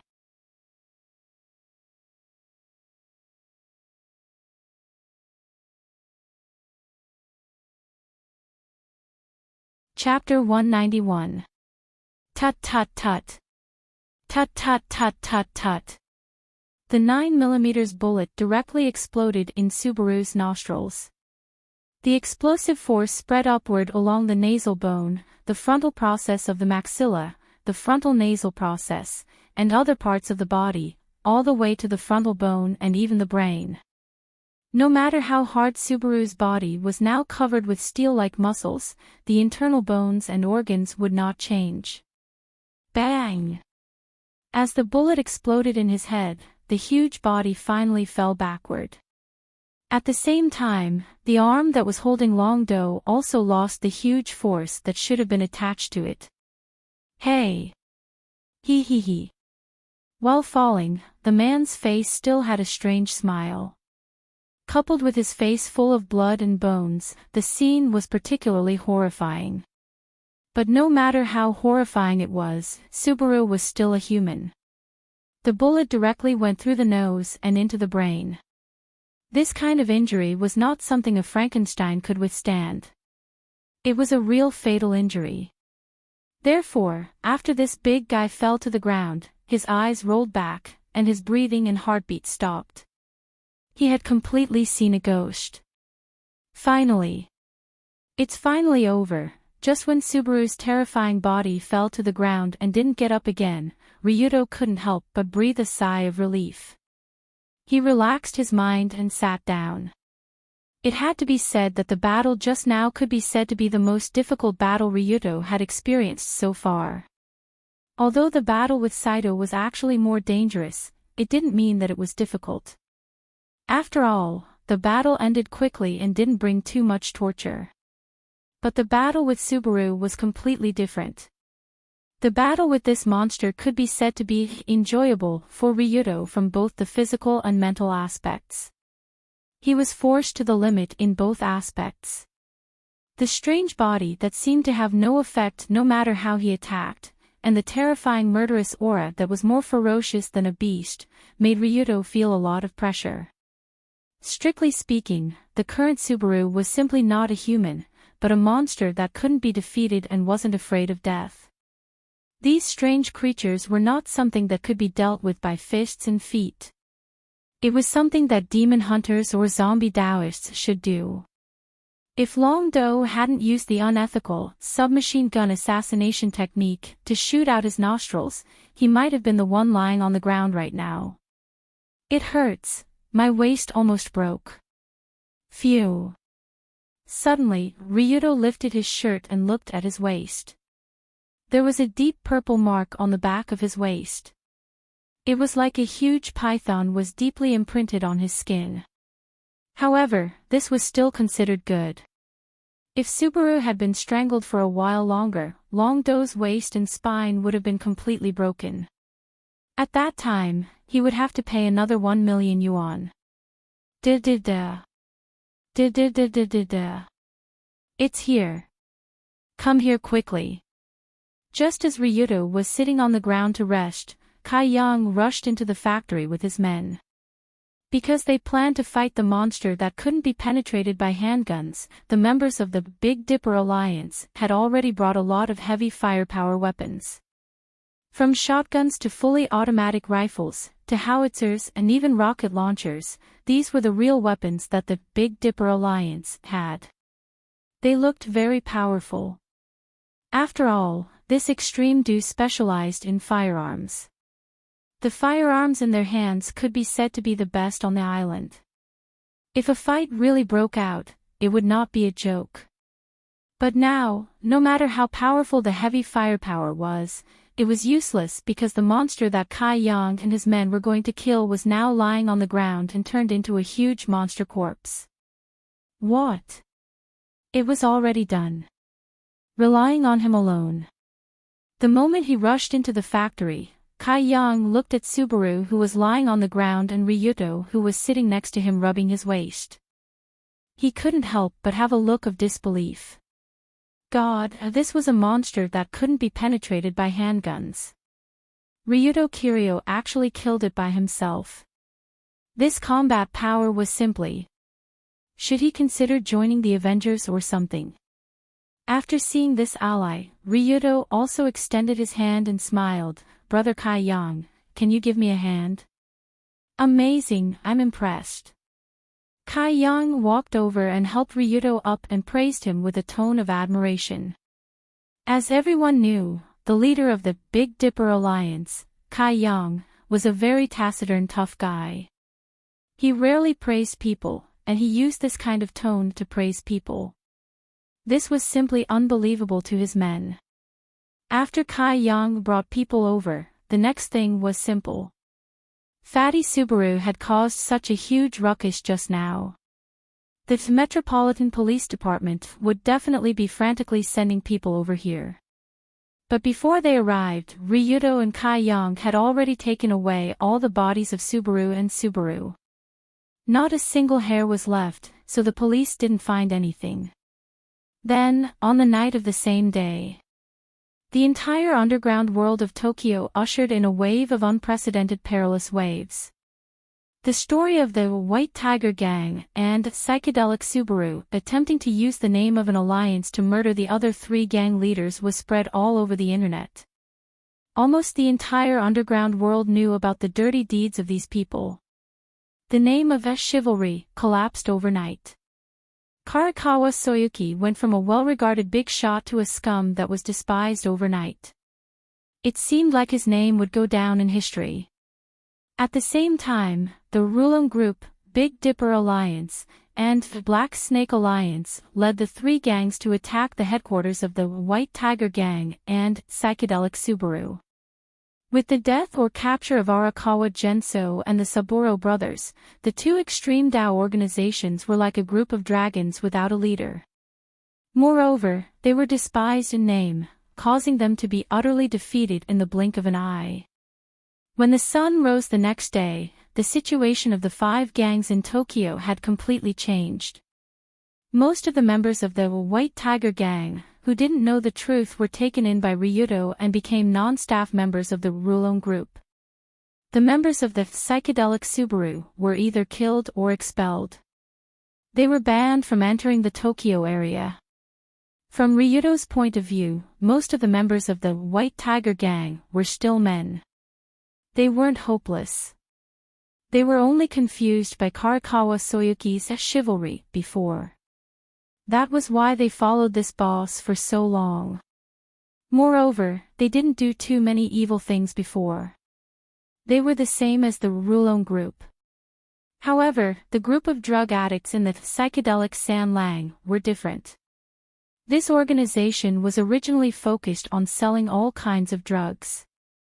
The internal members were naturally drug addicts and drug addicts. Each and every one of them had shifty eyes and pretended to be ghosts. For this group of garbage, Ryuto didn't plan to be soft at all. It was impossible to take them into his team. It was better to throw them into the Tokyo Bay as non-recyclable garbage to feed the fish. Therefore, the Tokyo Bay was particularly noisy that night. Groups of drug addicts and drug addicts were drowned in the bay with cement. Before they died, their mouths were stuffed with their favorite drugs. It was a worthy death. After everything calmed down, at noon the next day, Ryuto, Kai-young, and Tessa, the 2 leaders of the gang, enjoyed the wine that the old guy Karakawa Soyuki kept in the base of the White Tiger Gang. Thank you so much for your help this time. Let me propose a toast to you too. On the table, Ryuto opened a bottle of aged white wine and filled it to the brim for Kai-young and Tessa. Then, he raised his glass to toast them. It had to be said that the reason why this operation was so smooth was not only because Ryuto and the Rulon Group were strong enough, but also because of the cooperation of the Big Dipper Alliance and the Black Snake Alliance. Don't say that. This time, we should be basking in your glory. After raising her glass, Tessa covered her mouth and smiled. Her face was flushed, and she looked refreshed. After a night of property confiscation, the 2 large gang organizations, the White Tiger Gang and the Psychedelic Subaru, were completely disintegrated and annexed. Naturally, the 3 gangs that took action reaped a lot of benefits. This included the addition of personnel, various assets and real estate, many connections, fame, and so on. It could be said that other than the Rulon Group, the Big Dipper Alliance and the Black Snake Alliance also earned a lot. This made Tessa smile from ear to ear early in the morning. At this time, the more she looked at Ryuto, the more she liked him. Indeed, if we let that fake hero's plan go smoothly, let alone taking advantage, I'm afraid we won't even be able to keep our own belongings. Speaking of this, Kai-young couldn't help but sigh. In fact, before yesterday, Kaiyang still thought that Karakawa Soyuki was a well-deserved hero, but he didn't expect him to be a complete hypocrite, a piece of trash in the human world. If it wasn't for Ryuto seeing through his scheme and reaching an agreement with the other two gangs in time, the Big Dipper alliance would really have ended in the end.